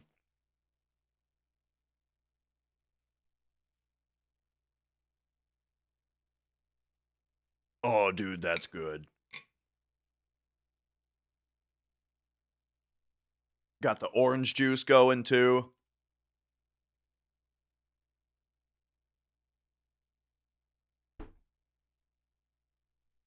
All right. Well, yeah. I mean, it's gonna be a few minutes here, I guess, because I can't really talk that much either.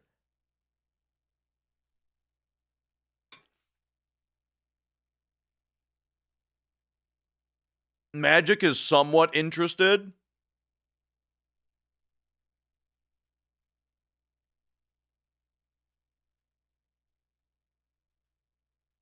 Oh yeah, he's trying to see what's up over here. No. I can't let you get too far, buddy. I'm sorry.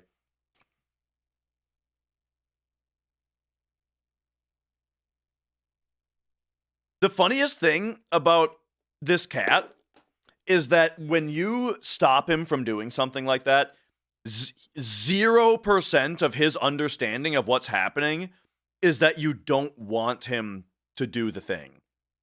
He doesn't understand rejection, right? Instead it's like he tries to get onto the tray, so you kind of push him off a little bit, and he just goes into the mode of like, well, he's still interested. He's just still trying to get onto the tray. It's just he's over here now. And I think he's confused about where to step now because I put him in front of the keyboard.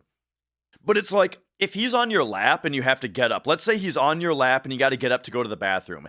As you are lifting him off of your lap, he's just trying to climb back onto your lap, like as you're moving him off.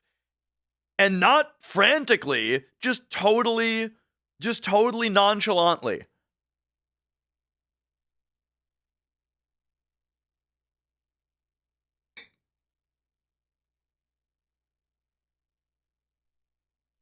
All right, here, let's find something to commentate while I'm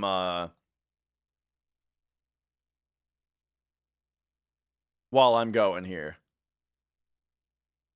While I'm eating.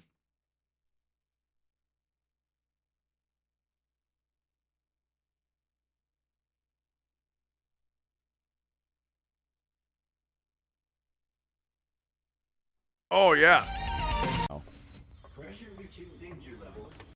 Don't believe him when he does. Nah, that.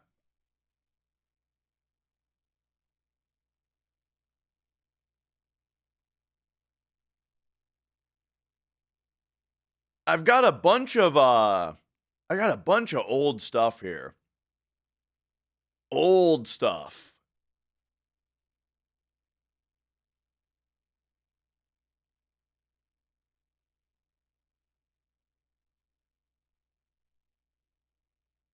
Magic the Gathering.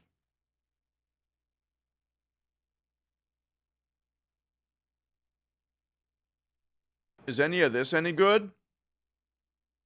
Wait, this isn't Magic the Gathering.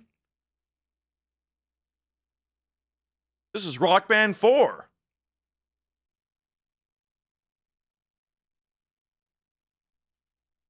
And this is... Oh, now it's Magic. What am I playing? Agrolome here? Yeah. With, oh yeah, dude, Chalice of the Void, Wasteland, Eternal Witness. Grimflayer was kind of an experiment. He was pretty good. There's all Mox Diamond. Dude, Mox Diamond has gone wacky in price. For a, Oh, I'm playing against my brother in this game. I think we play Mox Diamond. Oh, he's playing Sensei's Top back before that got banned. And let's do Grimflayer first. I always played Legacy, and my brother was a big Sensei's Top fan. He did not counter that, so now we'll Chalice on one. Ah, so he's gonna try to dig for this now.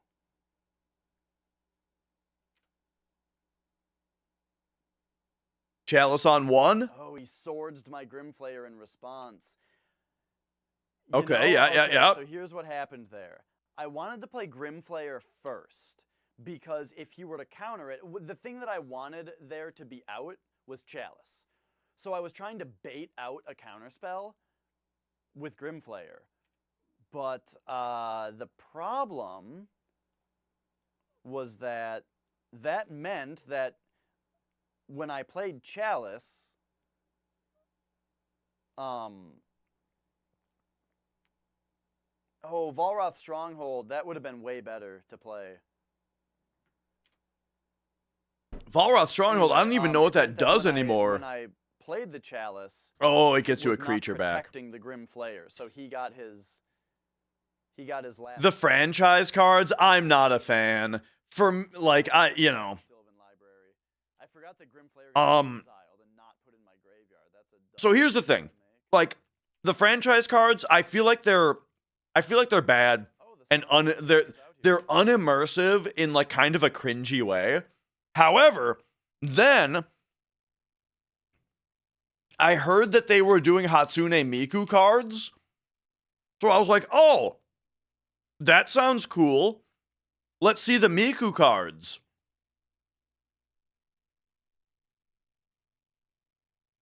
I mean, and by that sounds cool, I mean like it's kind of unexpected. Hang on, I'm looking for like a good shot of one. And like this one's pretty cool, right? However, I don't know. Overall, I'm not really interested. I do like the way that they do make them other cards. Like this card is just Child of Alara, but they've repurposed it for this other thing. I think that's a good idea. But then they didn't do that with Final Fantasy.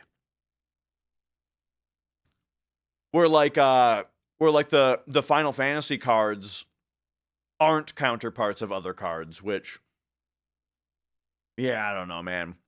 They're not my thing, but at the same time, I just don't play Magic anymore because it's too time consuming.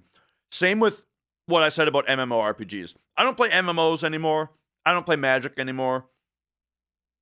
Both of them are just simply too time consuming. Yo, look at this Sylvan library. Oh, now I'm playing Grixis Delver. Oh yeah, dude. Worst band's name I would like to play first.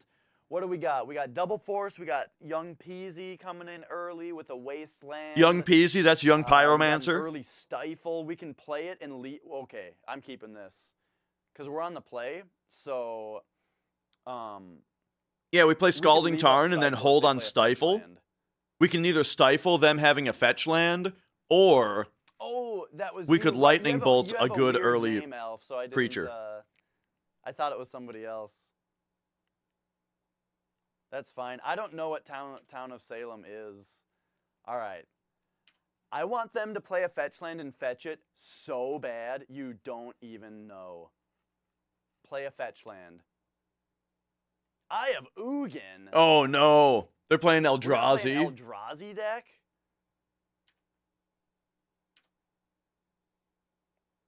Bring back the Okay. beanie. I do wear it sometimes. So, Okay. I have eaten no. Oh, that was the biggest. the breakfast. That was the Thank you, biggest misplay Mrs. of my Dash. life. Thank you, I should have thank you. Wastelanded Eye of Ugin immediately. You're the best. Dude, Magic got excited when We she need a came down. volcanic island. How long ago was this? This is from 2017?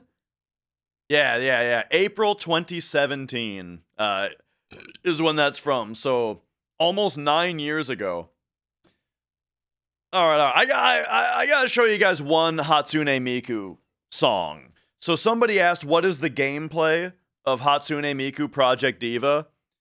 I'll show you. Basically, you can play it with a controller, and the big thing that you have to know is that, so it's a game where you press triangle, circle, square, and X with timing. However, you can also press the D-pad. So like, instead of triangle, you can press up. Instead of circle, you can press right. So you can use both thumbs in order to press the buttons fast enough. However, I like to play with a keyboard. It's exactly the same on a keyboard, except it's WASD or 4, 5, 6, 8 on the numpad. And yeah, I mean, just give me a song. Give me this one. Let's do it. Let's play the next song.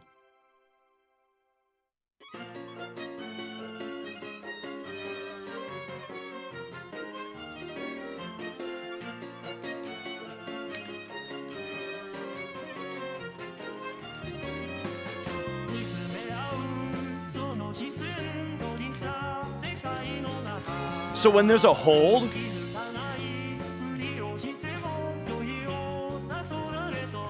the idea is that you should keep the button held even when you're playing other stuff. So right now I'm still holding square. Now I'm still holding square, or like now I'm still holding X even when I do this other stuff.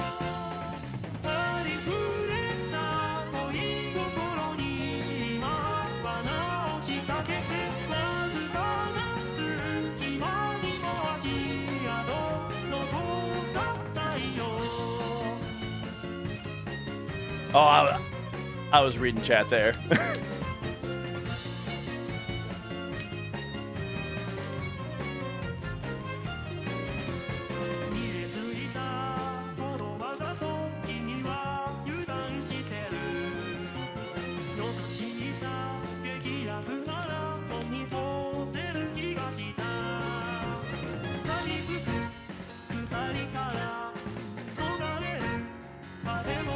Oh, I'm screwing shit up. It's been a minute since I played this.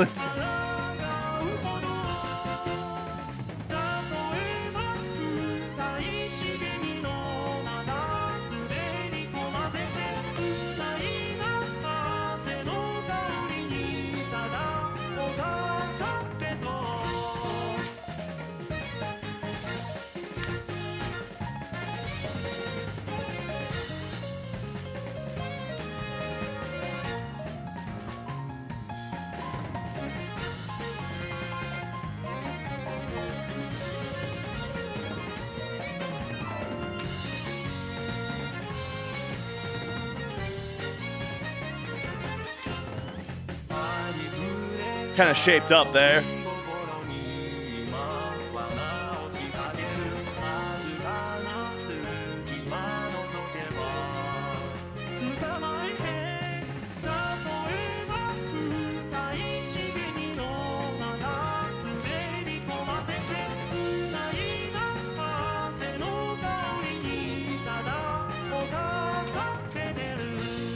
when they give me quick chords like that, I find it hard to sight read.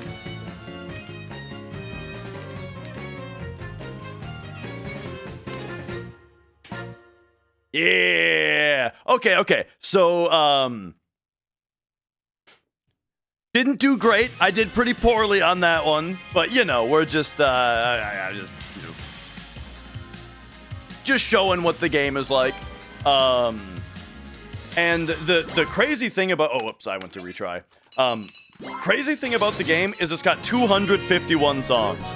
251 songs. So yeah, I mean, you can play this for days without repeating a song, you know. But yeah, I am a big fan of the Hatsune Miku games. Big recommendation on that one from me. Okay, let's get into the game that I want to play today, though. I talked about playing Mio. Let's play Mio. Right now I'm playing Metaphor, by the way, just in my off stream time. I've been playing Metaphor. It's fantastic. Love it so far. Oh yeah, the 4 notes at the same time. You kind of gotta just like come up with a. I always do triangle and circle with my right hand and X and square with my left hand on the 4s, and it's just a simple like muscle memory thing. What I think is harder is when they come at you quickly with like a triangle circle or like a triangle square and a circle X, having to like very quickly think about whether circle and square are left or right on my right and left hand is the thing that I struggle the most with, right? It's like circle and square is left and right, and then on my right hand, that means square is my index finger and circle is my ring finger, but on my left hand, square is my ring finger and circle is my index finger. And so like that confuses me a lot. You could bind it differently. Like you could bind it to where your left hand is like a mirror of your right hand if it's easier. But then when you're doing things like going around a circle, like triangle, triangle, circle, circle, X, X, square, square, right? And you're alternating your hands, it would be weird to have your hands go in a different circle, a different direction, you know? So yeah, yeah, that's that. Anyway, you know what? I'm gonna hit the intro. I'm gonna roll the intro. Let's go.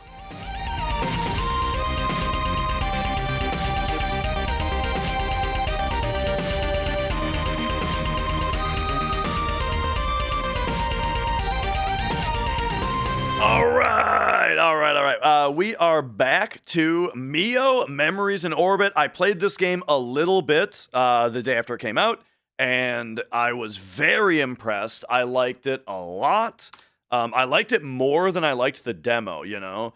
The demo definitely felt like the game still needed some work from what I remember, and this feels like they did that work, and now the game is what I was hoping that it was going to be, because the demo came out a while ago, you know, and they've been working on it since.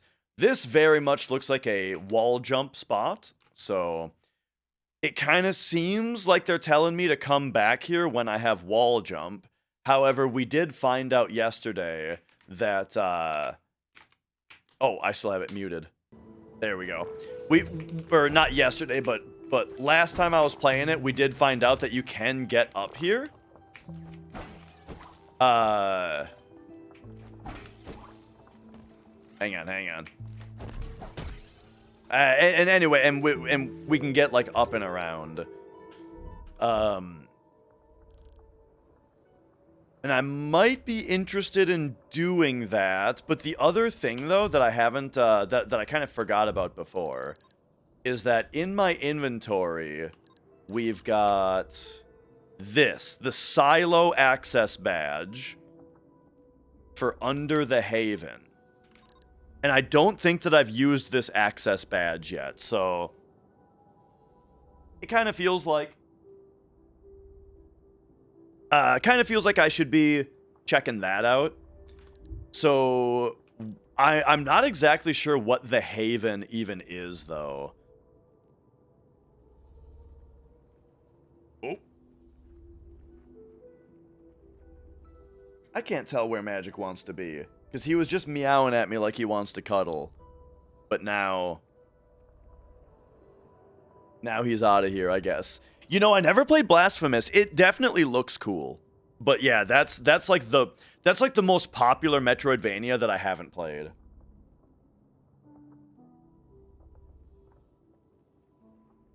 So I get asked about that one pretty often.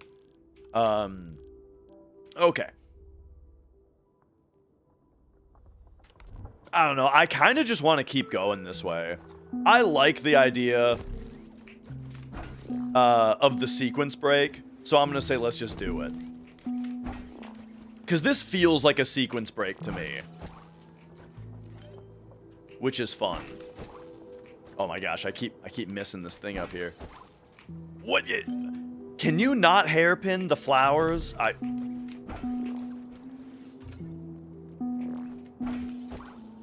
Maybe you can't. So does that mean I have to hairpin this?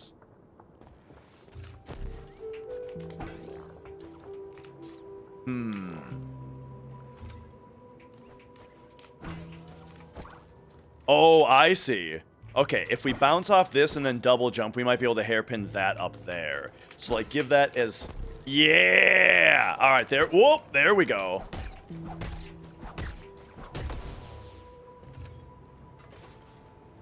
Okay, okay. Now, hairpin this. We've got a ledge guard up there.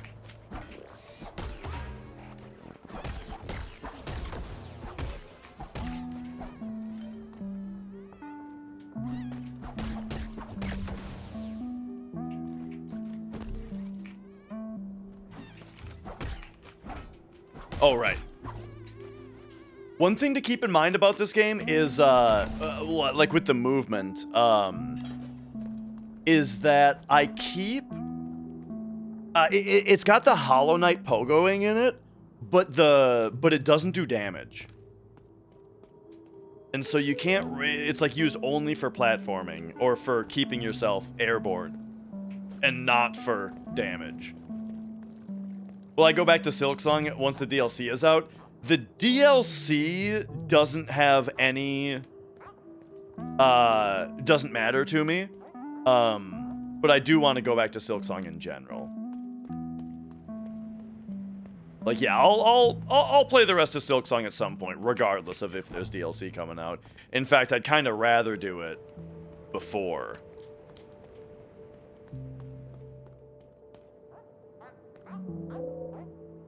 Okay. A good embedding. That's what Metropolis needs right now.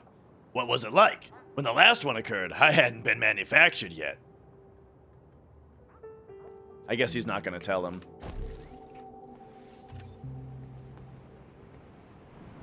Whoa, whoa, okay. Oh, yeah, oh, I did not realize where it put me.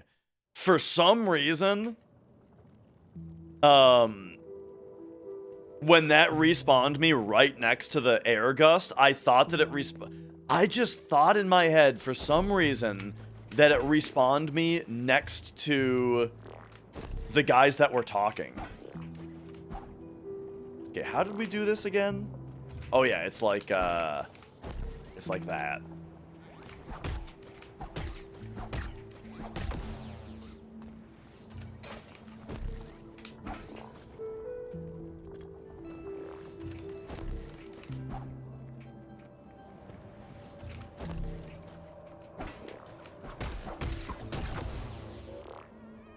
Okay, okay.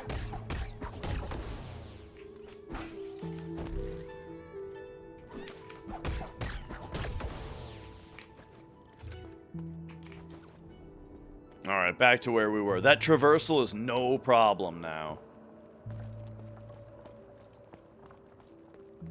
Man, what a gorgeous game, dude.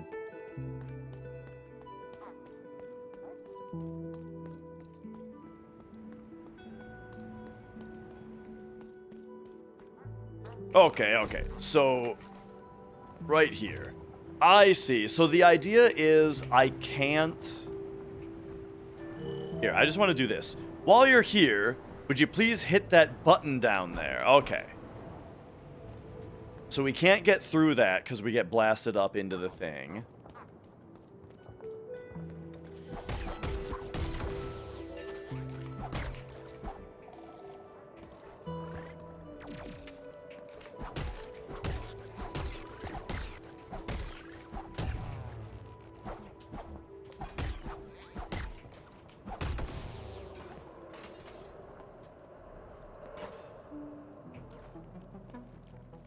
Yeah, I'm really liking the way that the game controls, where it's like, if you hit the enemies at all, you can double jump again.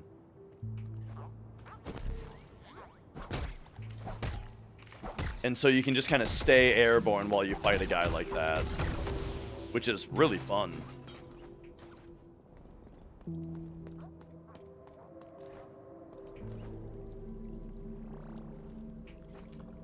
This is like the first time I've seen one of these where I don't have to heal, I feel like.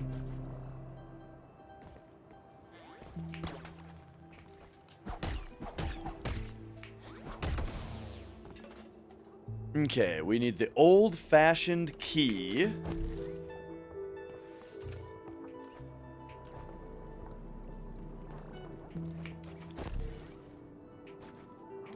Hang on, I'm curious about what was in here. So in here, I feel like we probably hairpin like that.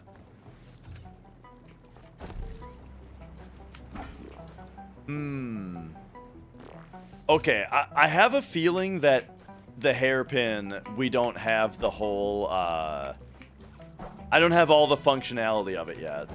Like, it's gonna need a second charge for stuff like this. Like, yeah, we can't do this with our current abilities.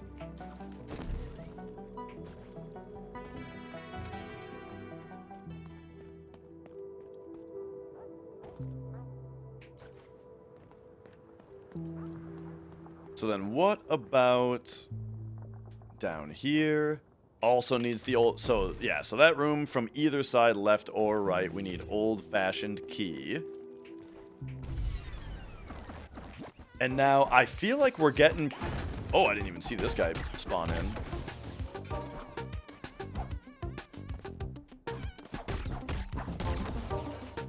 I feel like we got to be pretty close to the spot that I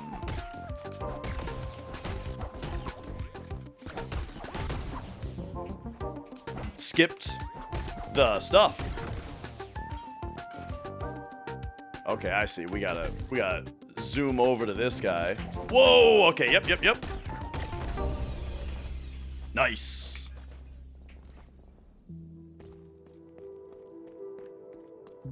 Man, aren't we like really close to the start now?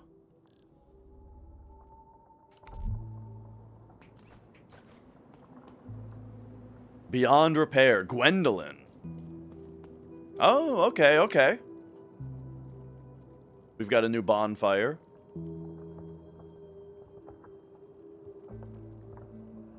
Or do we? Oh. Wait, I haven't seen one be this fancy before. Okay, that one went somewhere else, I guess.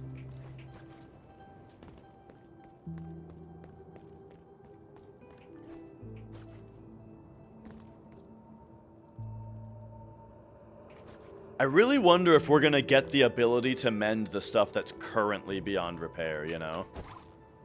And yeah, indeed, we can't, hairpin these flowers. Oops.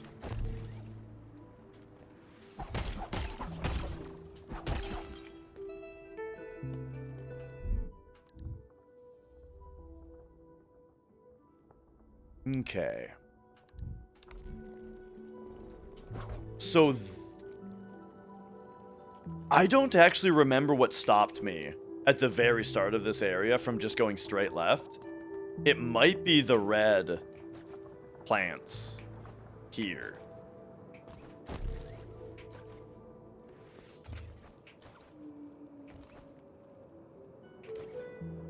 Oh yeah, and someone mentioned Cuphead. I did play a bit of Cuphead when it came out. I didn't totally vibe with all of its design choices. Like, I wasn't really a fan in general of the run and gun levels. Okay, wait a second. Okay, map updated. Did we just unlock the place? This is where we started? Yeah, alright, cool, there we go. So we wrapped around, I unlocked this. Now, we've got a bunch of money, right? I got 202.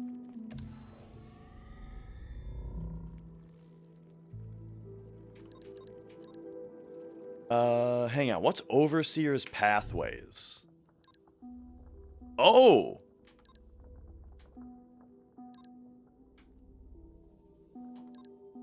We can fast travel, but I feel like...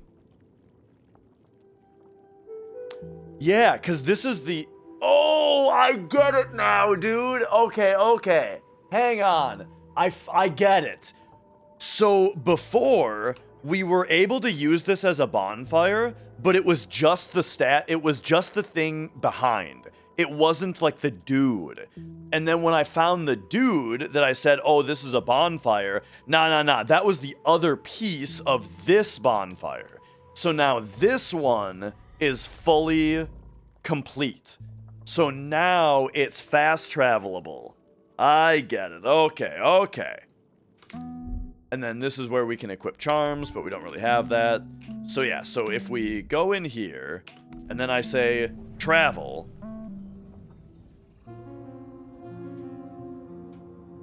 now we're here.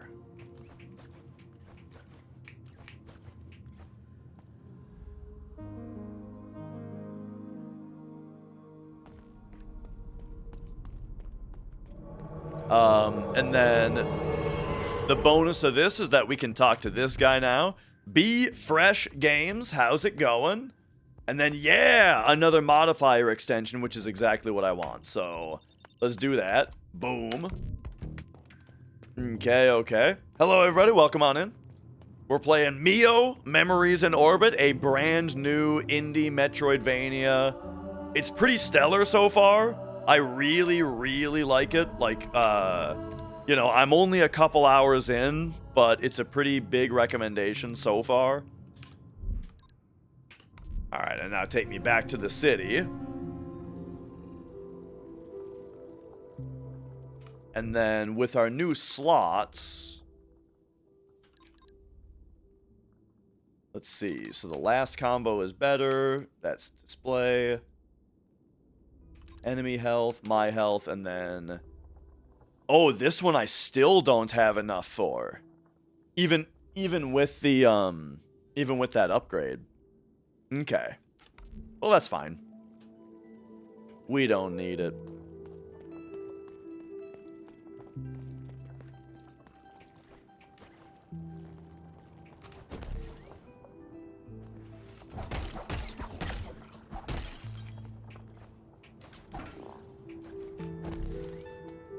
Okay, so now where were we? Now we are just gonna go to the other side of the spot where we need the old-fashioned key,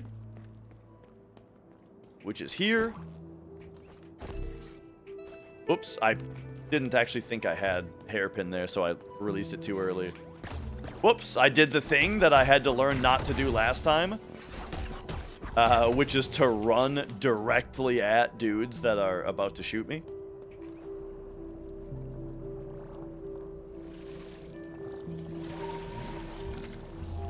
But there we go, we're healed up.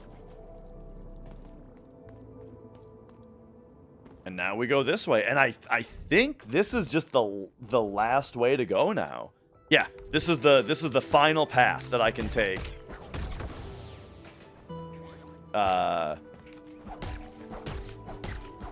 In Metropolis right now.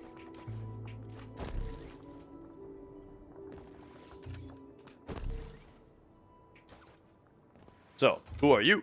Oh yeah, the crystallizer. Yeah, sure. Crystallize me, Captain.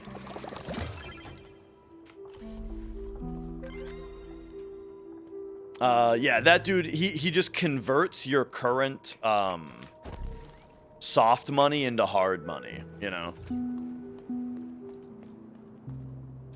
So now I won't lose it if I die. But the thing that's neat, I'm not sure what it still does, but at least at the start of the game, when you die, the money that you lose actually goes into, like, the world, and it revives this one thing. I'm not sure if it continues to do something good for you later as well.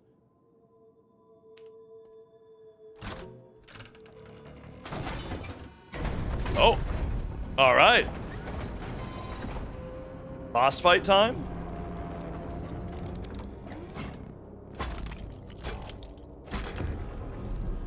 Nice. Yep.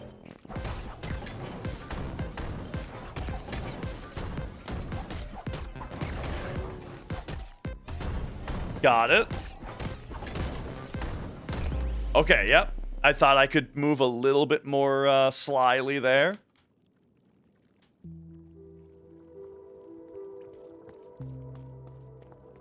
Okay, nice. I'm all about this. It's boss fight time.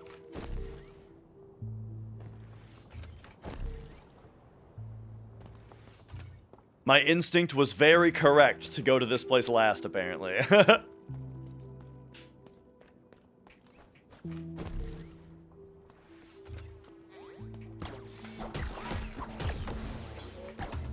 Yeah, just jump right at the guy that's shooting at you.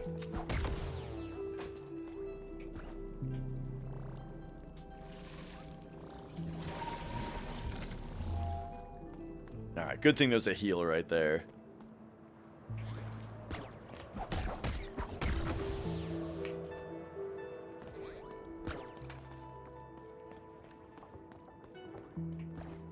Alright, so that's where the boss is. I guess now I need to see what's over here. A torn overseer. Its roots are the blood's sanctum?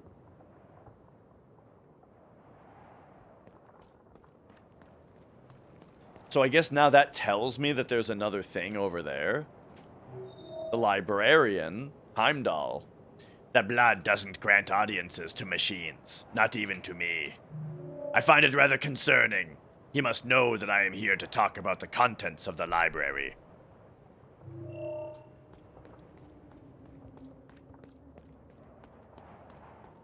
Oh yeah, and then here we go. So we can attune here now, and now... Oh! Never mind. We can't attune here because it sends me away? Okay. Interesting. So there's two spots now where we seem to need to be heavy. I should probably start writing this stuff down.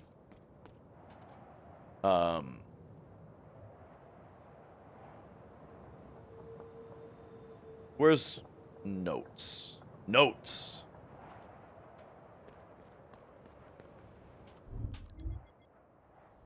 Okay, so this is like what to call this?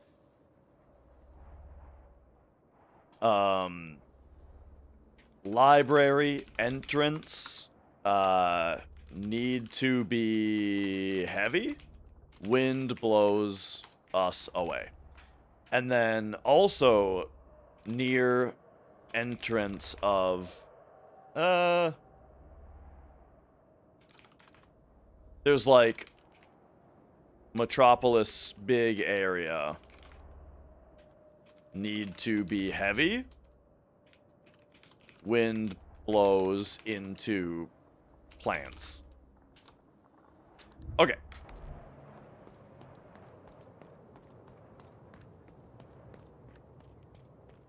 Alright, boss fight time.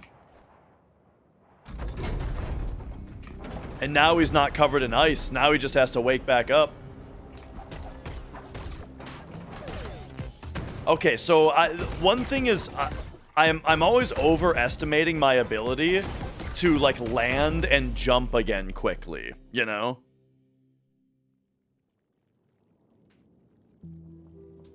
So basically what I mean is I'm getting greedy with my attacks, and I think that I'm going to be able to finish the attack, land, and jump out of the way a lot more quickly than I'm actually able to.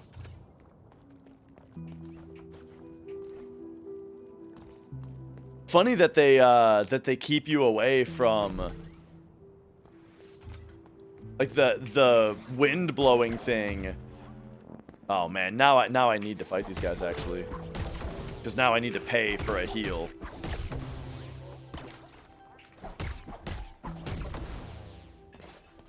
Trying to do the Castlevania thing? Yeah, exactly.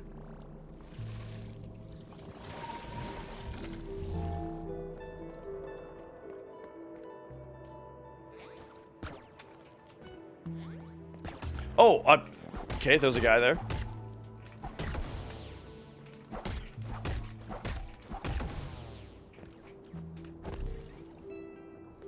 Hang on, now I gotta go heal again.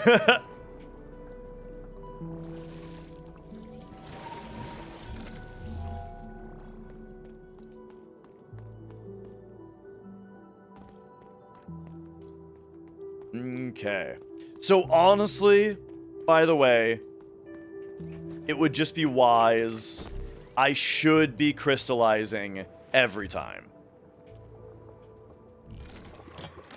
This way, every time I die to this boss, we incrementally gain money.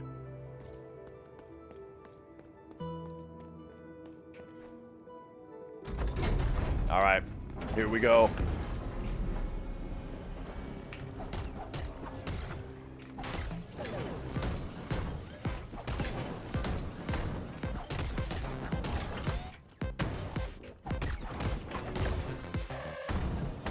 I can't get out of that quickly enough. Maybe I can hairpin away from it? Oh, all right.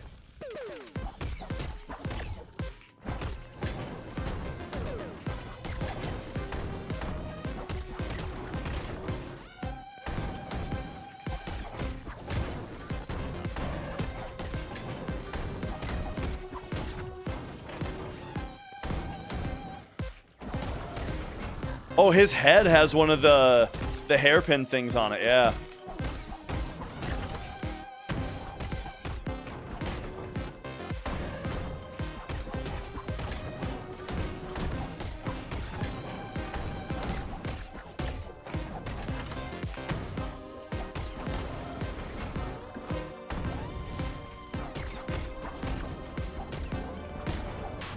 Okay.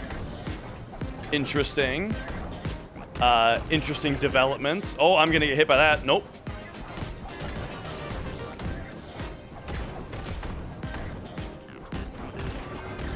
Oh, get me out. Nice. I'm hit.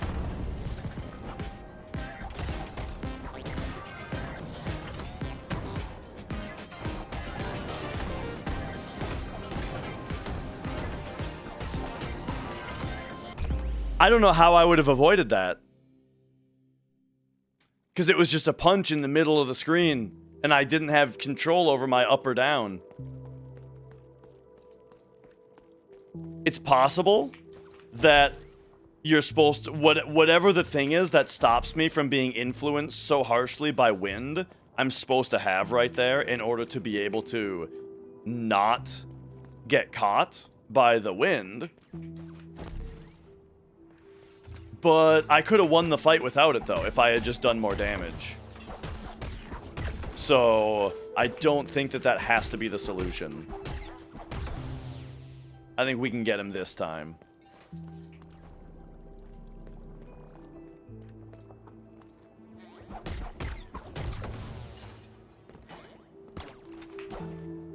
Oops.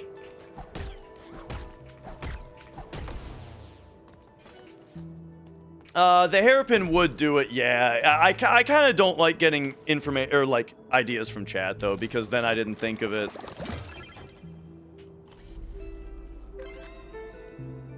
Like, yeah, you're totally right. I get it.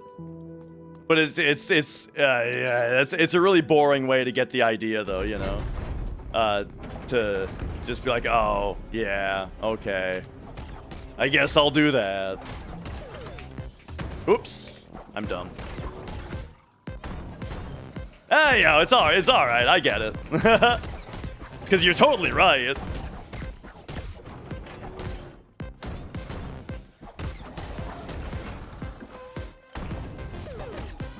Whoops, I'm dumb.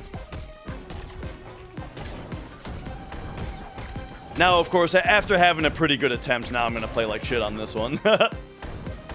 as how that always happens.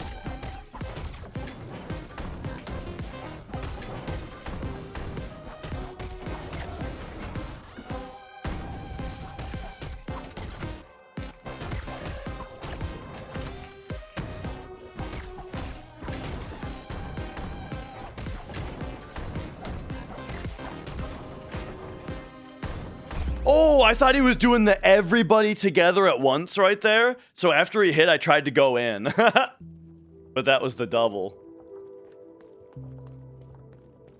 All right, we got him on this one.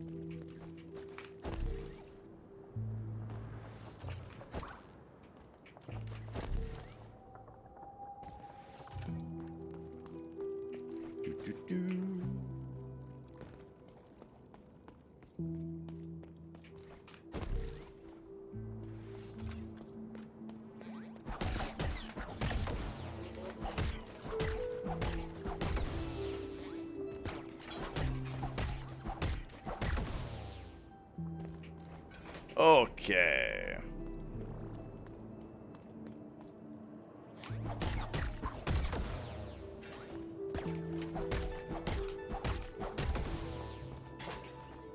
Perfect, and then I'm still taking the time to crystallize. It's just the right thing to do. Only reason not to do it is that it takes time. Whoops. All right, we got him this time.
All right, here we go.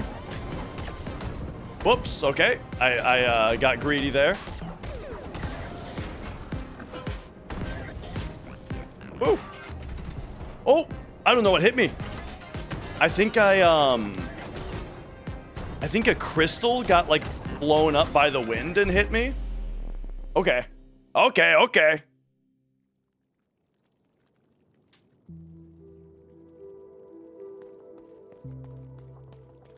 I should maybe look back at what hit me there.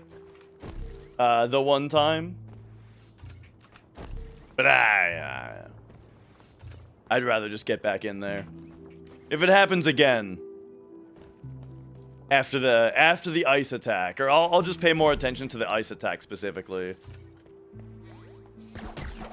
Whoops.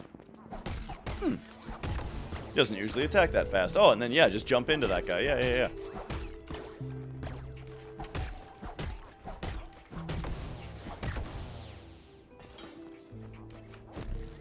Not this way.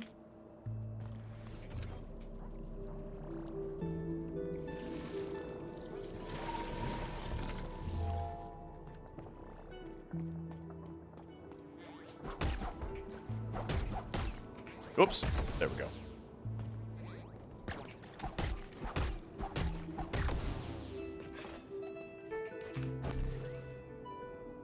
I'm not really at the point yet where I've got like a different boss build versus adventure build, you know? Like in Hollow Knight, you kind of get to that point where it's like you change your charm build out for when you're fighting a boss. But we've still got so few that we're not really there yet.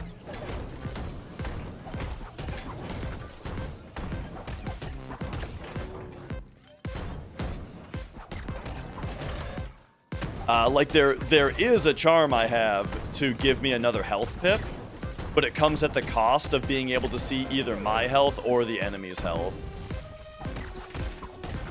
I mean, I could go with seeing my without seeing my own health, I suppose.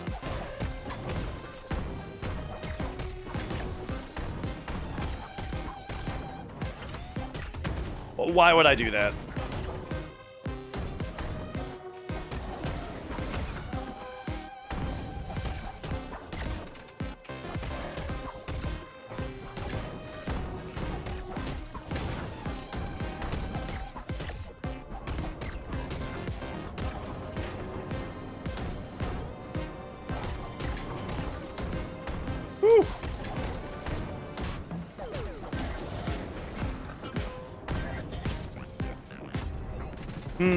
Okay.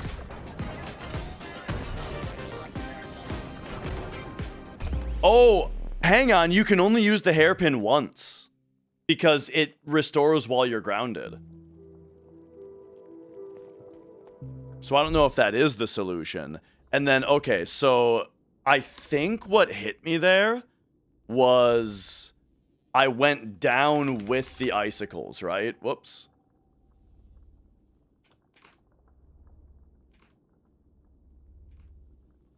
Hang on, we gotta find this.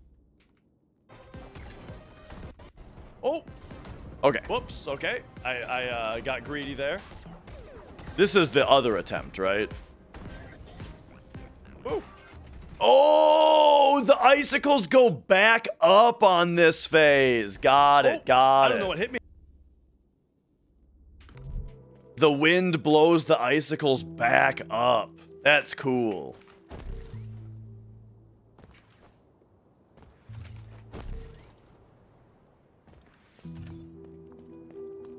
I wonder if I press up and down, if I have maybe a little bit of influence on my motion there.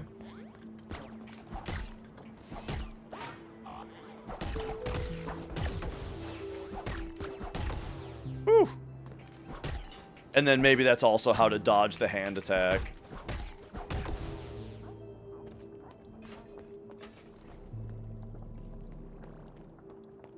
Okay, this boss is super fun. Ah! Oh. Hello, accidental secret. I found a secret. Hey, how about that?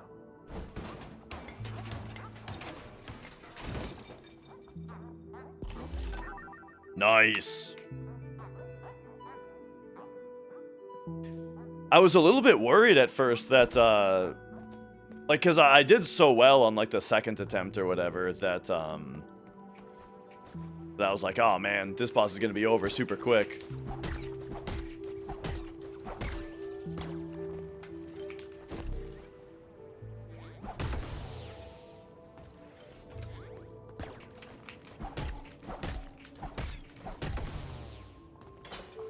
Okay, hang on a second. Got hit, so we gotta heal. Oh, and also me. Hi. Sorry, I didn't say hi earlier. I may have been preoccupied. Alright, nice. Alright. Put me in again. I don't really need to see the boss's health either, come to think of it. I mean, what does that do except make you get greedy?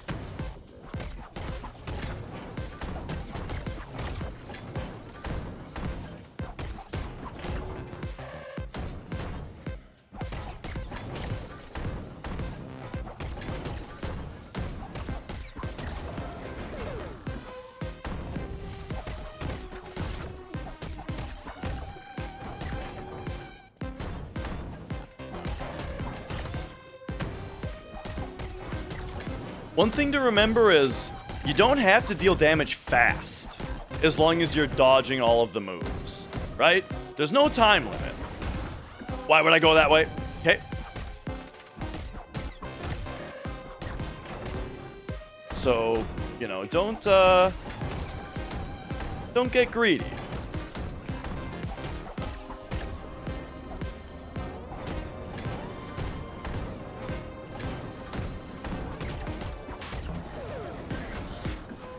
Okay, remember, these come back up.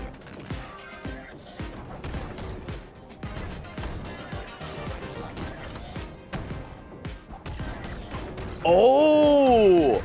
No, here's what it is. When you do an attack, it makes you stop moving horizontal or vertically.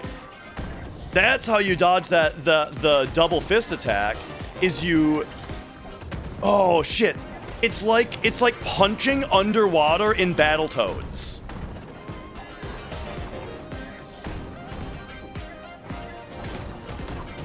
I got greedy. I got greedy. That's what happened. I'm dumb. All right. Here's what we're gonna do. We're gonna take off see enemies' health. We're gonna put on give me extra health.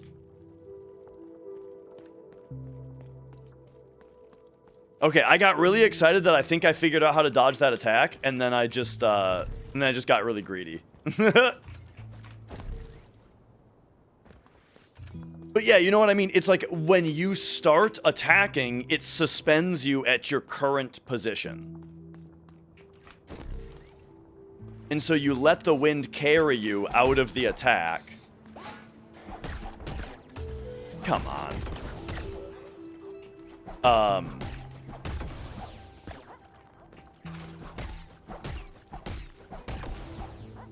And then you start attacking.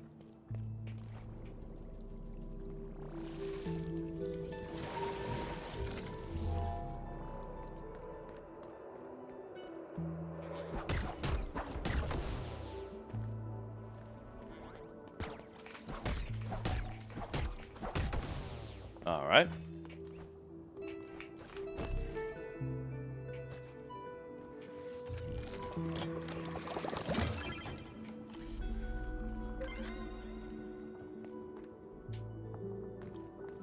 Very nice. Let's do it. We got him this time. I've got more health, and I think I actually know how to deal with his attacks now. Oh my god.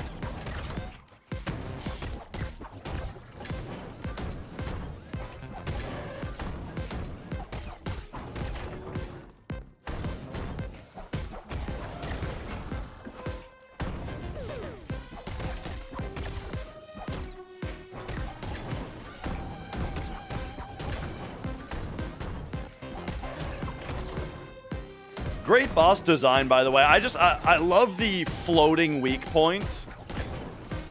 And then he's got arms floating around that attack you, you know? So you just gotta dodge his arms while you're hitting his weak point. And yo, Midna? This seems like a Midna game, yeah.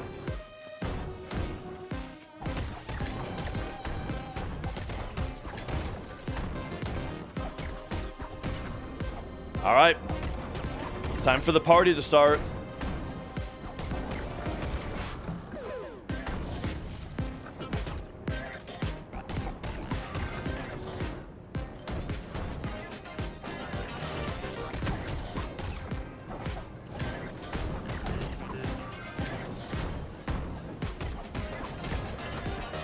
Oh, he ain't.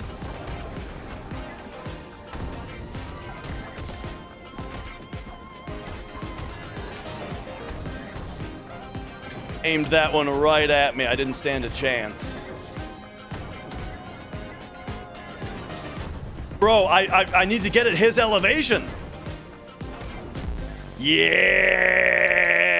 there it is.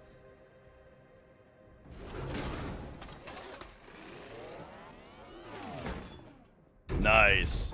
Dude, what a fun boss. That was really cool.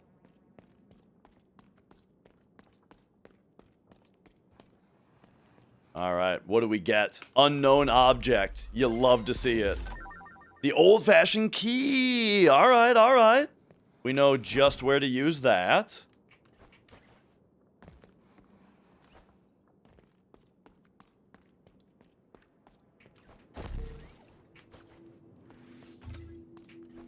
Okay.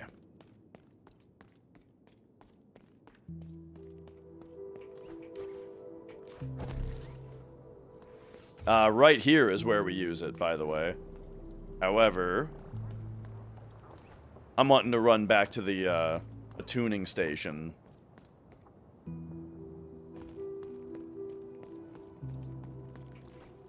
I forget what they're called. The bonfires, the benches.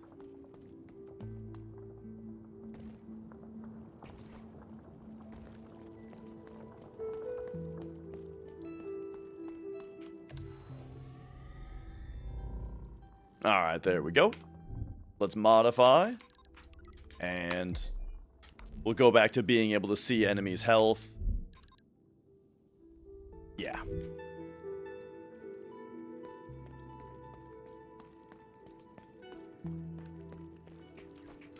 So yeah, it turns out I do have a boss build.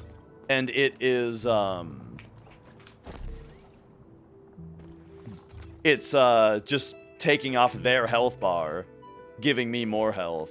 Which is great because, again, you don't need to see a boss's health anyway. All it does is make you get greedy. Alright, another elevator.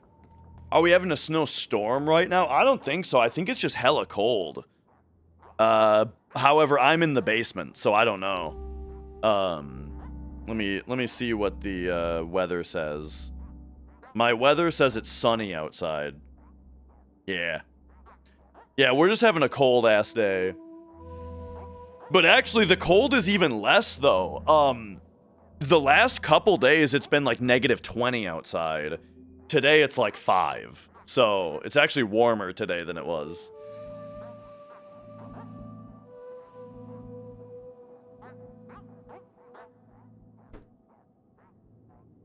Okay. Well, here we go. We got an elevator.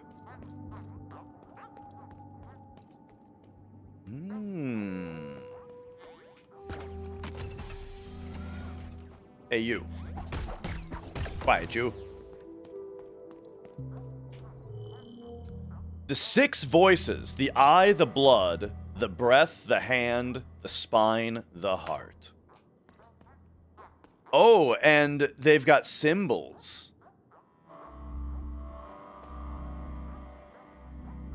I wonder, how important it might be to know specifically each of these symbols.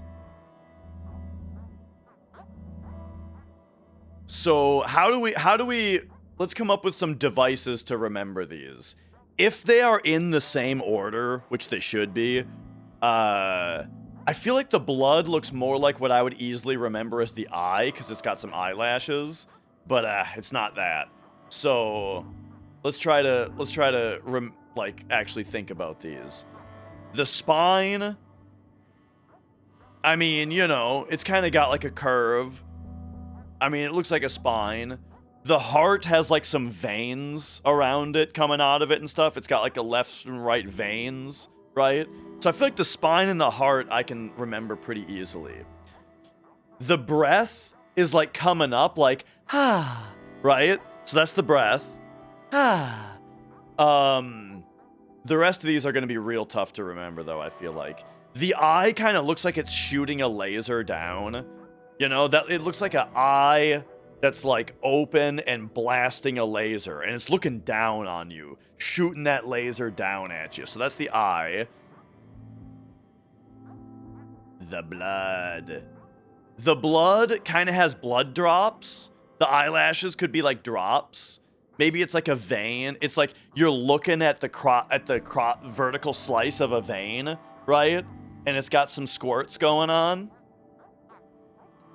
And then the hand, I don't know what the fuck. The hand is like holding an orb, right? The hand holds the orb. So that's the hand. Okay, I'm ready for the quiz. An embedder.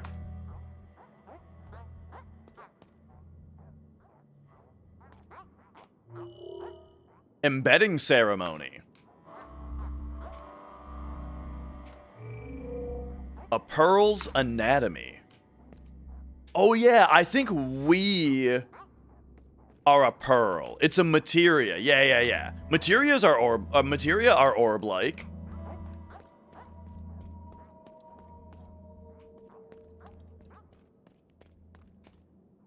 Okay.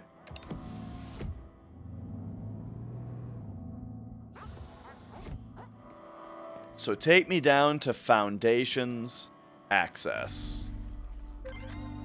Wow, 240. Pretty excellent. I just came back from the Foundations, and let me tell you, we're lucky that Metropolis is still standing. Everything has gone mad down there. At this point, I'm not sure even the blood could fix it. If you're planning to go away, at least take this. It's not much, but it might save your frame one day. Oh, thanks, buddy. And, oh, another old core. Hell yeah, bro. If you find a pearl, keep it. Even if it doesn't harbor a mind of its own anymore, don't let it lie in the dirt. Bring it with you. Recycle it into something new. Add it to your own frame. It's not dead yet, except if you decide it to be. It can still live through you. That is the closest to reincarnation a machine can get.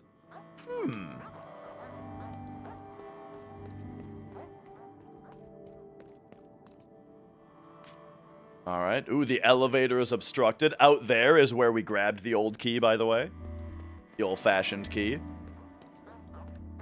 The old core, it is, so when we buy upgrades at the merchant, it's another currency for the merchants. It's like, money is called Nacre, and that is like, that's infinite, right? Every time that you kill an enemy, they drop Nacre, and you can just absorb it, and then you can rest and respawn the enemies, and then you can kill them, and you get more money, right? That's the basic money. It's infinite supply. But a lot of the items at the merchants, they want some money, and then they want an old core. And then the old core is like a finite, there's only so many of them, they're in the world, right? And you need those to, like, buy things also.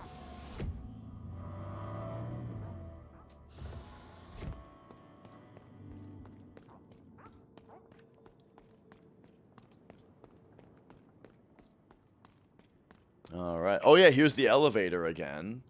Okay, this looks like it's where I'm supposed to go. What are you buying?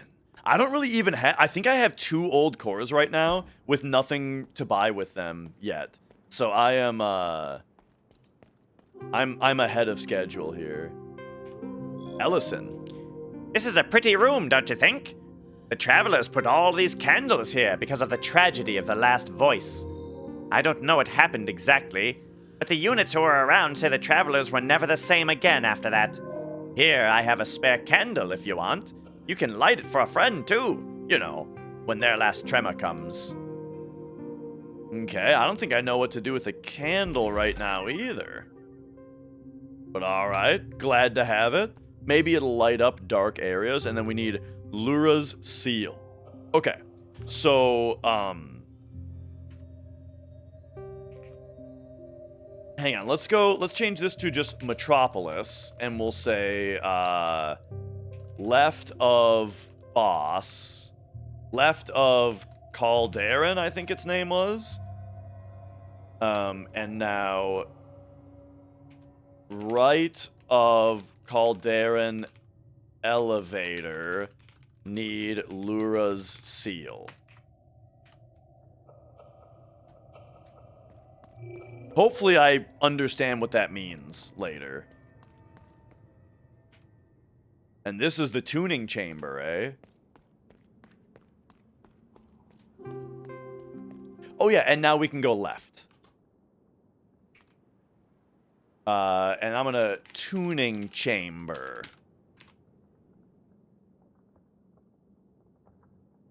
Oh yeah, and then the wind blow. Wait. Oh no.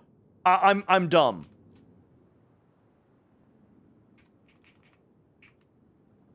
this also goes here. Those were two different things.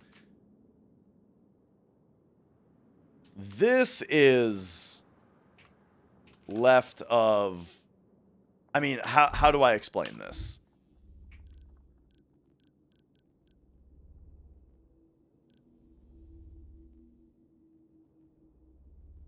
I can't even really remember where it was if I'm looking at the map, honestly. I'm just gonna say I think it was left of the Calderon fight, basically. And then this is like up, right, big area. Something like that. We'll figure it out. Okay. Future notes will be better. Those couple are scuffed. No big deal. Alright, now let's hop into the vent here. What's up, idiot? Oh!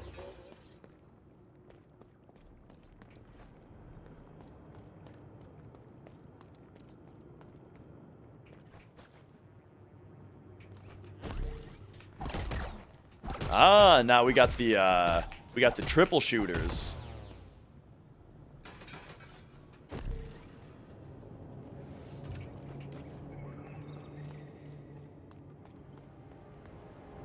Okay, okay. Take me away.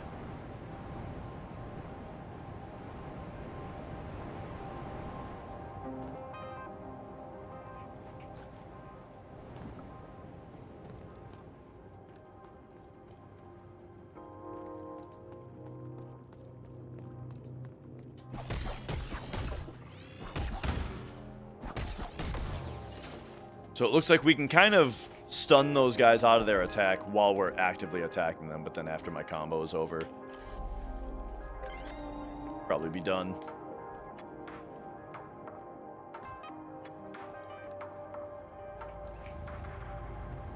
And now the question is this like Castlevania, where you have to hit every wall? Ah, see, we know this is the symbol for the blood. Because we've memorized that. The blood.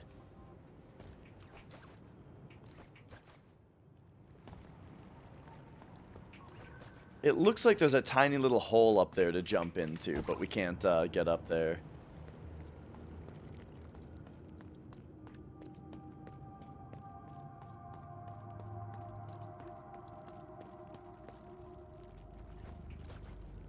Alright. Looks like a dead end from this direction.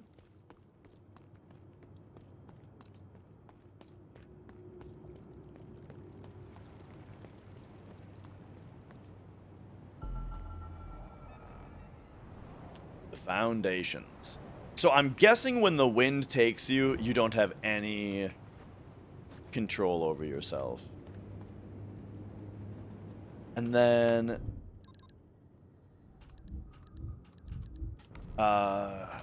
let me check about like one aspect of the controls. If I hold down right now, it does not look down. Let me see if there's settings for like looking, right? Ah! Right shift? Oh yeah, that makes sense. I remember setting that. Oh yeah, look at that. Cool. So we can just hold that and then go, ah. Nice, okay. Cool. That looks really cool in 3D also. So we're going to want to go... Oh, no, I missed it.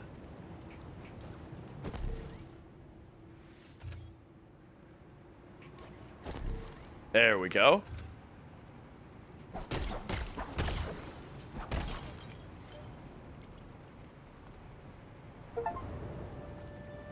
Okay, okay. Oh, is this telling me that I can hairpin through it? Yes.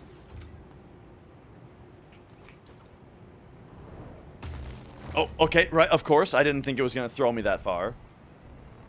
But dude, that is the best kind of tutorial, you know? It's what I love about games like this, you know?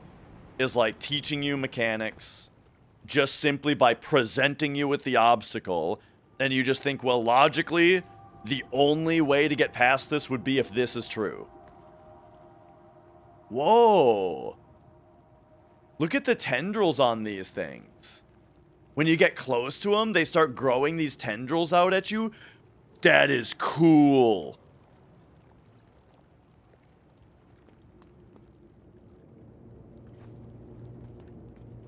Okay, anyway.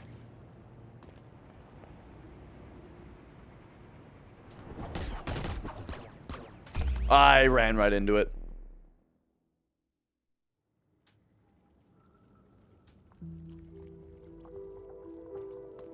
And I act like I've played Hollow Knight.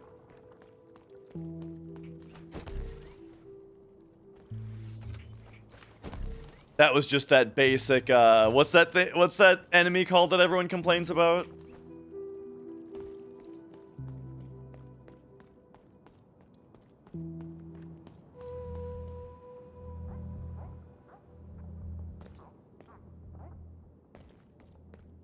Vespid? Primal Vespid? Or something? Sounds good, P. Eagle. But yeah, just the, Primal Vespid. Yeah, just the triple shot.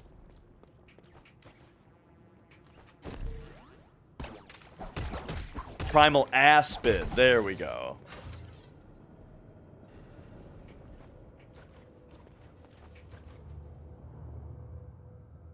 Where you accidentally... Oh, you accidentally do it correctly and then you don't learn the mechanic until later? Yeah, yeah. Or when, like, there's a way for you to bypass it somehow. Like, if you do something kind of stupid, you might be able to... You might be able to just not learn the lesson. I don't think they're bad either, Kino. And that's why I'm making the joke that I just got shot by that guy. Even though it's, like, the same pattern.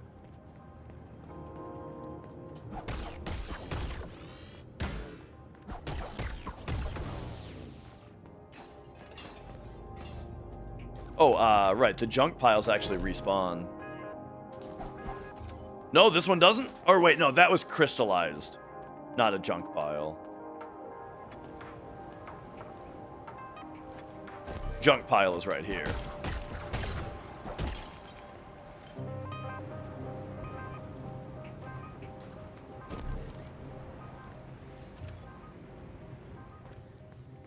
Alright, here we go.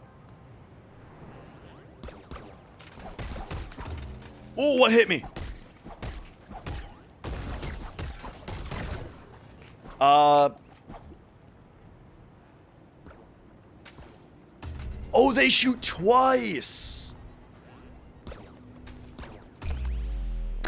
Okay. They shoot twice.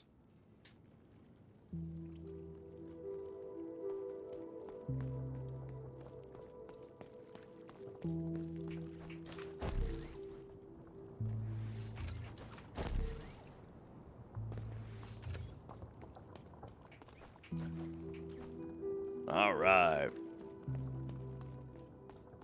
And this game is not scared to be a little scarce with its benches.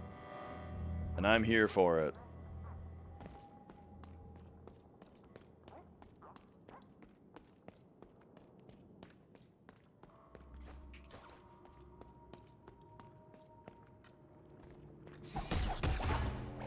Ay, ay, ay.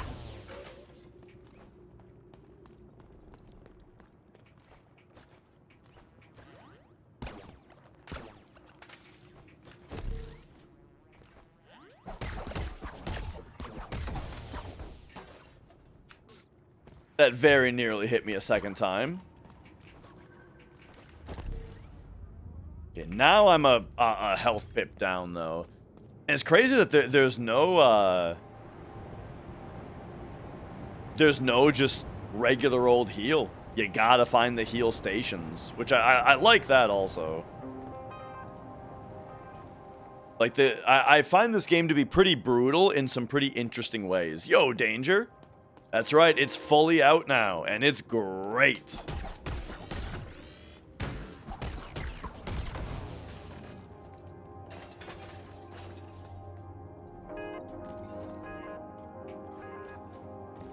Alright, take me down. Ay, ay, ay. That won't take me far enough. How's DBZ? I haven't watched it in a bit. A long, like, I might start it over. Maybe not, I don't know.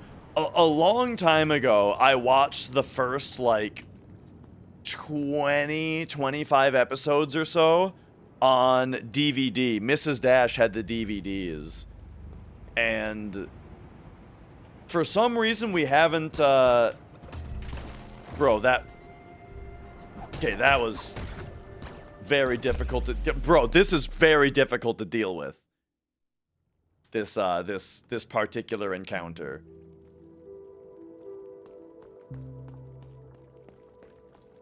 Why would I watch one without the other? I don't know. Did I get FF7 on release and beat it then? We did have it when it came out, yeah. My brother, I think we got it like I want to say we got it like a year after it came out in 98.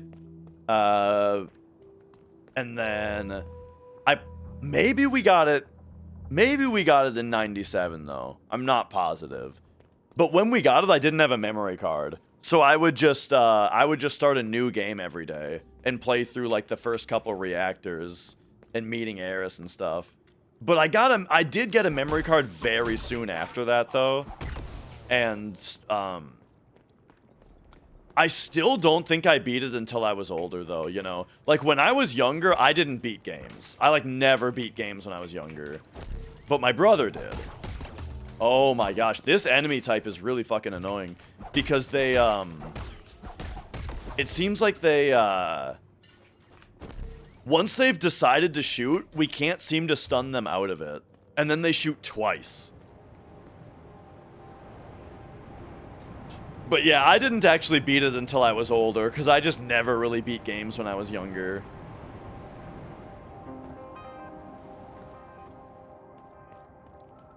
I mean, the first time I beat it, I was probably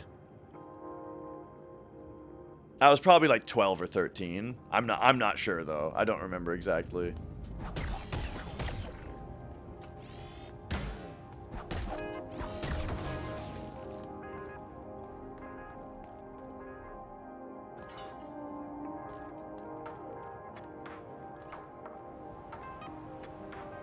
Okay.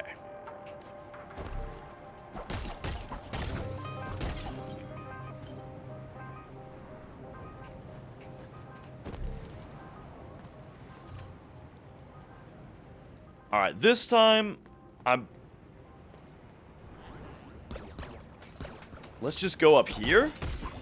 Okay, and then I guess I gotta deal with this guy. Oh my... Why can't I attack? I was... Okay, I'm not... That dude, I swear I was mashing attack, and it was not, happening.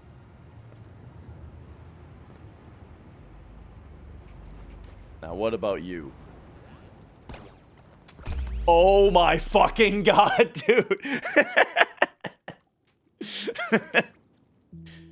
Okay. Oh, nice, Grodius. That's good to hear.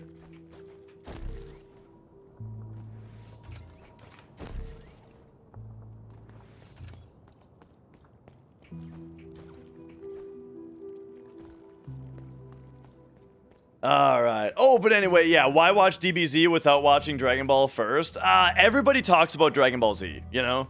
Like, Dragon Ball Z is the show that everybody watched and everybody talks about.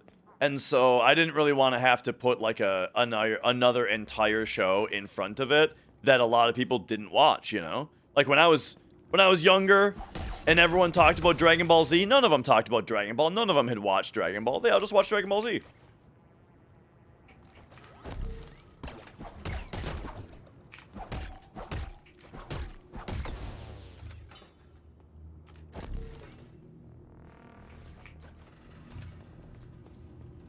I might watch both, though.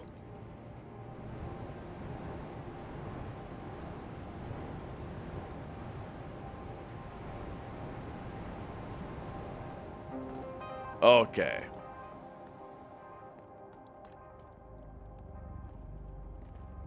Oh, we didn't even have it on TV? That makes sense.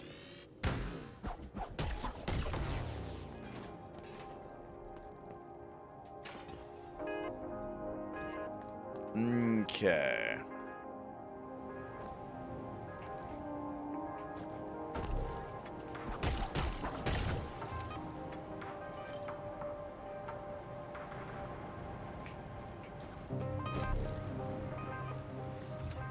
Wait a second. Oh my gosh, I almost got... Okay, never mind. I'm not gonna fuck with it. Okay, yeah, how about you come down here? You want to squeeze through that and come down here? No, you're not interested? Alright. Okay, that guy had already... Oh my gosh, bro.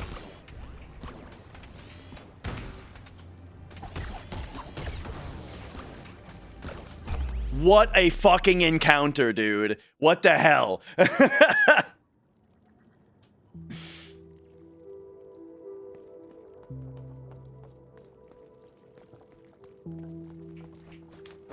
Oh boy.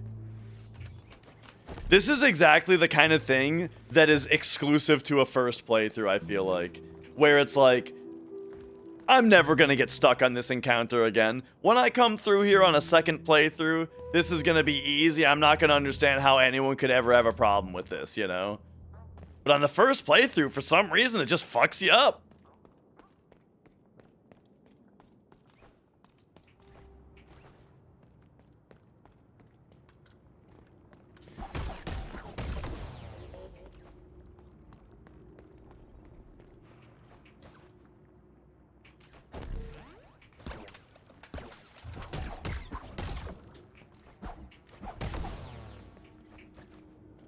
Okay.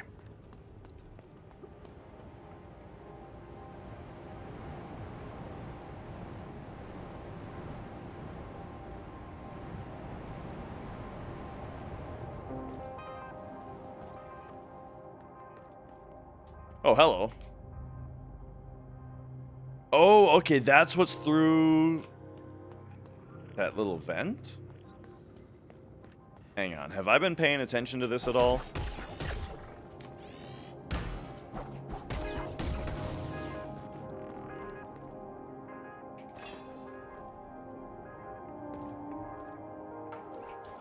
Yeah, that's what's through up there, like I was looking at earlier. Okay, okay.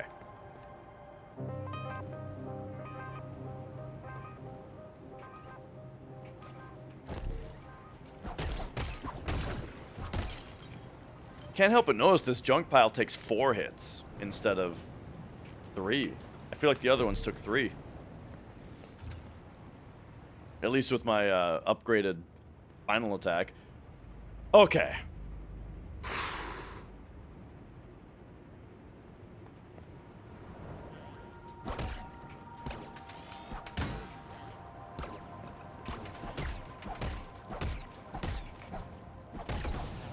No problem.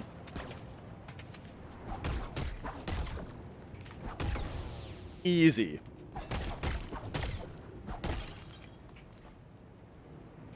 Got him.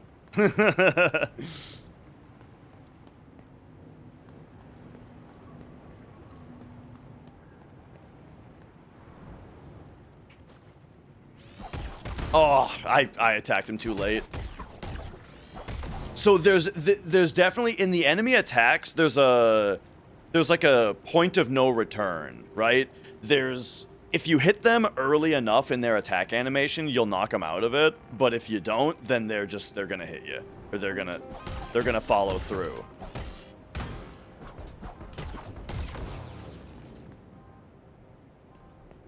Which makes sense because it's like, so that enemy, what happens is you can hit him 3 times, and each of your 3 hits knocks him out of his attack. But then the extra amount of time between 1, 2, 3, 1, 2, 3, right? That space between the 3 hits it's not enough time for him to hit you, but it is enough time for him to wind up his attack to the point of no return. So then your next combo doesn't knock him out of his attack, and he'll hit you if you try to just spam on him. I think that's actually really good design, to space it out that way. It can be a little weird to try to, so like, that way we have to hit him, and then we have to let him hit, because we're not going to be able to finish him off. Yo, Sly Glitches.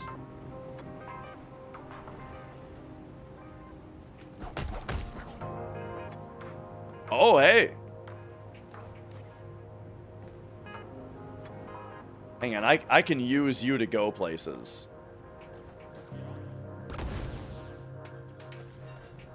Oh, did that guy just blast? Oh my god. I think that guy just blasted himself into the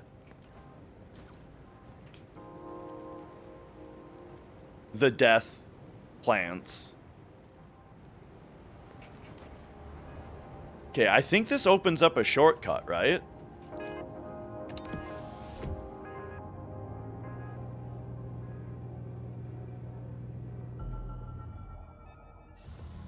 Yeah. Okay, so now we're here. So that's a very nice shortcut. And oh yeah, this feels like a keyboard game. I'm a big keyboard enjoyer for games like this.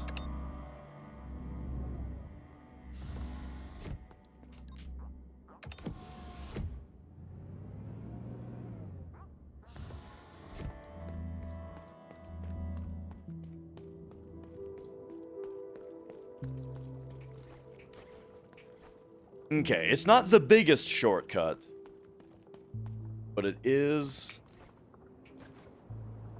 a shortcut.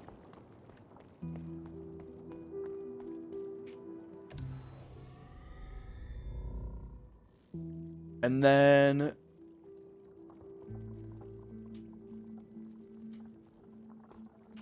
let me check something here. I'm actually not sure I was right before. When I said that I was ahead of like schedule on money and merchants and stuff, I might be wrong about that. Let me go back to the workshop guy here real quick.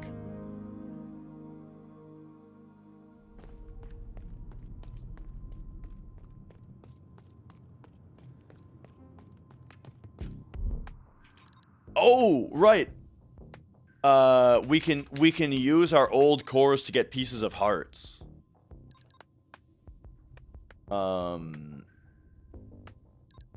Or we can get a mod that gets us more money.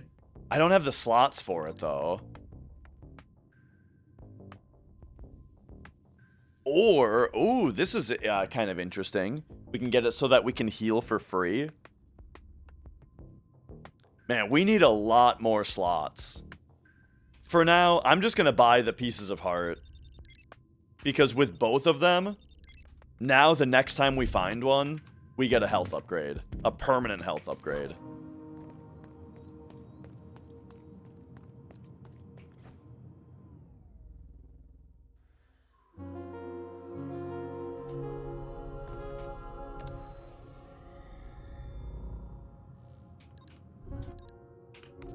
All right.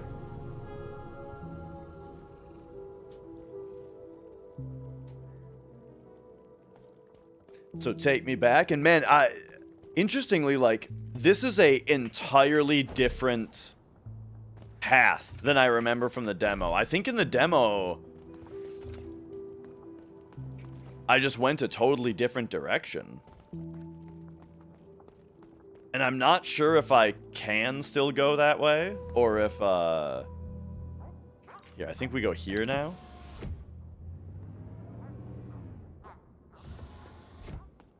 Or if that area was just for the demo. And then this is the intended path. I think I was supposed to go a different way, though. I don't know, though. If that's true, then I probably would have come across a harder stop by now. Okay, here's this guy. Check this out. Oh!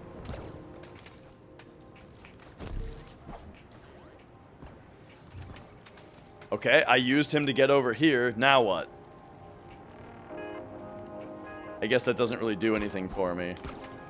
Uh-oh.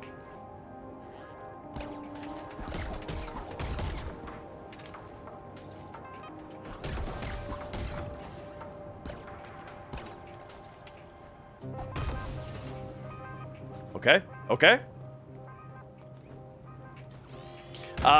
There we go. Okay, yep.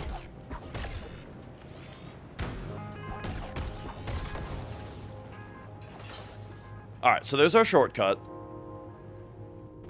Now we can come down this way.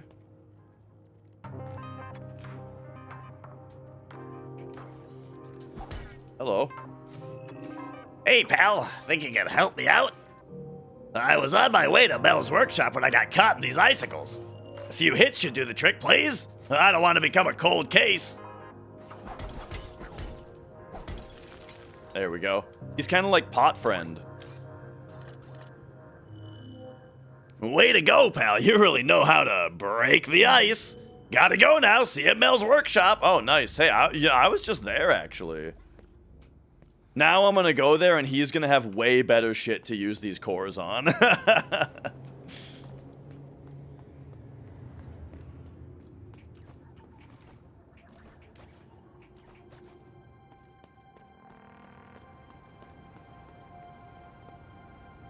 Oh, look here. Okay, so here is the hard stop. I can't go any farther. Gotcha, gotcha.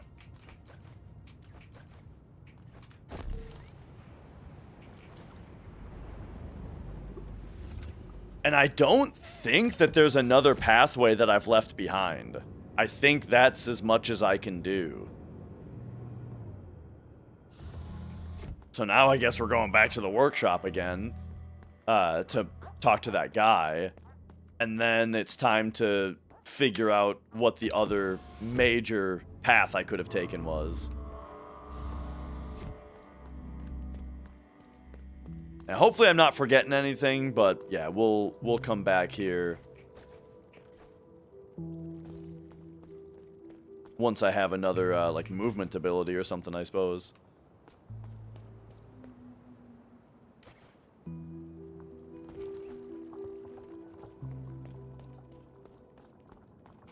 All right. And yeah, this is one of the most visually appealing games I have seen in a long time.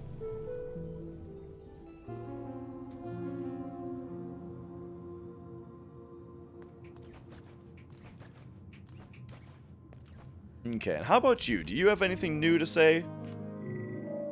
The 6 pairs across the vessel are each fulfilling an equally important role.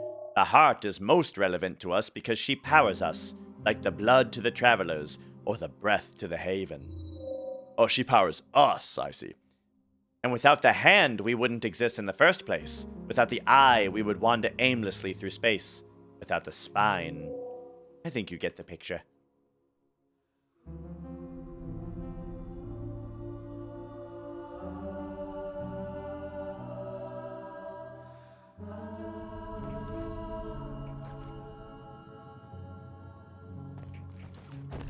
Oh, have I already come up here? Yes, yes. I've tried to play D&D a couple times. I don't think it's really for me. I like board games in general, but that one's just a little bit too much of like a commitment.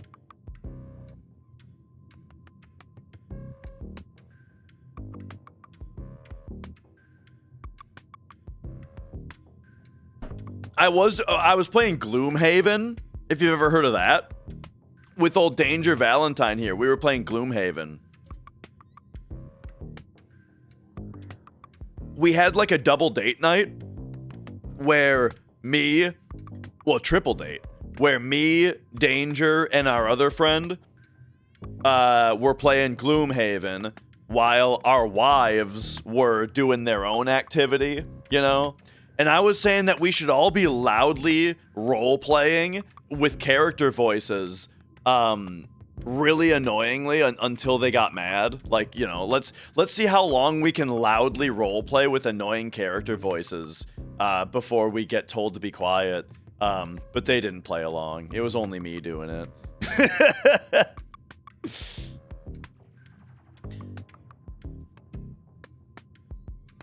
Okay. What was this guy's voice again? Oh yeah, it was like, Just in time, lass.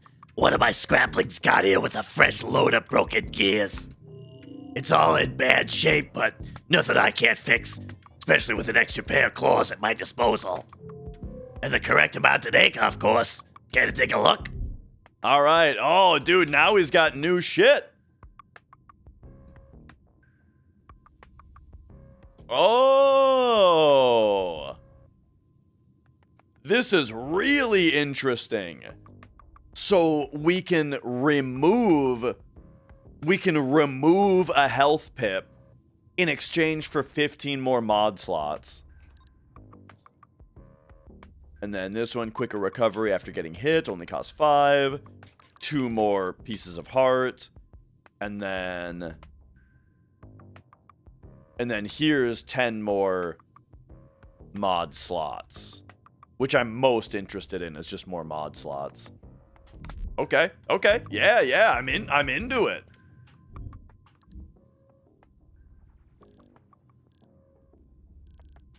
Okay, so my question now is like, I like that the game brightens up and like shows you pathways that where the map is not at an end, you know?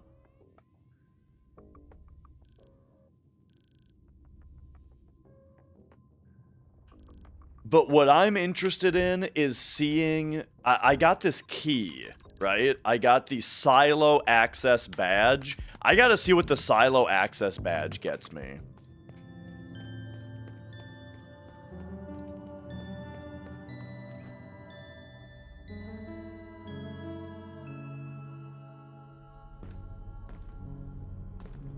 Is it this? Yeah! Alright. So here we go. I could have come this way forever ago.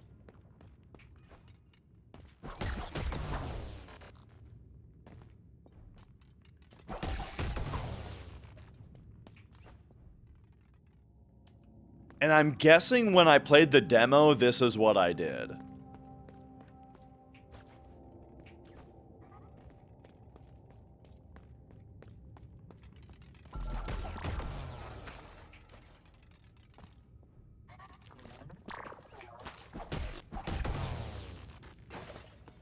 Okay. The feral undergrowth.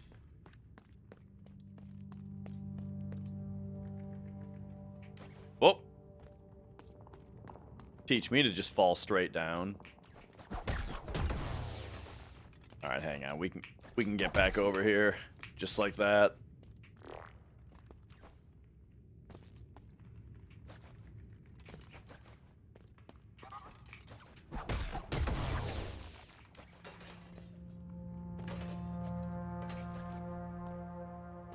All right. Man, this place looks sweet too. Oh, dude, I was watching Northern Lion play My Winter Car. Have you guys seen this game? There was My Summer Car, but now there's My Winter Car. And it was driving me crazy. The guy, fucking... People don't know what it's like to park your car in the winter and then have to like go out and scrape the ice off the windshield. And it was like he kept thinking that if you get in a car and you turn the heat on, it just works. You gotta let the engine warm up. You gotta pay it. That's all. All right, what the hell is this? Transcript of a traveler's experiences and thoughts. M to consult. Oh? You mean it's in here?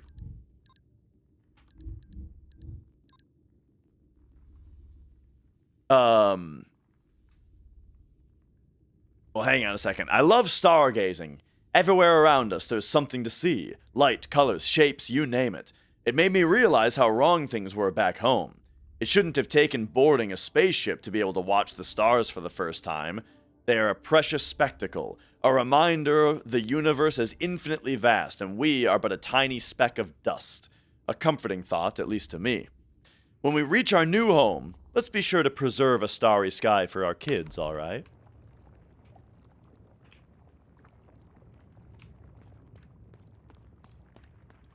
But mostly though, it was fun to watch because it's like, I've had a garage for a long time now. For many years I've been able to park in the garage, but not always. I mean, you know, I did my time having to park outside in the winter, right? And every day having to brush all the having to brush all the snow off, scrape the ice off the windshield and the windows, having to get in the car and hope that it starts all right, even though it's so cold. Once it starts, let it run for a minute to let the engine warm up so that the heat actually works. But also, you know, it's a blessing to even be able to do that. You know, sometimes I admit that there were many days where I had to get to work, and so I would go out there, I would just brush off and scrape off basically just the driver's side windshield and the driver's side window, and just go like that, you know? All the snow flying off my car down the highway, not really being able to see anything to the right of me, you know? Like, I mean...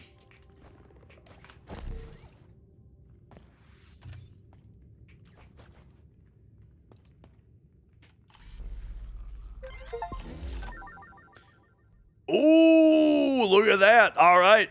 The coding component, our fourth piece of heart. It's kind of funny that when you get the fourth one, the text box says that you currently have 0. Because, like, we got the upgrade. But it's like, it should say, congrats, this is 4 out of 4.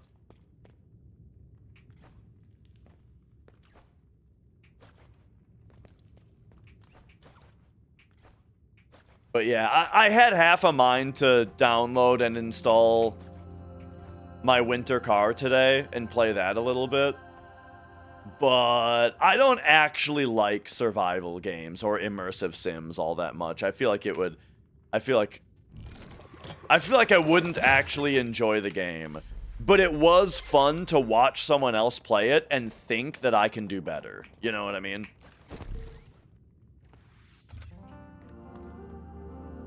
It was fun to get mad at someone else playing it, but I don't know how much I actually want to play it, that's what I'm saying.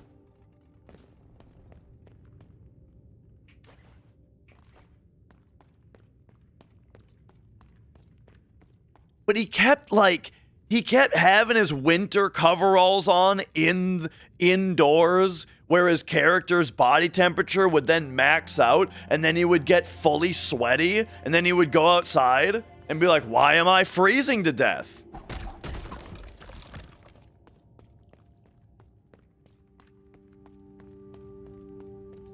In his defense, though, it did look like the controls of the game were very bad.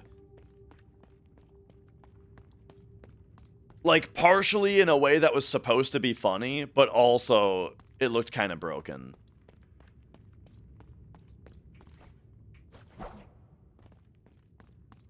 Warframe, I tried playing Warframe a long time ago. I actually kind of can't believe people are still playing Warframe. Not because the game is bad, just because the game is old. Like, it's really surprising to see a live service game last as long, a free-to-play game last as long as Warframe has. And I'm sure that means that the game is probably pretty good.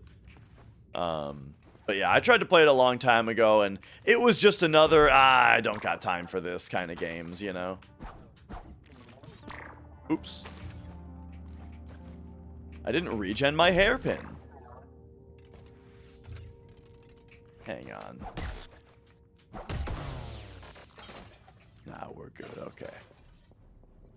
People still play Ultima Online? Oh, yeah.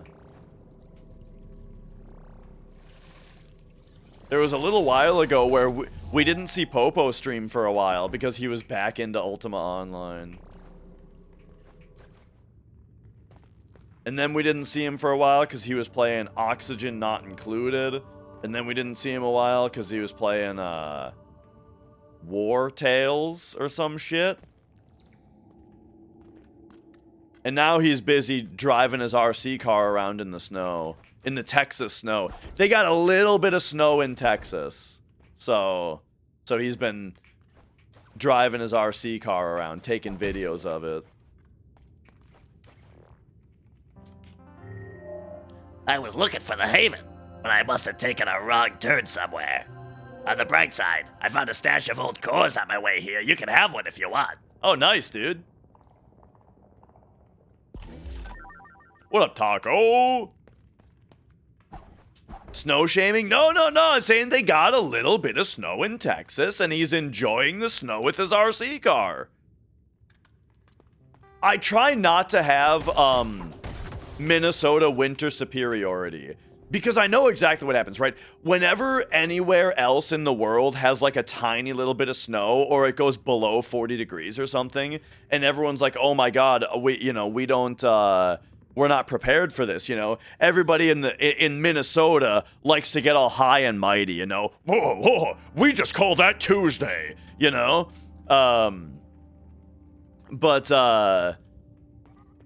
And the reason is because it sucks. Minnesota winter fucking sucks. So the only glimmer of enjoyment that we can get out of it is by acting superior when someone else complains about a winter that's not as bad. Then we get to enjoy it a little bit to be high and mighty about it. Whoa!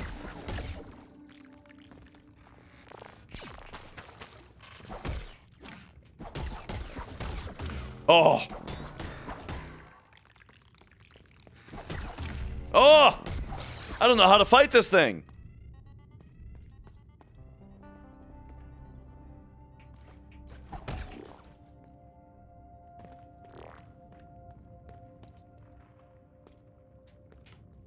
Oh, are we getting another old core here?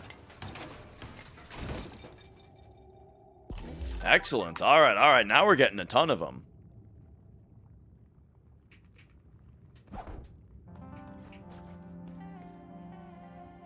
But yeah, one of the big examples is when it's the idea of snow plows and how when it snows when it snows in somewhere like Texas and all of their roads are then just fucked, It's like, oh, in Minnesota we would have had that shit plowed and salted by morning. It could have been 5 times as bad, and we would have had it all cleaned up by morning. But it's like, yeah, it's because we have plows on call all the time. If it snows, we've got the plowing company to call. Over there, they don't.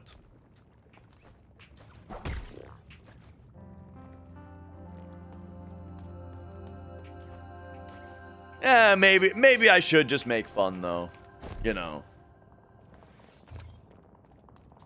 Again, that way I get to enjoy the winter at least a little bit instead of basically not at all. I'm not a winter fan. I don't like winter. Creates an explosion around when she takes a hit. Oh, nice.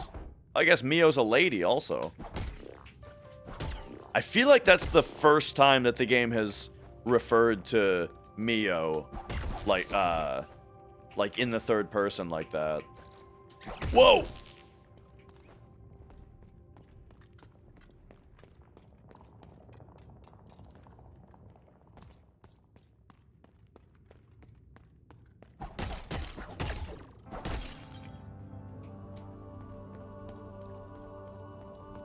Okay. So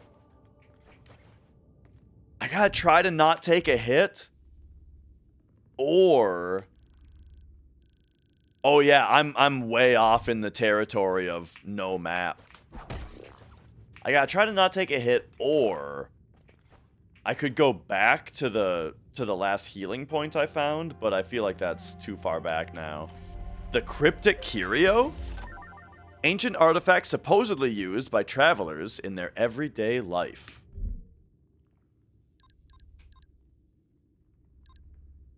Oh, here we go. So first we got the Disturbing Curio, a set of weird-looking pearls with intricate patterns encased inside, their meanings lost in time, which are, of course, marbles.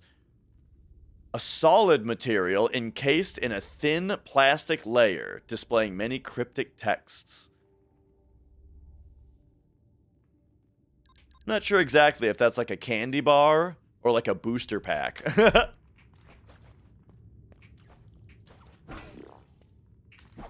Oh, hey, here's a, there's the healing point. Nice. How fortuitous. Pouring hot water on their windshield? Yeah, that's a bad idea. I think I did, I think I did see a video of that. Not on the windshield, but on, like, their driver's side door.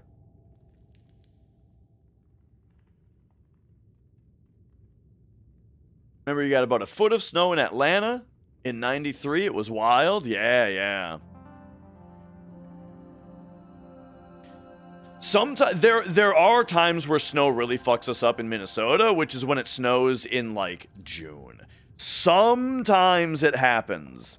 I think the last time it happened was like 10 years ago. More than that. It was like 13 years ago. I feel like it was when Mrs. Dash and I lived in Minneapolis. There was a year where in like June it snowed really heavy. And it's like when that happens, none of the plow people are working or available, you know? They're at their fucking summer jobs. They're at their construction sites, you know? Doing their summer jobs.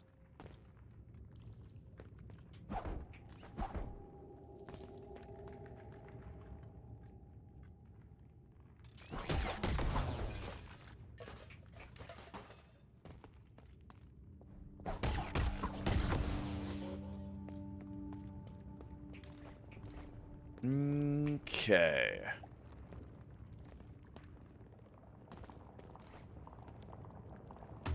Whoa! Oh, that's oil or whatever it is down there. Alright. Got $80 dues.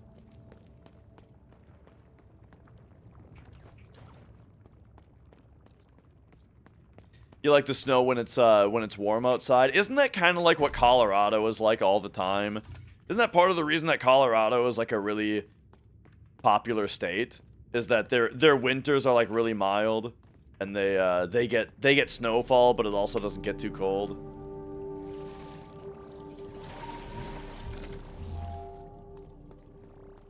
And Oregon, upper parts of California, yeah, gotcha.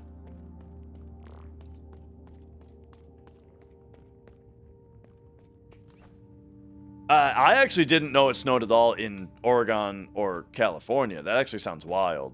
Because they're on the West Coast. I thought everything West Coast, and I mean, I'm just telling you I'm wrong. I thought everything on the West Coast was like, in California, it's like summertime all the time. And then in the upper, you know, the Pacific Northwest, it's like 55 degrees all the time. Oh, look at this. Haven. Okay, I remember getting here in the demo, yeah. That's cool to just have gone a completely different direction.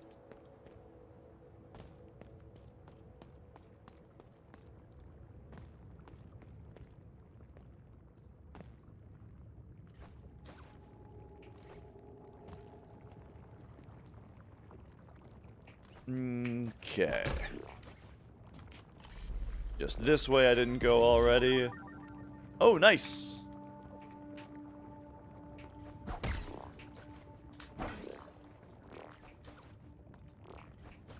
Okay, I think I saw everything down there.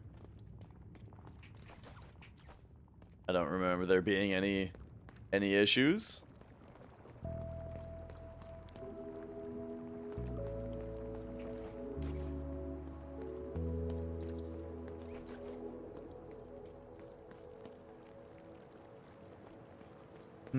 I wonder if off to the right over here feels like the kind of spot where there would be a bench. Like right here. Welcome to the Haven! Or at least that's what I'd like to say, but the place has been very unsafe since the gloom water flooded in. If you plan to go deeper, please take these components with you. Might as well help with some repairs while you're here. Another one of those, alright. Okay, no, there is not a bench, just a healing station. Okay. Well, I'll go left then.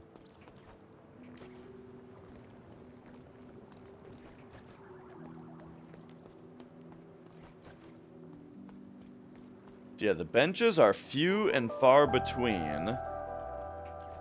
We did, however, unlock a... This looks like a bounce pad. Oh, yeah.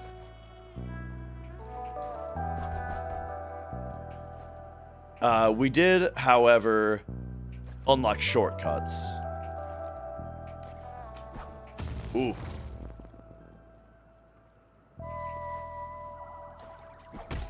Maybe do that? Yeah, there we go. Wait, this is just the regular spot.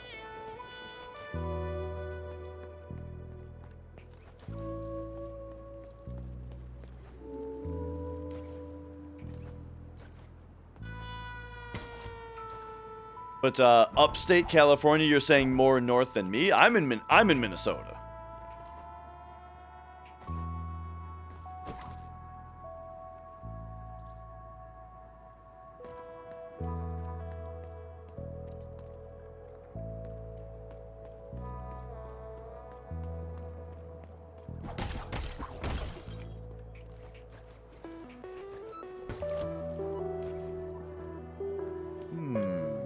Okay. Right now, we're just in taking the new area mode, you know?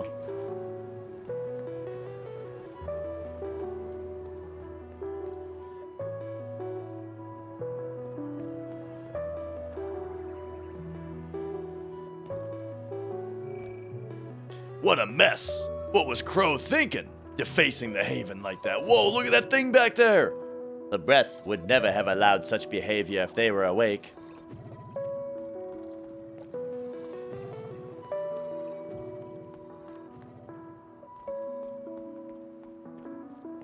Nice, yeah, this place looks slick.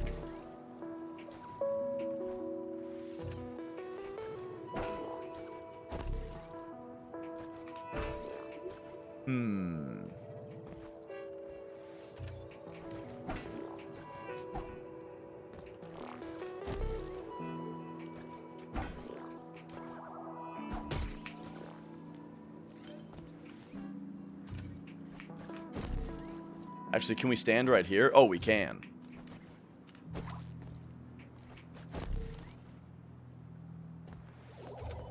Oh, well, look at this. Another big thing that we can climb up. All right, the letter from Tomo. Samsk, good news. The decay is not communicable.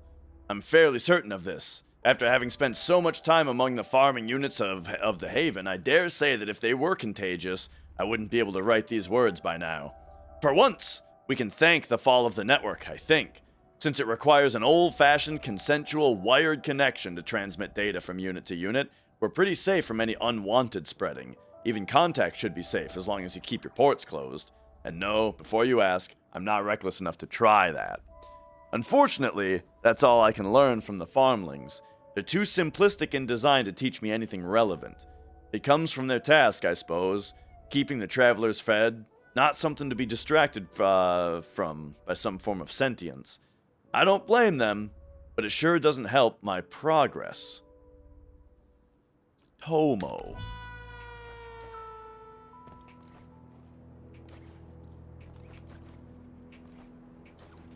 And then definitely can't hairpin what's up there.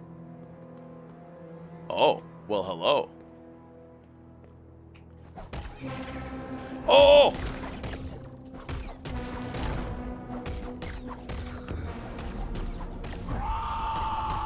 I seem to have made a mistake.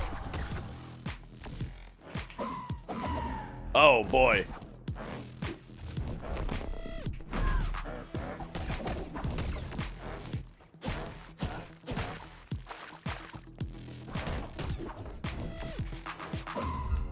Oofta.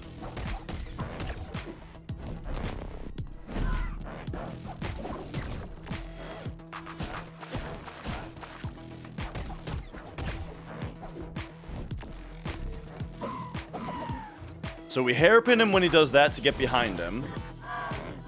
Oh, I didn't see that move coming. All right. So we are very far away from where I died. However, we did unlock those shortcuts, so it should be pretty easy to get back to the Haven. And then now you, I want to talk to. We can get the modifier extension. Boom, there we go.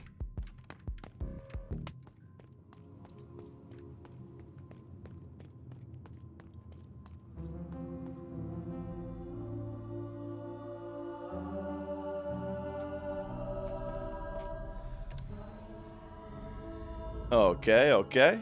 Then we can go in here and we can get the extra HP. Yeah, and that's what I want first. There we go. Now we got 4 pips of health.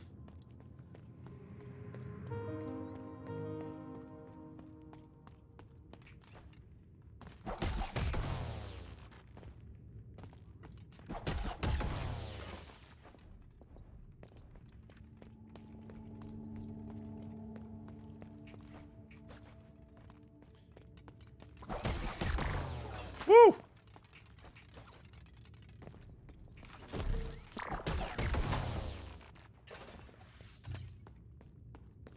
Okay, so we unlocked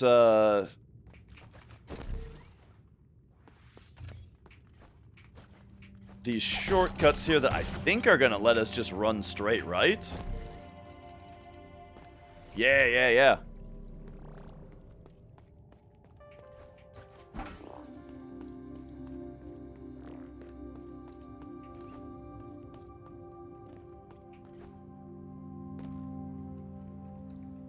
I feel like I went the wrong way now, though.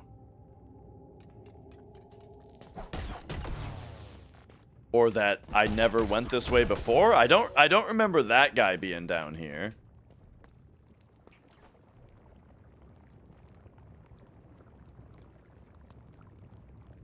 The extra HP cost kind of a lot.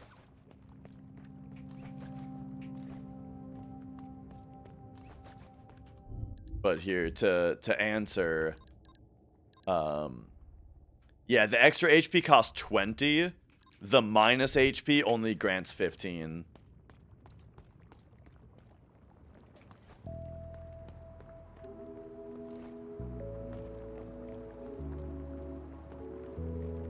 Alright, so we're up here. I could go straight back to where I was. Oh, by the way, I do kind of want to look at the map here. Yeah. So I could go straight back to where I was. I'm kind of curious about what's over here, though.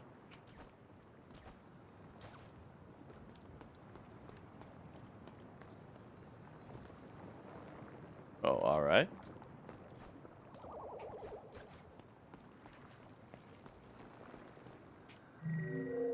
I'm waiting for my companion, Alice. She went to the other side of that Gloomwater Lake, but she hasn't come back yet. The night never goes away over there. The plants have grown all wrong. I heard that they even eat our cores. She must be so scared. I wish I could fly like her, so she wouldn't be alone.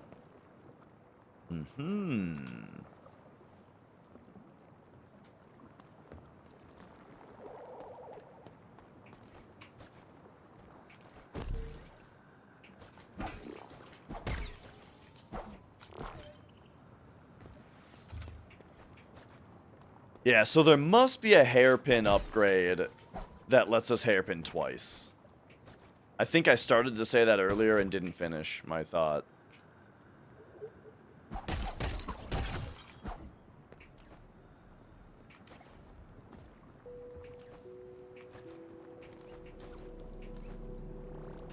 So if we look at the map,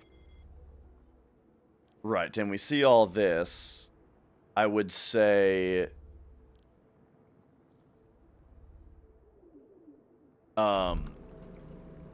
Haven, East, main room, need double hairpin, or need flight/glide kind of thing, something like that.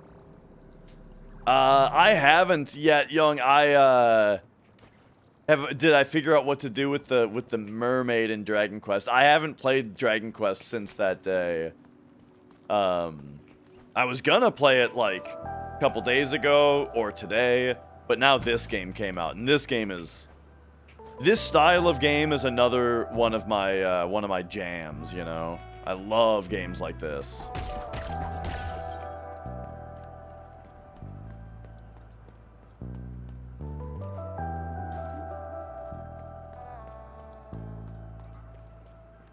Okay, so I think so the Scarecrow was to the left of here, which I'm interested in checking out, but I don't remember if I went down here yet. Oh! Oh! That's a sick shortcut, dude. It turns out you can just hairpin right here. That's so cool. That's the kind of shortcut that I love. Where it's just here. You just wouldn't expect it because you can't really see it. You don't really expect that there's a way to go up here. But if you hairpin upward, there it is. Okay, that's a big shortcut for the crow fight.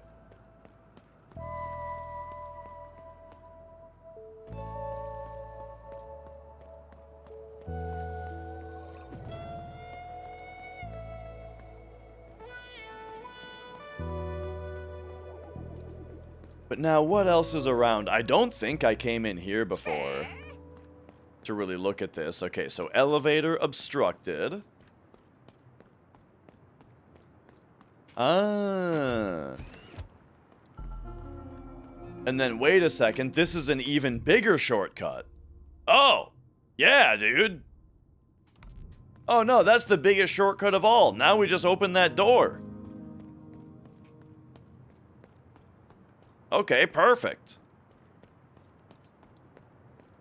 That's the breath symbol. See, I'm practicing, I'm remembering. Because the shape of it, it's like, ah. You know what I mean? You know what I'm saying. Alright, climb me here. Get me in here. Oh, now I don't even have the chance to not fight him. Whoa, okay.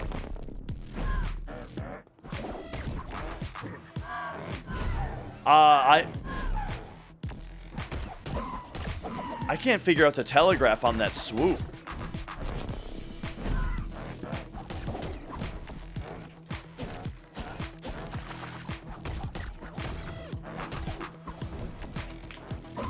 Okay. I gotta hairpin him when he does that.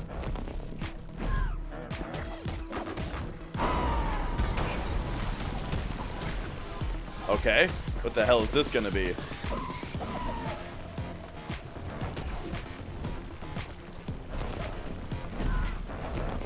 Oh, now, okay, now he's triple down.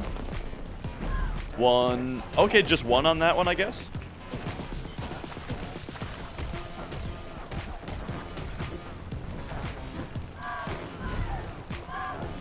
Double swoop me.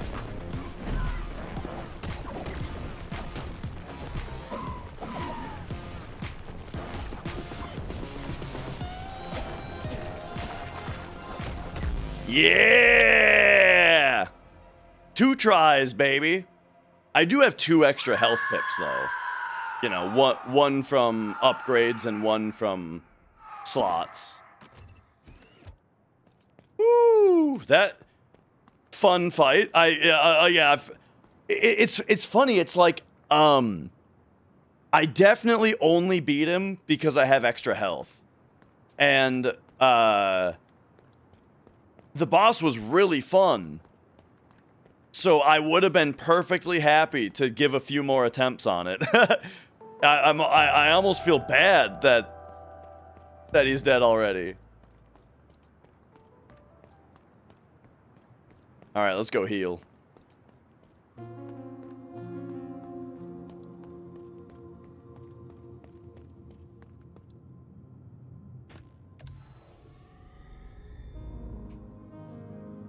Very nice.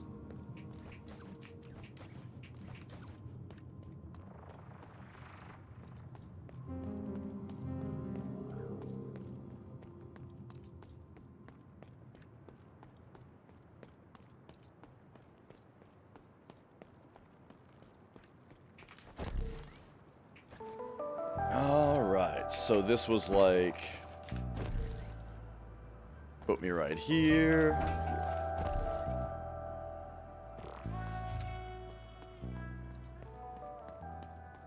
All right, where does this unlock?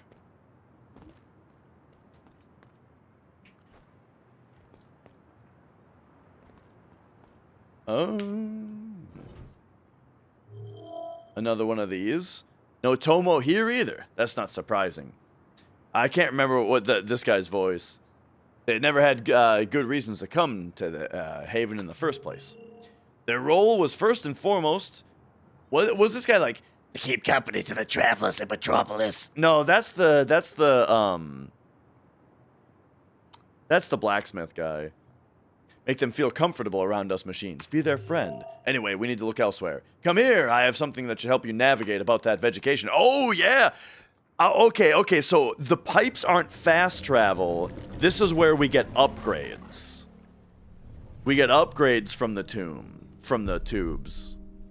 Right, because it's this whole thing.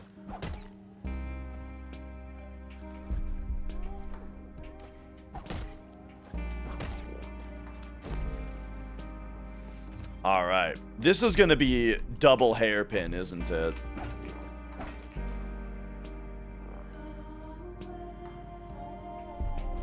Okay, what the hell are we going to do here?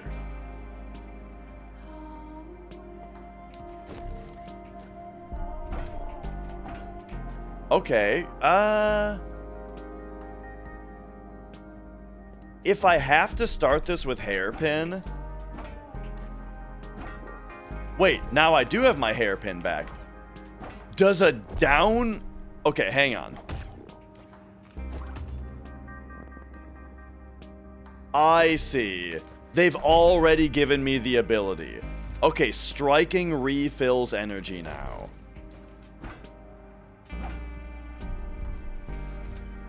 But only the...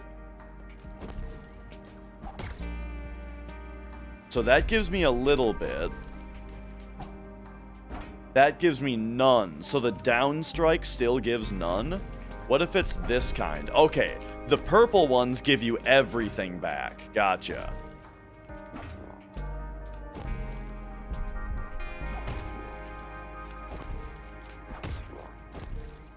I see. Oh, and the flowers are purple, dude. Okay, so hitting the flowers is gonna refill our hairpin now.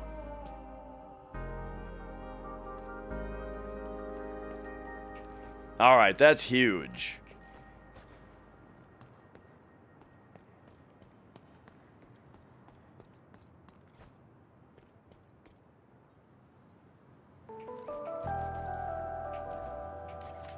Okay, so right away, we're going to be able to go like this, hit this, and then go like that. Yeah!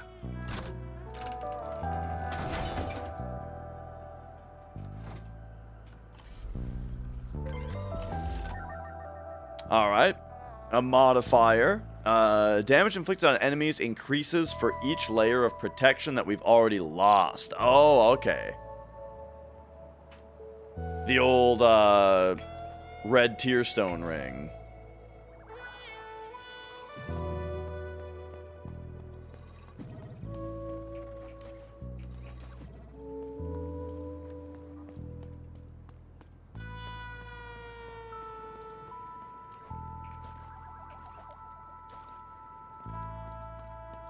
Okay, sweet. Well, I know where to use this right away.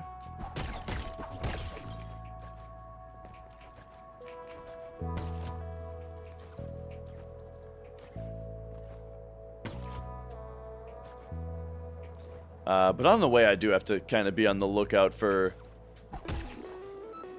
anything that I missed before.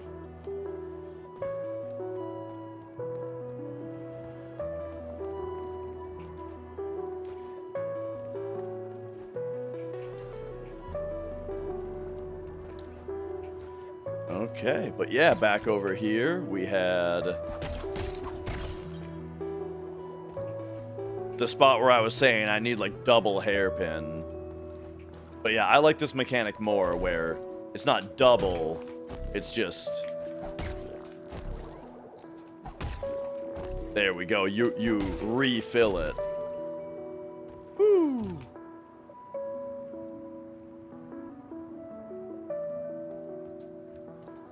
Oh, hello. Yeah, I loved Axiom Verge. I played it all the way through right when it came out and 100%ed it. And then when I got a Steam Deck, like a couple of years ago, year and a half ago or so, that was one of the first games I replayed on that and really, really enjoyed it again. Okay, so now we can get rid of this. And then right of main, we'll put that there as well. Okay.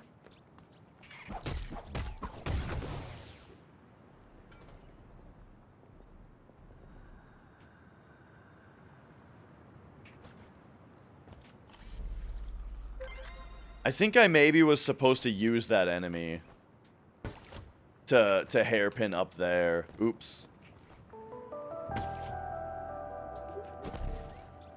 Maybe I can lure this guy over. Oh shit. Yeah. Come over here. Yeah. Oh, it didn't work. Okay, hang on.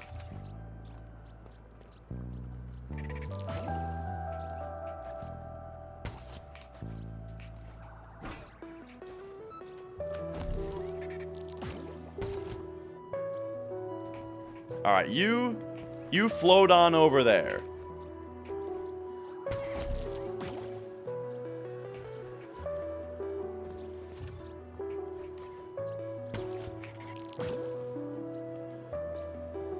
Okay, now what I need is for you to blast leftward. Blast left. That's fine. No!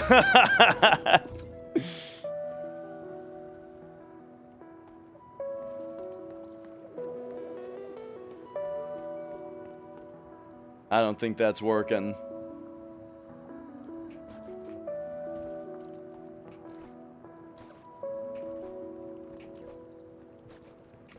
All right, give me a second. We're just gonna refill real quick.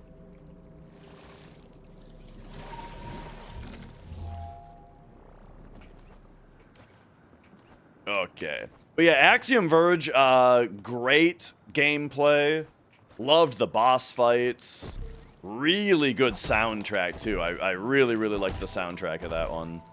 And it was crazy that one was all like one dude. Like a lot of the time when you have like a one developer game, they at least outsource the music to somebody else. But in the case of Axiom Verge and like Undertale, even the music was done by the one guy. I'm dumb. Hang on. I'm too stupid to continue here. Cave Story, the one dude did the music also. I remember the main theme of Cave Story being top tier. Like,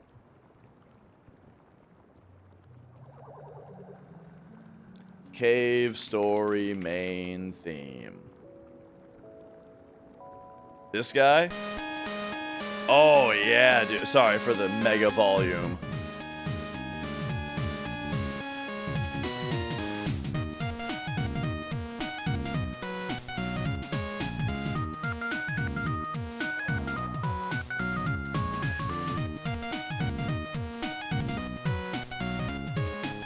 Oh, dude.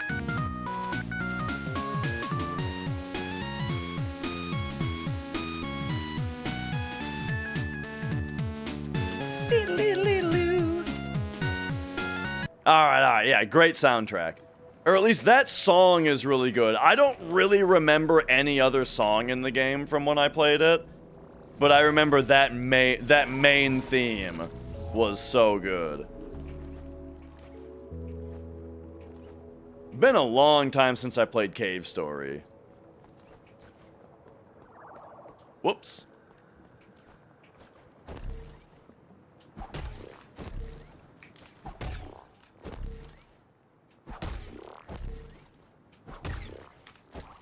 I'm dumb.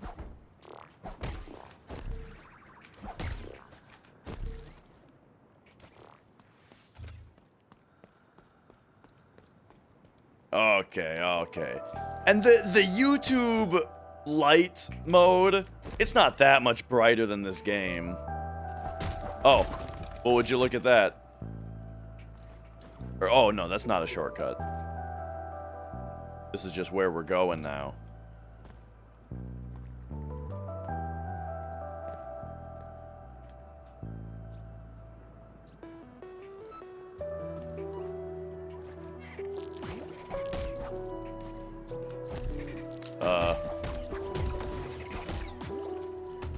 Ah!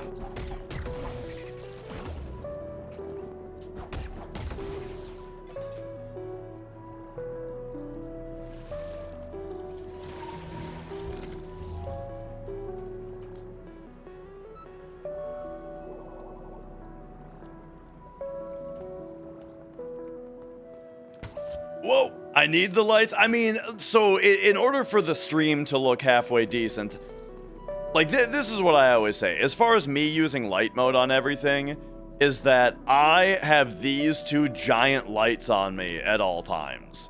So like, it's the TV is not very bright compared to these things.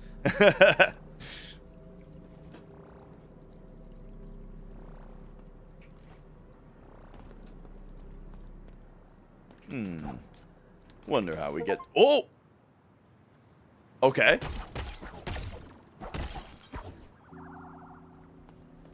I got an achievement for that. I mean, all I did was hold down and press jump.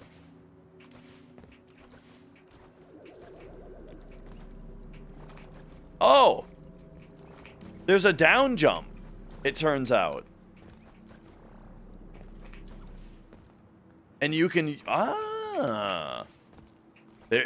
It's just like I said, dude. This is my favorite kind of tutorial, right? All they have to do is present you with an obstacle where it's like you think, well, I mean, it would make sense to try this.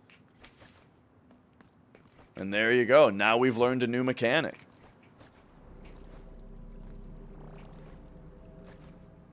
Now, unfortunately... Oh no, there's a bounce pad there. I was going to say, I don't know how to get up here anymore with all the enemies gone. Oh, hello. Okay, it's one of these. No problem. Got him. What? Oh, they leave a stink. You can't walk in their fart path.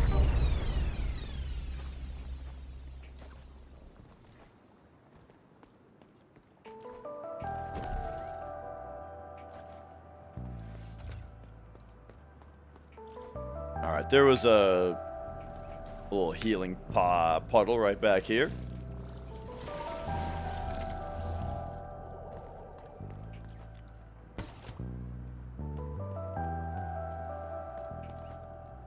So how are you guys feeling on this game so far? Like, I guess I'm asking about, firstly, I mean, looks great. I think it plays great. But I do always wonder what's the interest in the full playthrough, you know? Like we're on day 2 for me right now of playthrough, and I wonder what the interest level is for people for seeing the rest of it. Or if I reserve this for an off-stream game.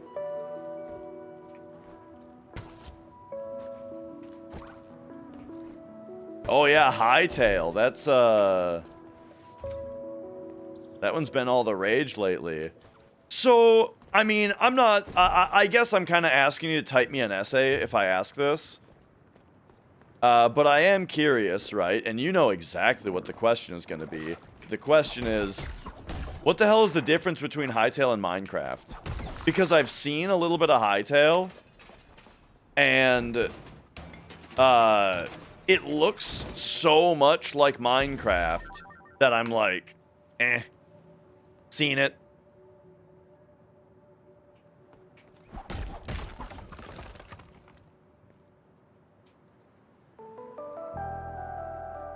Where the hell is this?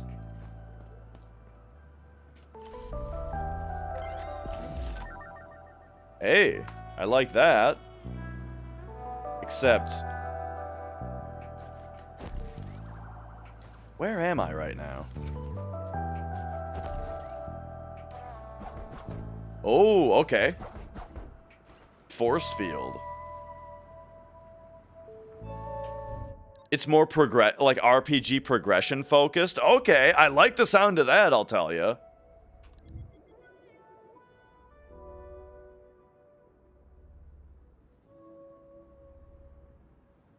Why did I put that marker there? I put a marker on the map down there, and I got no clue why. We'll be back there at some point.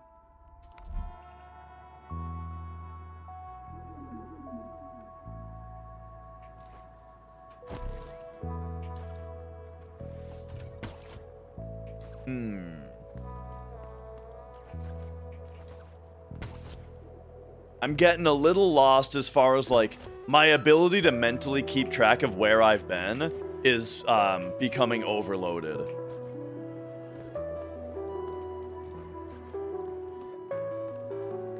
And so I'm definitely missing stuff. But alright, you know what? When that happens, all you do is you just keep exploring.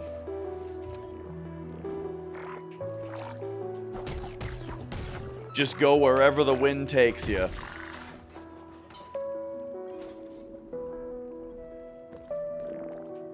Oh! And hey, now that they've taught me about down dash, we can use it right here, eh?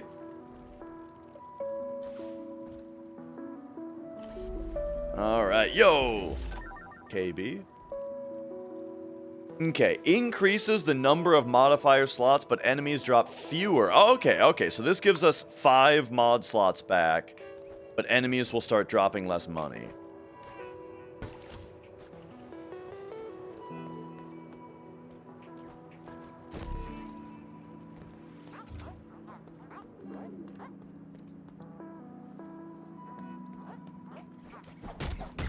Alright, opening this up will sure... Oh!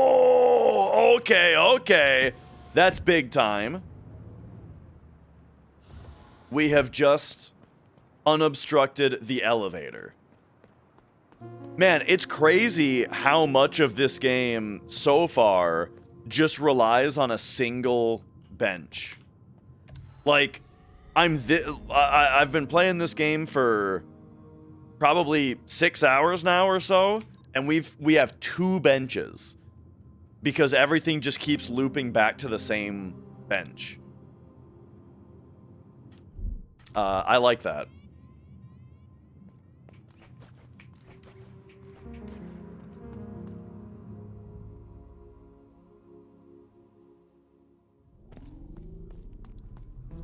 Okay, take me to the workshop real quick.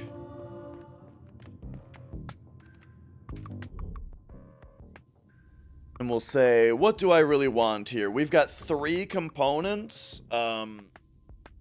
Do I have any... I don't really care that much about these 2 things. So I guess I do just want more coding components, really.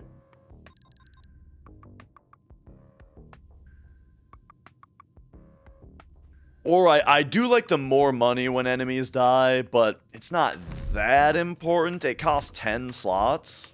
How many slots do I have available? 5. So yeah, I don't need to buy something that I can't even equip. And then what else don't I have equipped? Make an explosion.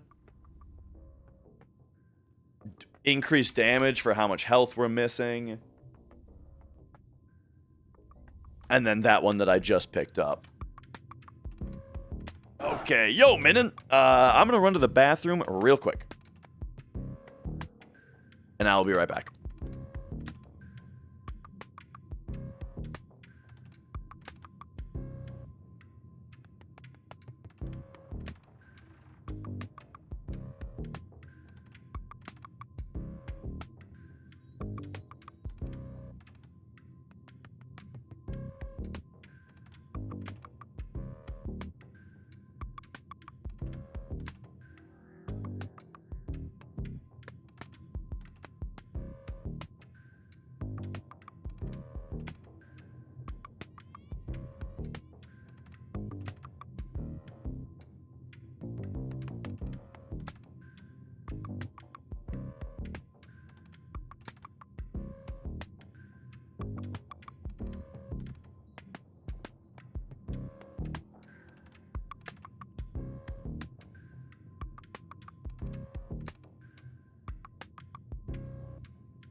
So Mia, upstairs, there's a hamper of clothes. It's like a soft hamper, you know, like it's firm enough to stand on its own and maintain its shape, but it's not like plastic, you know. It's like you know, some kind of more formable material. And it was sitting next to the couch, and Mia had her eye on it, you know?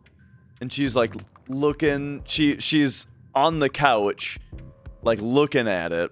So before I came down, you know, we observed her for a minute as she pawed at it, kind of got toward the end of the edge of the couch, pawing at it just like a foot or so away from the edge of the couch, until eventually she jumped right into it. So now Mia is in a hamper up there, a standing hamper. She's in it. she'll be happy for a while, but I wonder if she's gonna be able to climb out of it, or if I'm gonna hear her yelling for help in a bit. And oh yeah, and also Mrs. Dash needs the clothes that are in there, but too bad.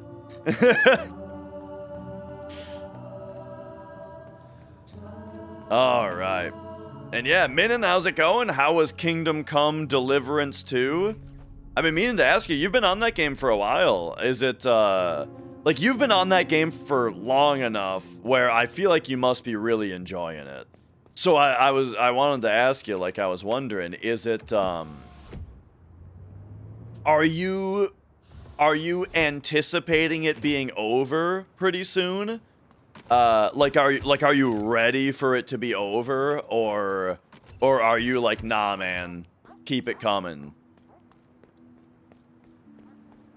Because a lot of the time, even if I'm really enjoying a game, a lot of the time, by the end of it, I'm kind of just ready to be like, all right, you know, let's finish this up, and then if I want more of the game, I'll just play it again. You can keep going? Nice. Glad to hear it, man. That's, Whoa! Oh, that sounds real good. This is a nice view, don't you think? It's a small taste of what the Promised Land will look like when we find it. I can't wait to see it.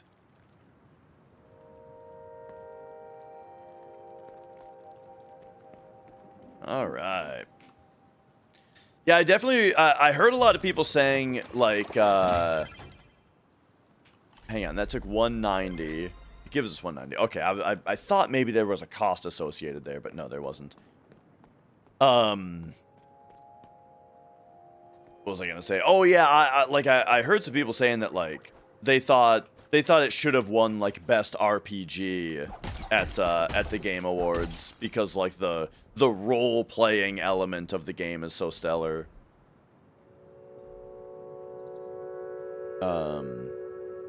Oh, yeah, I see. So, like, there's still a ton of fun stuff to do, characters to meet and talk to, and stories to find, but you're all geared up and you have nothing to do with any money for a long time. That's funny.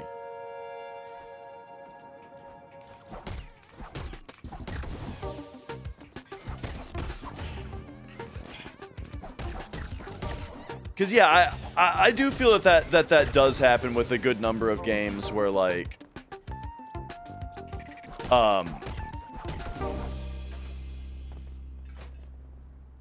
you've got the thing that you do, right? Your build is complete, you do the thing, and the thing is how you deal with every encounter, and you can kind of only keep going for so long with that.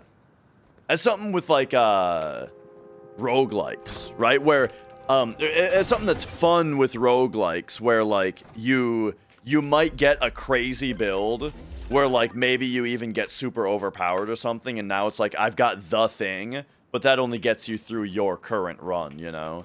And then once it's over, well, then you have to build a new thing.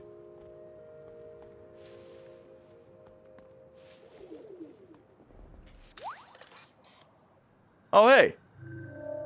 Ah! Well, I hear them. They're all around. They want to hurt me. Please make them go away. Okay.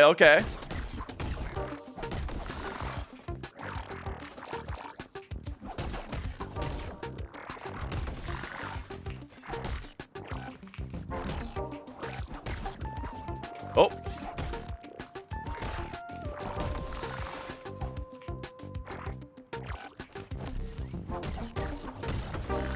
All right, man. The game feels great. Are the baddies gone? Thank you very much, kind person. I'll go find Miss Mel now. Hope she isn't too worried. Oh, nice little camera trick there. Easily tipping 200 hours and it'll be a minute before another RPG. Nice.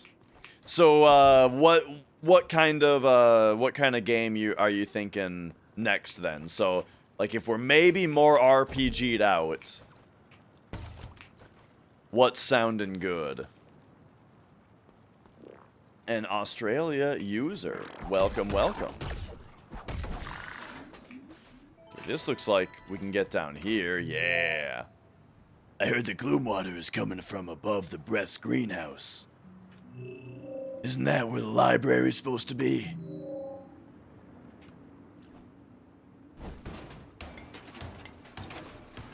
Fatal Frame. Nice. Yeah, I played a little bit of Fatal Frame 2, like, many, many, many years ago. Maybe Mrs. Dash and I should play through those together. There's another thing here.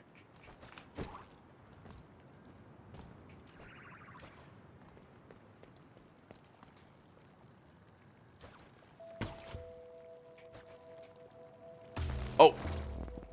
Didn't quite land back on the bounce pad there.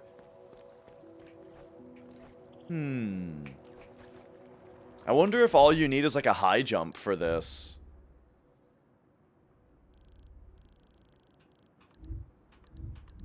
Sometimes when you go to the map, it like fills out new stuff, and sometimes it doesn't. Oh, maybe because I haven't attuned since I got to this new stuff yet. Uh-oh. Okay, there we go.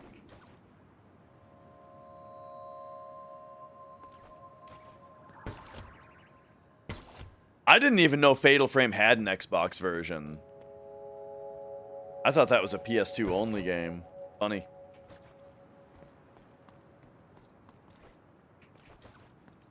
Okay, I'm getting a tad overwhelmed with how much stuff there is to explore right now. Have I been over here yet? I think this is where I came from.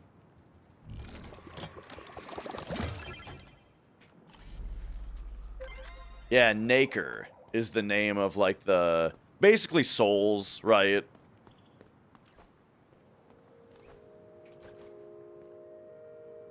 Well, except you can't use them to level up. That was, like, the big thing about Demon Souls when it came out. The thing that was, like, unheard of about Demon Souls was that it was, like, the currency that leveled you up was the same currency that you used to buy things. So it was like, what do you mean if I, you know, if I buy new gear or, like, repair my stuff, then I don't have the, then, you know, then I can't level up, right? That was just as big of a deal as losing them when you died, right? Those were, like, the two big things about, like, the way that the game handled its economy. Was your money and experience are the same thing, and you lose it all when you die. Of course, you can get it back, but, with the genius bloodstain system. But yeah.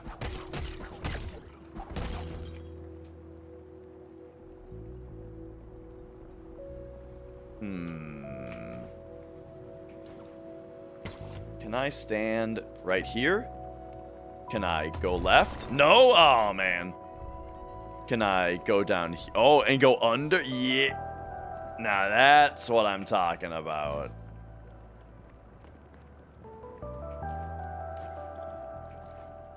Hello. Flash memory. Bits of data recovered on a dead unit despite its complete shutdown. Warning, hostile presence detected. Number of units 1, danger level not worthy of attention. Can be ignored safely. Found you, thief. You think you could block me off? Mel taught me everything. You don't have a chance. Now give me back my hat. Where is it? What did you do with my precious hat? Oh, shit. I don't know how to scroll this. Okay, scroll wheel works.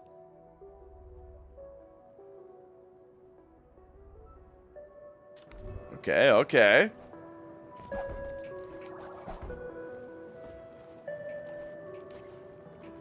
Kind of a funny thing to be hidden back here.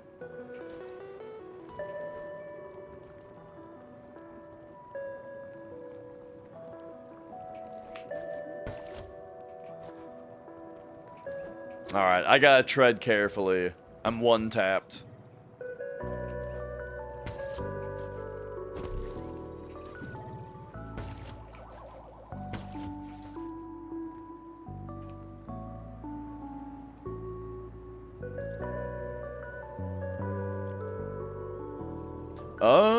Okay, we got some Crash Bandicoot shit going on up there.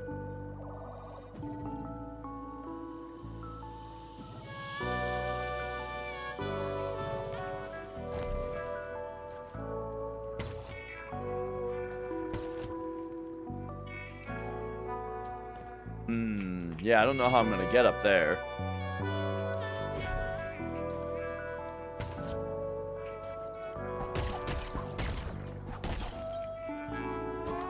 Oops.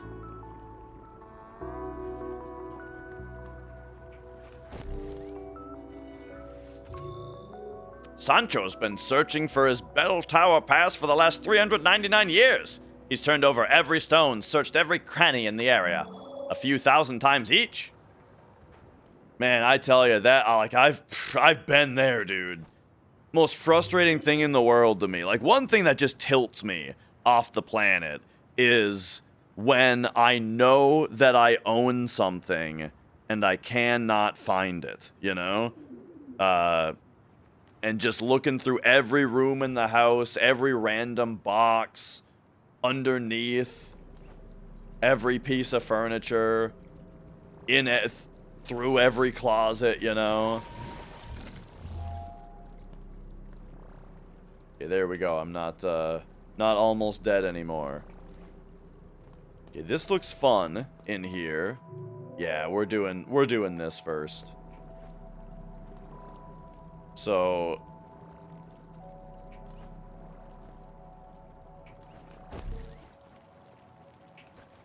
okay, I see it. We got to hit this. Now we can do that.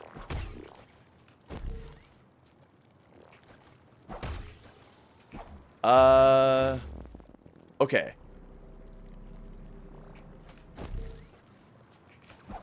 Hit that. Hit that. I think I have to hit that and then hit the flower. Yes, that is what it is. So hit the flower, pop up here, hit that flower, over here, hit this, hairpin that. Ah!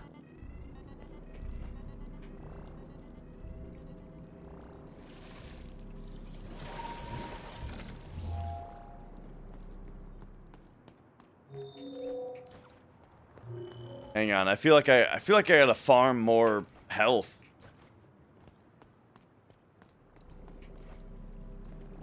Isn't there a mod that makes these things free? I don't think I have it already. But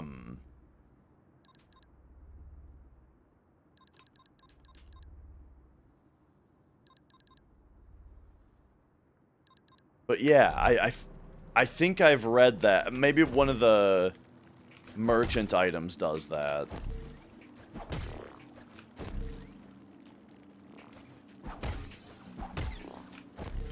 There we go. Oh no, I shouldn't have jumped. Okay, and then we gotta go to the right. I get it.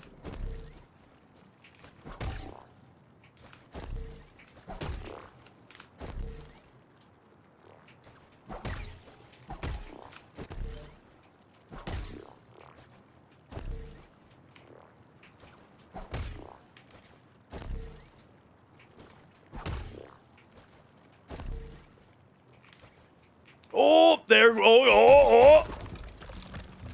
Nice. Okay, we've landed. Woo! Oh Oh my god, are you fucking serious?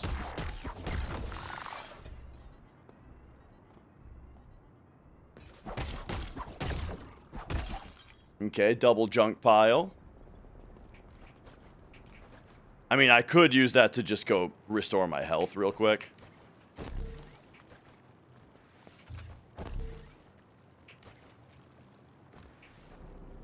Boom.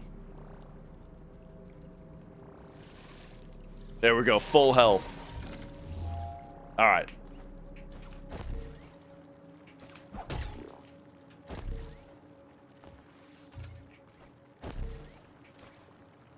Now let's see what the reward actually is.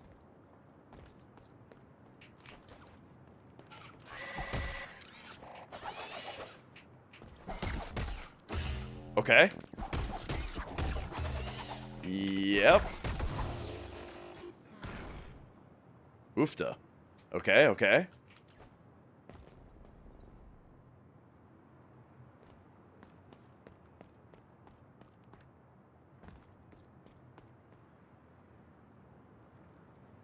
The hell is going on here?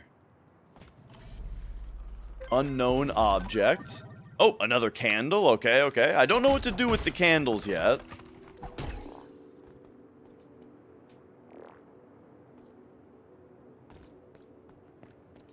But we've got a few of those. And what is this? Just the... Ah, shit. Where am I?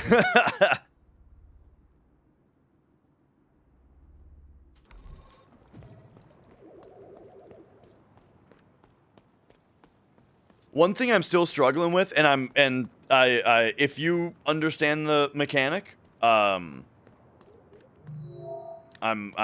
not looking for a hint. I'm just speaking out loud. That yeah, one thing I'm still struggling to understand is when my map tells me where I am and when it doesn't. Wait a second, this is a new area too. Okay, hang on. I found a bunch of stuff here. But yeah, like sometimes when I open my map, it tells me, it like fills out the map and tells me exactly where I am. But like right now, we got nothing. Okay, first of all, how's the elevator doing? Oh. Okay. Have I seen this elevator before?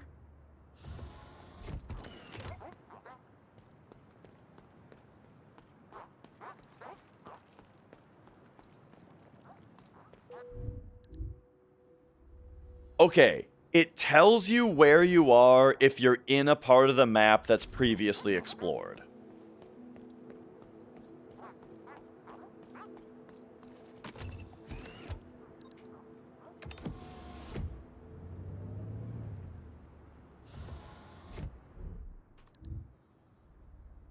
Yeah.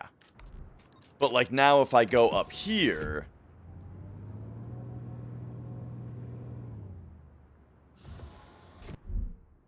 Now it just, hang on. We'll keep investigating here. Yeah, now it's just giving like the trail that I've followed. And okay, and the circle is getting smaller?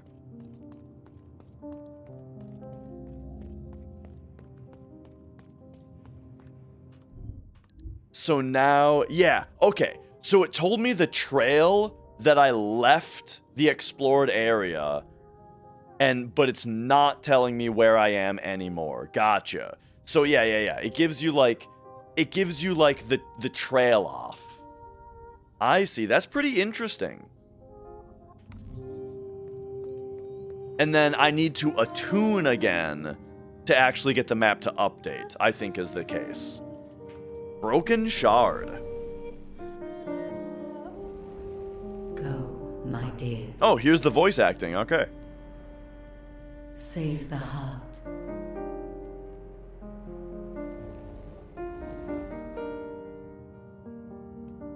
Atone.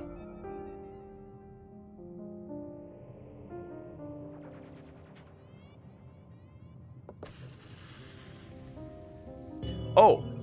Oh! Maybe this is what the candles are for.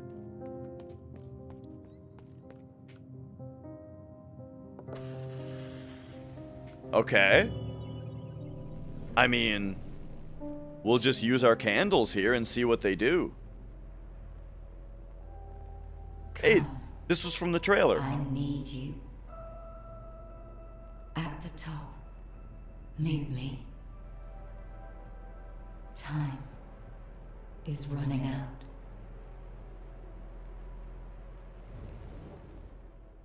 That like spot was in the trailer. Okay, lacking tributes. All right, I used all my candles already.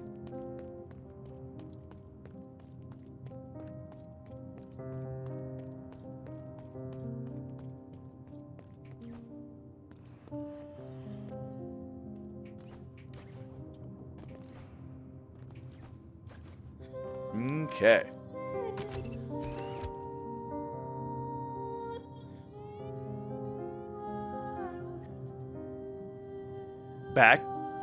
Backwards singing?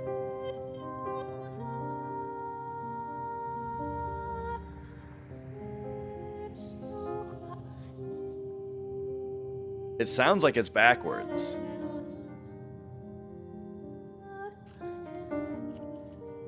You know what that means.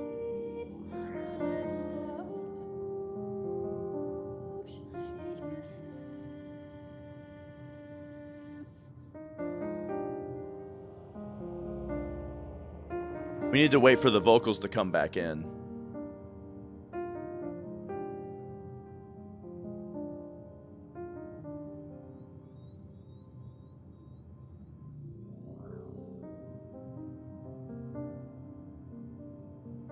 If I do this, is it still recording? Yeah.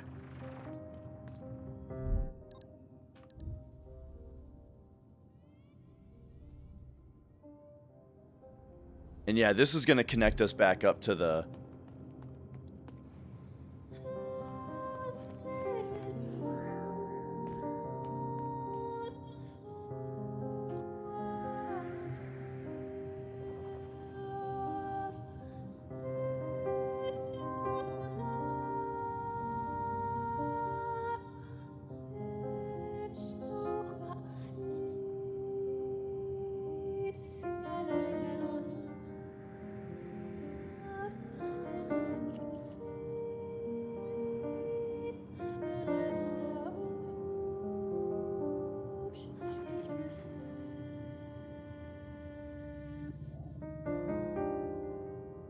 Okay, okay.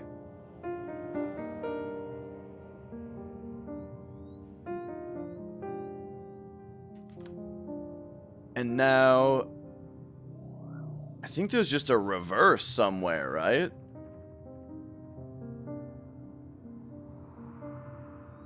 It might not even be an effect. But it probably is. Yeah, reverse.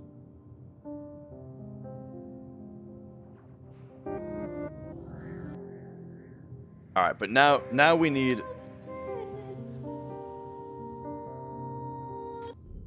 There we go. Now we need the game audio off.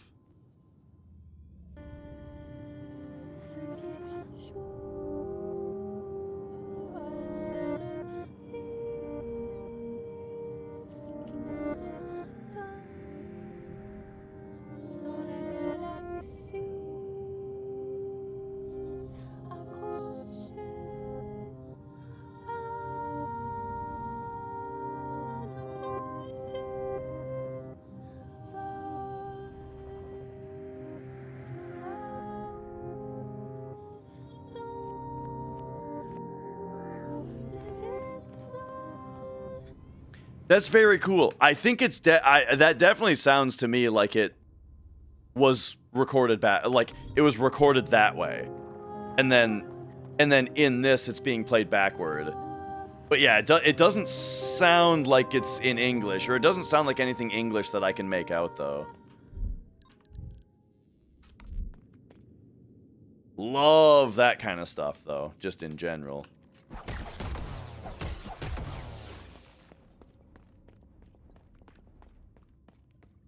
Okay, so now...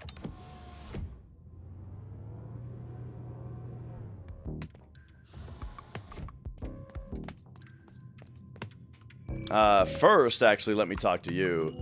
Oh, yeah. Well, I don't know where the little slacker was burrowed, but at least he didn't come back empty-handed.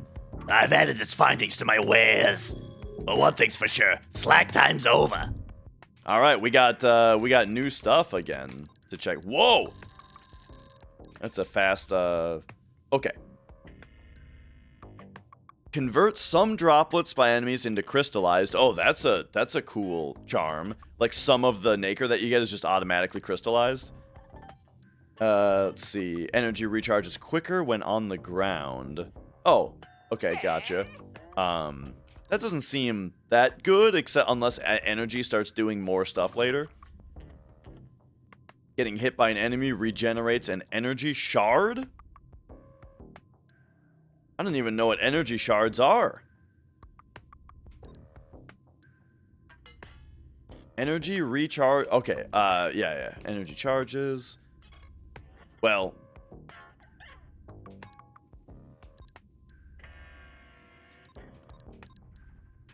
I'm just into these pieces of heart right now. It'd be nice to have a bit more money.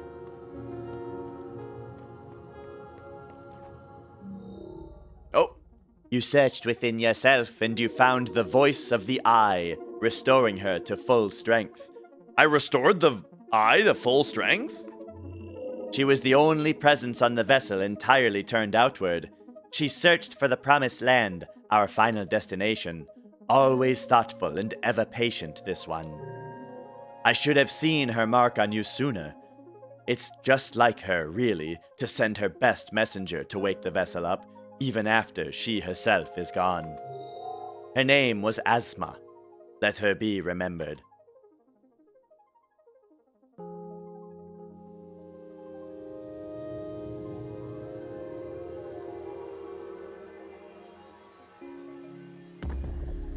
Whoa. Pearl severed. I mean, look, I just lit some candles around her, dude.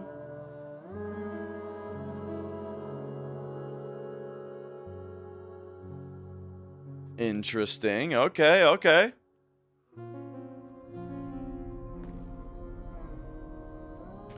Okay, and now when we attune, right? Now if we look at the map, yeah. There's everything. Okay. So I gotta get back in there and see the stuff that I missed. Okay, who's Ati? I should have guessed you'd be the one stirring trouble across the vessel, sister. You're going the wrong way. The heart can't be saved. I know that better than anyone else. What you should be striving for is elsewhere. This ship once had a purpose.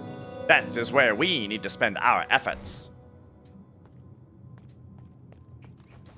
Shut up.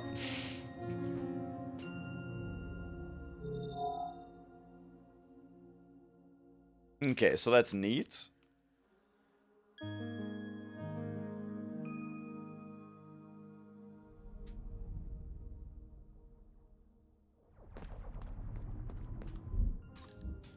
All right. Well, you know what's something that I was thinking about? I want map to be tab. Map can be tab. Inventory can be I. Because 90% of the time when I hit tab, I want the map.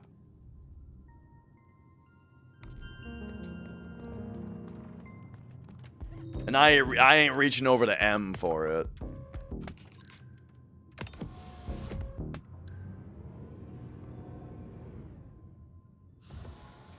Okay, so apartments up here.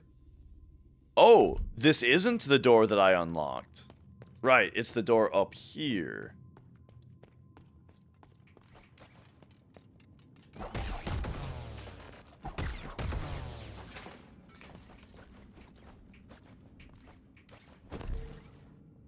I got one damage upgrade pretty early, still waiting on the second one.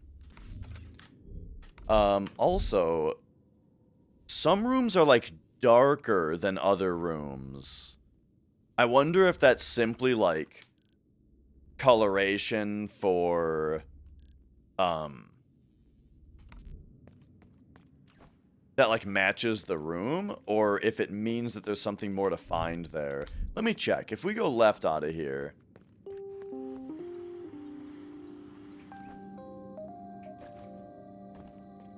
right into here. So this room is darker on the map.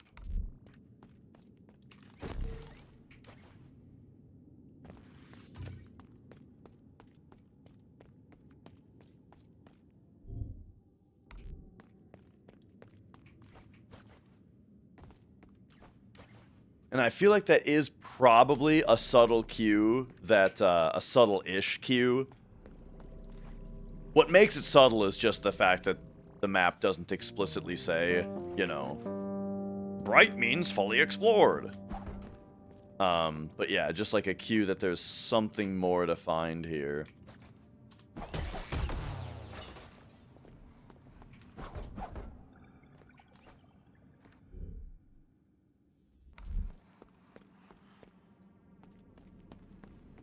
And if so, it might not even be something that I necessarily can do right here, right now.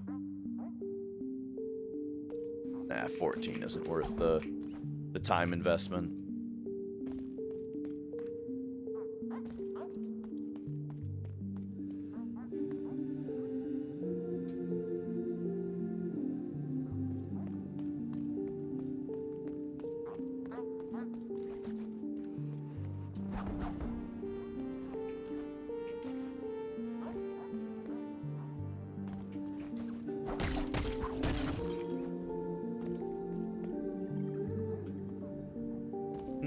Okay.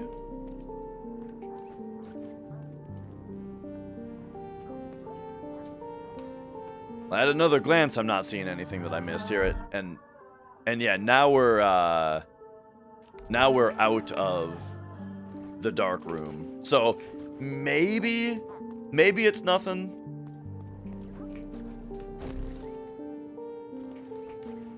Or maybe we'll just have to figure it out later. Oh, look at this. We need the ice momentum. There we go. I mean, it might be something that we might be able to interact with these guys later or something.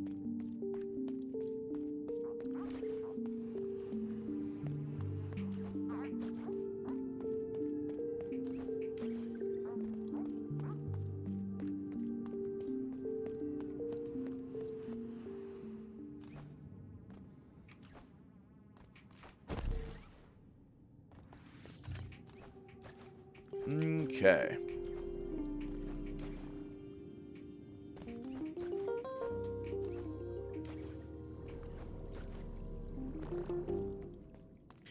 So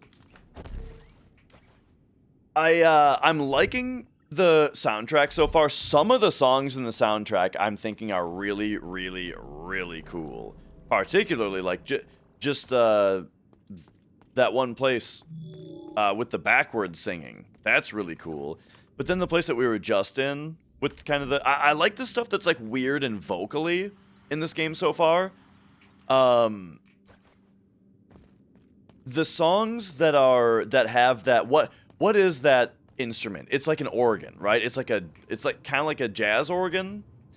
That is surprisingly prominent in the game so far. Like, I like what's being played on it, but I don't... it's like, it doesn't feel like it completely fits yet to me.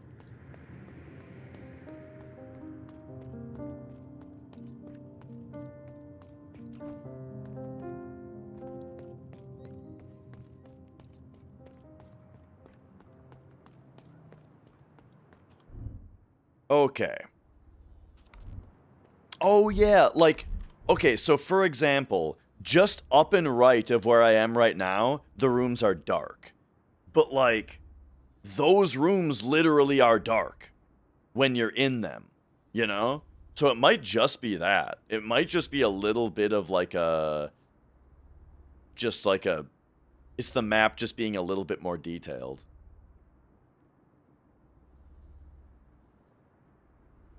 Hey, that's interesting.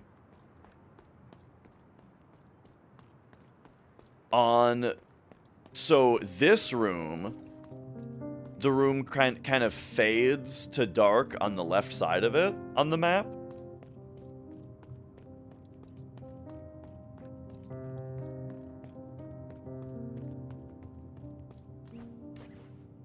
But then also, the map is showing that there's a way to go up there.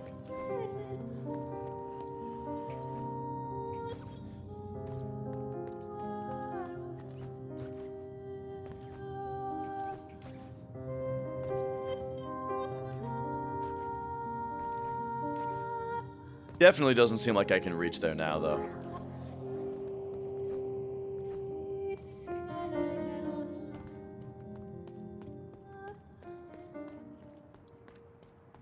Okay, so the next thing that I want to be searching is, like, more of this area to the right here.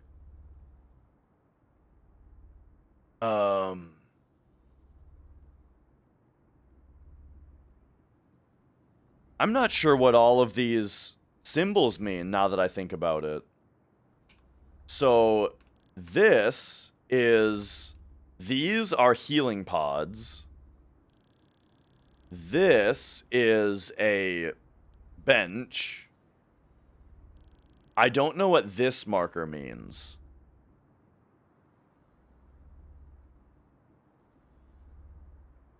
And then funny that there's not a marker for the merchant.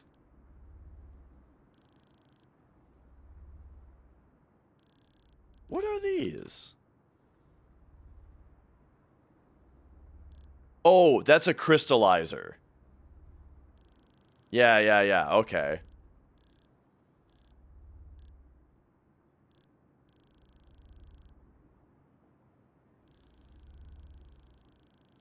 And then, yeah, I can't remember at all what this marker was supposed to mean.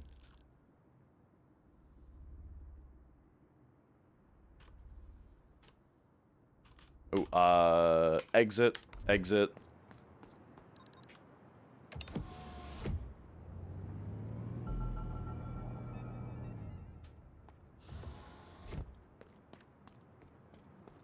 Alright, maybe what we do is take me back in here. And, like, this track really fits, you know?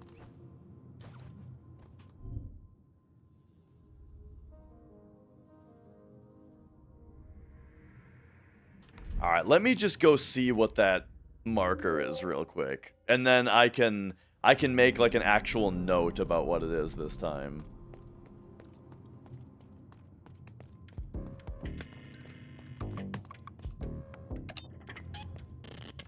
And then I could swear that there was a mod. Yes, this requires 10 slots. Protective coat repair at basins is free. You know what? I'm buying that. That sounds like it's going to be useful at some point.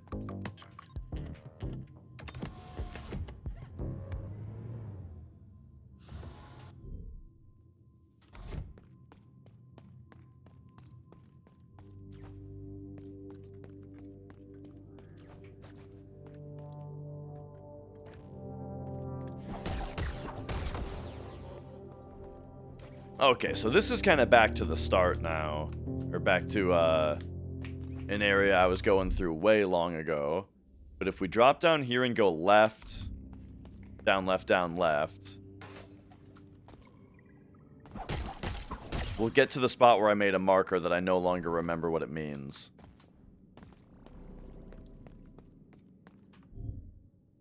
Where am I? We go down here.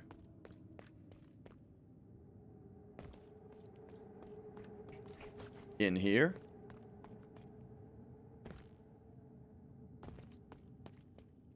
Oh, right. The hairpin is what I needed. Yeah. I needed a way to get up here. Nice. Okay. The Traveler's Log. Oh, now it's tab for this. Nice. To the 6 voices, we are grateful. We are grateful for the blood, for the warmth he provides. We are grateful to the breath, for the air in our lungs. We are grateful to the eye, for the long watch over our travel. We are grateful to the hand, for the tools she shapes. We are grateful to the spine, for the bonds we share through him. We are grateful to the heart, for the world around us. May you keep on watching over us forever.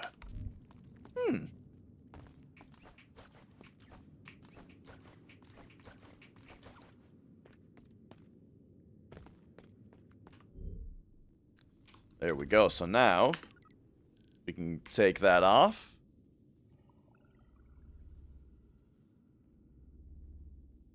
And then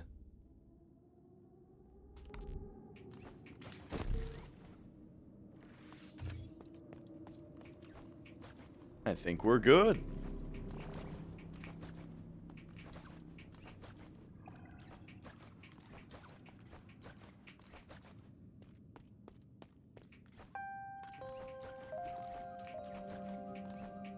Yeah, so like this instrument, right? Or this song.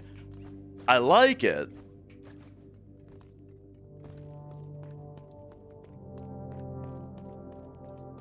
But I'm not sure how much I feel like it fits the mood.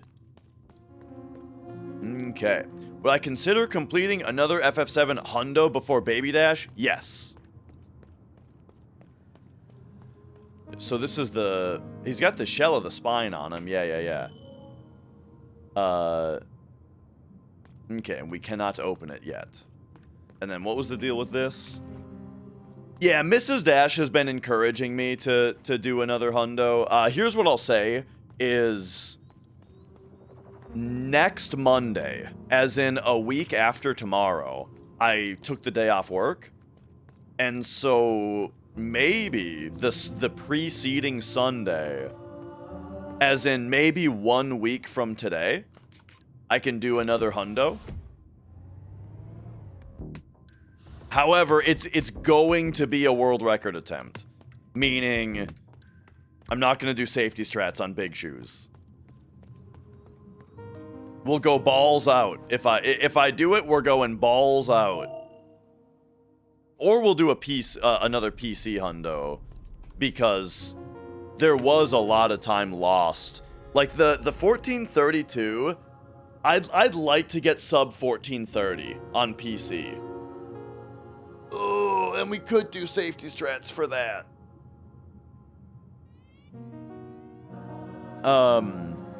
So yeah, I'm thinking about it. I'm thinking maybe a week from today might be a good hundo day. Because then I have the Monday following to recuperate, you know, that I took off work. But we'll see if that happens. But all right. I'm kind of winding down stream time for today. You know, a lot happened today in the game, so I'm kind of letting it marinate in my head, you know, all the new information and stuff, but I'm very into this game right now. I'm very into this. I'm very keen on coming back to this game as soon as I can. So, yeah. I'm gonna let it rest for now though and say thanks for watching. And you know, that's about that. Probably gonna chill out, play some Yakuza 5, I'm guessing, if Mrs. Dash wants to, you know. You know, we go eat something, and then Mrs. Dash and I will probably play Yakuza 5. Or if she's not feeling it, then I'll probably play more Metaphor. Or maybe more... I've been replaying Final Fantasy 1 on NES also, which has been pretty fun. So, might play that as well. But, yeah. Yakuza is gonna be the most likely thing. We can do the game duel real quick.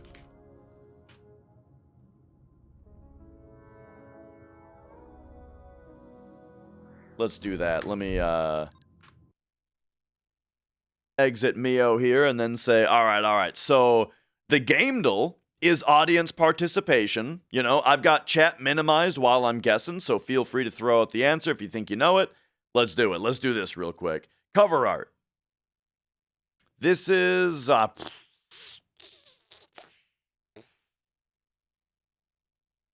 Wolfenstein, The New Order. This is Dishonored 2. Skip me.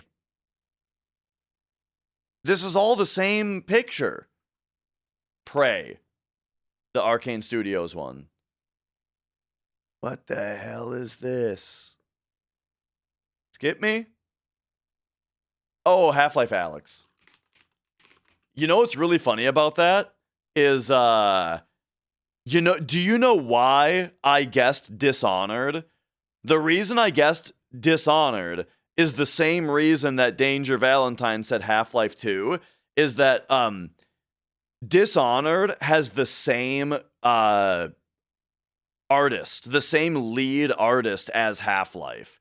And this looks very City 17-ish. So I thought, well, I know it's not I thought I knew it wasn't a Half-Life game, but I never knew what the cover art to Alyx looked like.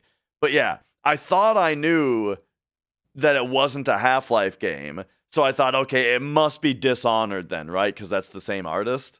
But no, it's just Half-Life Alyx. All right. Well, we got there. Next, artwork. This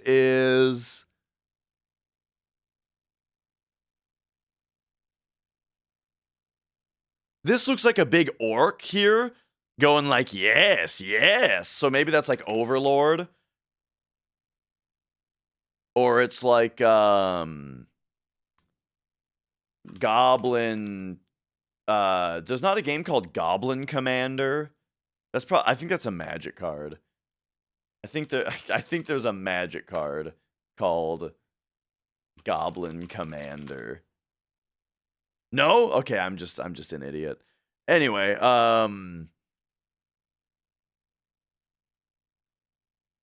this looks like we're in some kind of future-y setting, actually, though. This building looks like a future-y setting. Destroy all humans. I can't tell if this is zombies or aliens. It's starting to look more like zombies. This car looks really old-timey. Okay, what's a game that's like old-timey zombies? I don't know. Zombies Ate My Neighbors. No, Zombies Ate My Neighbors is like 90s. Is this Grabbed by the Ghoulies? Is this fucking... Oh, dude, I don't know. It's called... Oh, Stubbs the Zombie. Alright, I would have never guessed that. I haven't thought about Stubbs the Zombie. I mean, I never played Stubbs the Zombie, really. So how would I know? Uh-oh. Mia's down here. She's looking to make trouble. Is Stubbs the Zombie good? Should I know about this? Alright, character. This is, give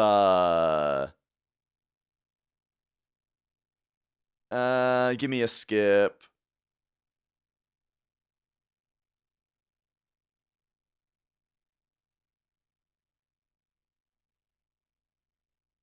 This one I feel dumb for not knowing.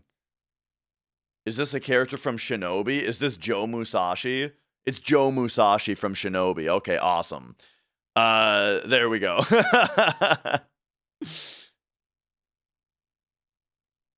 On the fourth try, they let you search by game. And there we go. It was the only Shinobi character. All right, nice. Okay. Keywords. Venus. No, vents. Oh my god. Vents, cameras, daycare, catwalks. Daycare throws me for a loop here. Stray. Elevator keycards, collectibles, free roam.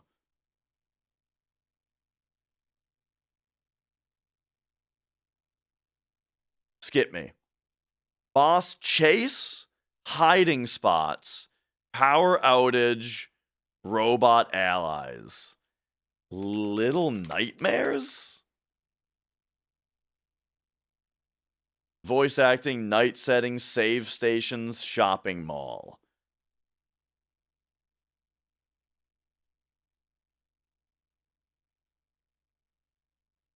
I don't think I know this one, fam. Horror puzzles, map navigation, security guard, arcade machines. Stealth, child protagonist. Laser tag arena. This is going to be some shit I never heard of. Five Nights at Freddy's security breach. Yeah, this is some shit I've never heard of. I mean, of course I've heard of Five Nights at Freddy's being a franchise, but, you know, fuck if I know each one of those games. Oh yeah, Ace is verifying my hundo. Yeah, we'll go raid him in a second. All right, first, hit me with the guess game. This is the tough one. All right, it's not single player. There is no single player mode in the game, and it came out after 2009. Okay. We're going to go with, like, this is just going to be Final Fantasy. Wait, no, it's not Final Fantasy. This is New World. Came out after 2021, even. Okay, so after 2021. So this is like a recent MMO. Zenless Zone Zero. Okay, it is on the Unity engine. 2022 to 2023. It's also not third person, isometric, or bird view, apparently. So we're talking about a game that has no single player mode. And it's first person. Could this be like Halo Infinite? Wait, that did have that did have a single player campaign. All right. Could this be like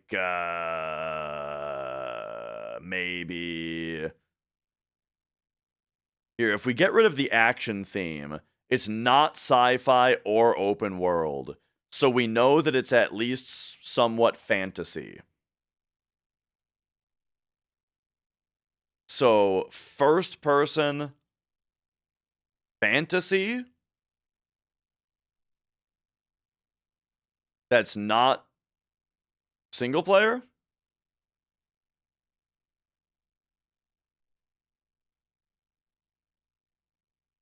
I tell you, I don't know shit about games that came out in 2022 to 2023.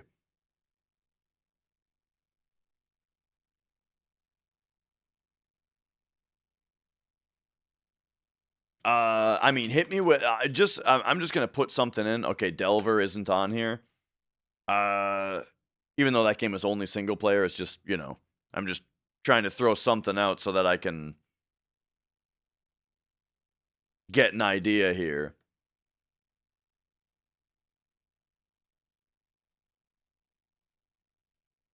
Fucking Avowed. Even though that's single player. Alright, I need my one-time clue. Oh, great. Our one-time clue is that it's multiplayer. Okay, awesome.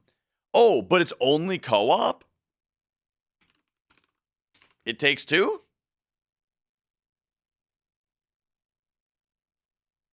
That's third person, apparently? Okay.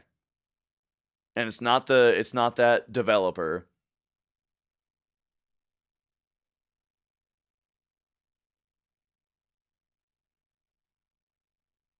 All right, I got no clue. I'm tapping out right away on this one. I have no idea.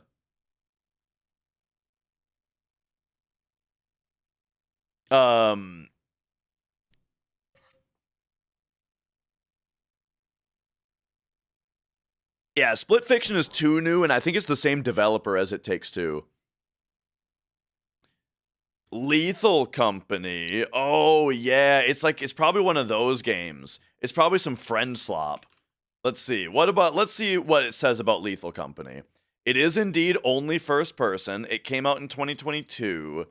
Unity. If we take these off, we can see it's not comedy, not horror, not sci-fi.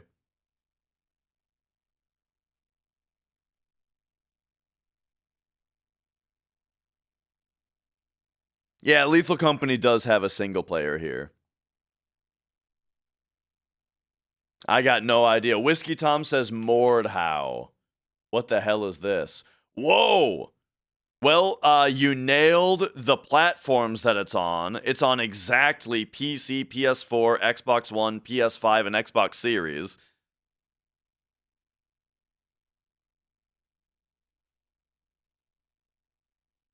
I don't know. I give up, so I'm going to type in Conker's Bad Fur Day just so that we can see what it is. It's called We Were Here Forever.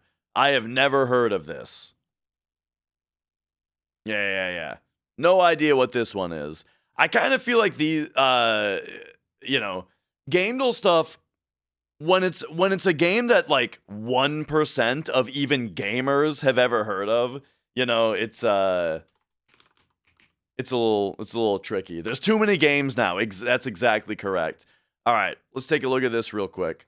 This is Mirror's Edge. This is Far Cry 3. This is Firewatch. A stealth tactical shooter? Sniper Elite 4. Came out in 2021.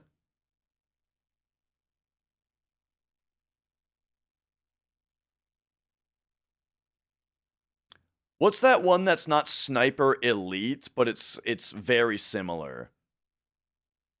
It might just also be called Sniper. Sniper Ghost Warrior Contracts 2. I got Yeah, Ghost Warrior is the other sniping game. So there we go. We got it.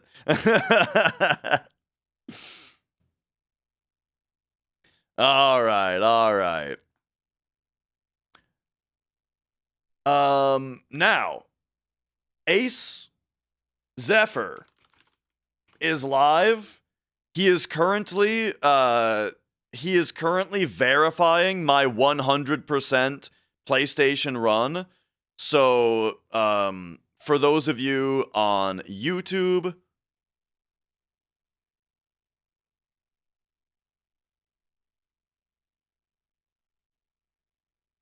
there is a link to that. Otherwise, I'm going to say bye to YouTube, and then on Twitch, we're going to raid. So, bye, YouTube.